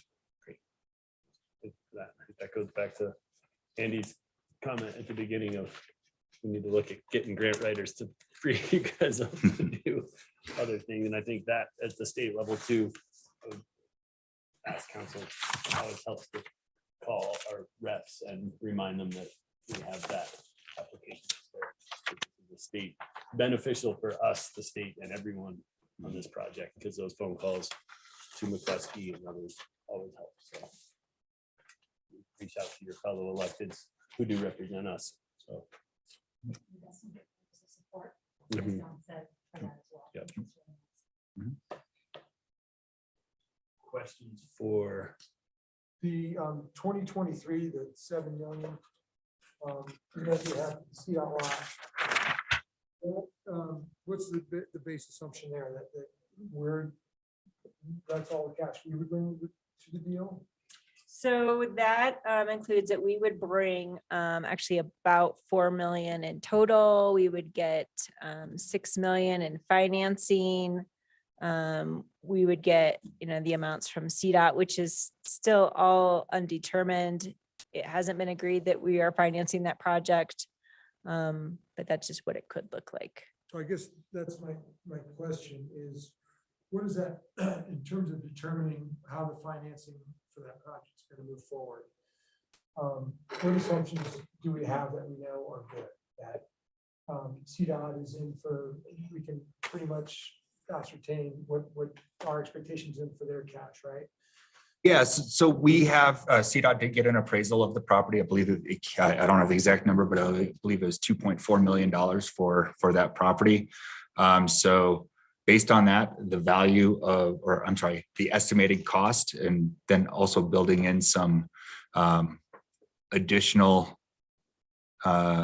contingency based on the unknowns of our local market. I mean, it's gone from 6.2 million in October to 6.7 million in December, and it's probably 7.2 million now. And by the time we go to construction, it might be 7.7 million. So we've built some of those assumptions into that number as well, backed it out, and essentially did a 50-50 split with CDOT. The calendar that we presented, the timeline was based upon the idea of doing a reimbursement resolution at the beginning, which allows us to finance any of the costs that we have after that point in time, and then not actually doing the financing until we have a bid from a general contractor and we know an actual amount. So explain then the financing plan. So where I'm trying to go with this is, what should my reasonable expectations be within several $100,000 or $500,000 or so of what the fund balance is going to be post financing? So we're going to finance, you're going to bring 4 million to the table and then finance 2. I guess I'm confused. Yeah. It was so- to finance 6. So if you look at this or it should be about construction. 3.5. The construction is spread out across 2 years. So the construction is spread out across 2022 and 2023. So you see the negative amount in 2022. That means we're to the good because we haven't spent all of the financing, presumably that we might receive from certificates of participation. And then in 2023, it's spending all of that, completing the project. So that in 2024, you're starting to see some regular ongoing project revenue when you take the debt service minus the rental income. So the 7 million really won't be 7 million, it'll be less. The 2 years together. Okay, but if the whole build is 7 million, again, and the dirt's 2.4. Well, so, okay. CDOT brings the cash. Yeah, so I think we're actually assuming that the cost of construction, once we build in, again, these contingencies and everything else, site work, utility purchases, everything that we need to do, we're probably expecting that the actual construction cost is going to be closer to 9-ish, plus the value of the land is the 2.4. So that's where you get to about the $12 million overall project cost. And then, there, we split that in half. Ours is 6, CDOT 6, just using nice round numbers. And then just subtract out the 2.5 for the value of the land. CDOT's bringing 3.5, we're bringing whatever, whatever the rest is. I lost a decimal point there. So. All right. But hopefully at some point in the near future, we will have much Yeah. better numbers. Yep. And that's the point of that meeting in April, is we should have a draft construction and operating agreement from CDOT for council to review and discuss. On the grant discussion, because like if we can now secure money for this, then do we need to know those end figures in order to go for some of these grants, or So what we submitted yesterday, it had a, what is the grant amount you're requesting? What is the estimated project value? And we put in those numbers. And then they had a minimum 20% cash match. The way we worked it out, if it's CDOT X percent, town X percent, it worked out that the cash match is actually about 44%, excluding CDOTs, because they're state funds, DOLA state funds, so we had to back that out as well. So yeah, I think we have close enough numbers. We don't need exact numbers. I mean, they're giving grants for projects that aren't even on the board yet, so we're further along than most. I would just offer a general comment that I think this is really fantastic because, we know that these numbers are moving targets, but it allows us something to react to. And knowing that every single one of these is an individual deal, it could involve a third-party developer that would transform the financials that we see here. And so it will allow us to evaluate them based on various proposals. And I think will be very effective. So to me, it's not important to look at these numbers because I know they're going to change. But just having a framework that the next council, it won't be me. Unfortunately, I would love to. But they can look at and evaluate project by project. How is this impacting our fund balance? How is it expected to? What does it look like if it's rental versus ownership? Are we going to hold on to these? Are we going to have a third party developer? Who's going to finance it? All of these questions will affect this fund balance. And so you've provided finally, a really solid framework for us. And I think it's fantastic. So thank you. Thank you. There, that's a way that, because I'm not a numbers or spreadsheet or any of the above. I thought you were gonna say you wanted me to send you the spreadsheet so you could like play around with all That was the that. follow-up to my question. Yeah, because I wanted to see all the tabs so I could go through there. No, I mean, Bonnie used to bring me a ruler so I could keep track of where she was going so I could get through these. But is there a way to add like a line or someplace where we can just see kind of the assumed debt service and then kind of how that number changes over time so we can just kind of track that? Or is that too complicated of an additional line? Just so we can kind of, because I'm not too scared of going into debt for any housing projects, but I think seeing what that might be in relation to this would be helpful for me, is because my hope is now that you've built this is we'll see this document many times moving forward to help us, but also kind of track that. At some point, we also can't go in and try to borrow money for every single housing project or anything else, because there is a capacity limit, I think, or financial limit, just so we could see what that looks like, or is that not really? I could feasible? add it as a debt service. I think also as we're talking about specific projects, like once we have some more developed numbers on say Granite Park, we've gotten bids, and we could show you that individual page relating to that project.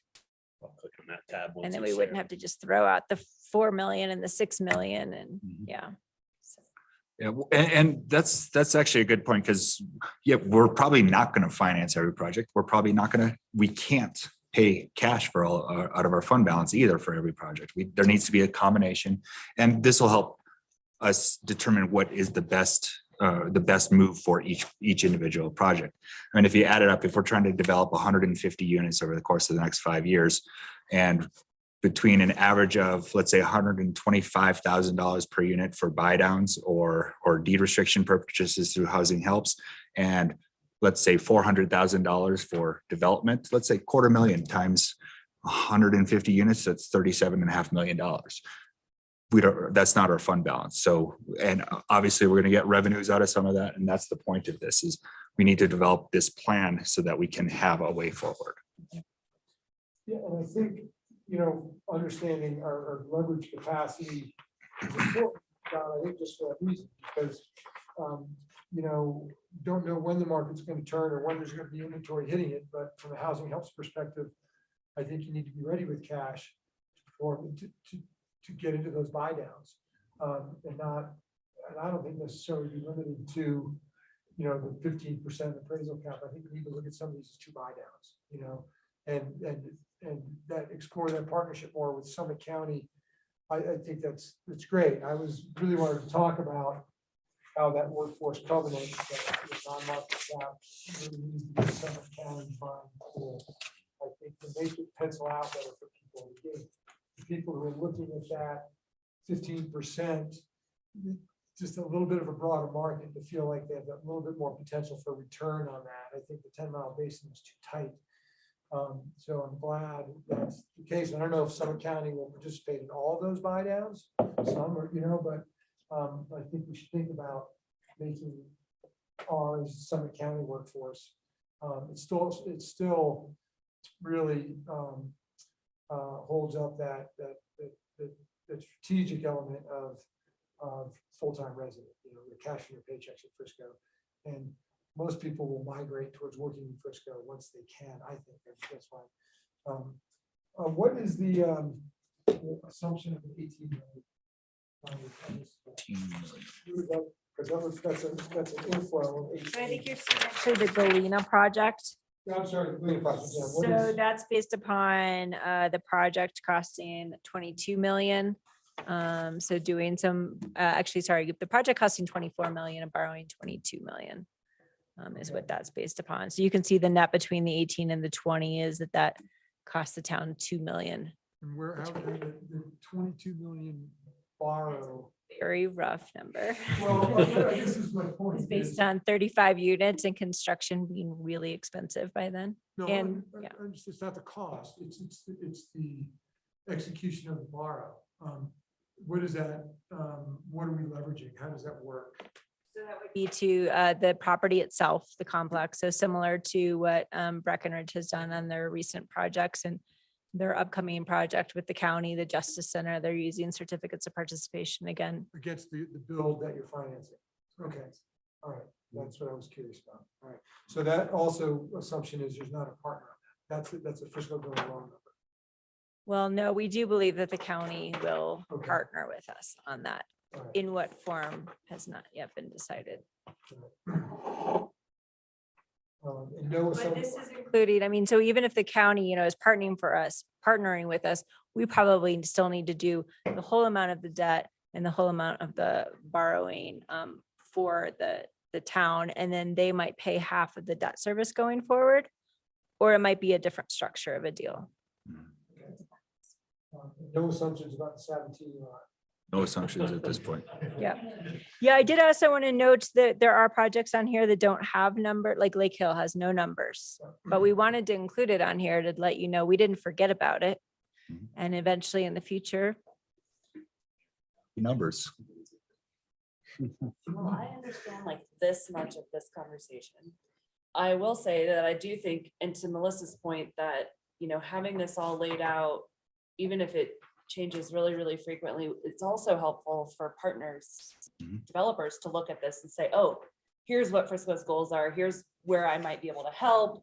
Whereas before, I think we were hoping that they would come to us with ideas and they never, some people do, some people don't. And there was just confusion over where we were going, what we're doing. And I just think that this helps kind of put that on them. It maps it out. And I think that that's helpful, and hopefully people will take note and almost ideas. And to Andy Held's point as well, as having a plan like this where you've actually started to develop numbers, that is actually very useful in grant applications and moving Yeah. forward as well. So. yeah, good job. Yeah, they always want to know about your unfunded amount. So it helps to know that. Council, would you, and this is how I see spreadsheets, so if this doesn't work for you, I also think it'd be helpful to add somewhere that would make sense, just the potential number of units gained on here as well, so we can also kind of track that along with it. Yeah, that was one of So- our thoughts of something Yeah. that could also be discussed at this future meeting is to translate the numbers into units. Great if we could see like come 2026, if we're on track with some of this, like that gets us at 100 additional more units per this. So you could do, kind of the same chart, but instead of dollar amounts, you could do Mm-hmm. units. Thank you. Great. That would be great. Questions or comments? Staff on any of this? And this is what you were looking for, was mostly just the big picture feedback, how this looks to us perceived. Yes, and as well, just again, like, you know, that we believe that a good next step is June, July, somewhere in that time frame after the new council has had their initial council retreat and board development and getting to know you and strategic plan goal setting, have a focused session with council, a facilitated session to really drill down, define what the vision is, define what the goals are, and then we can add and further build this plan.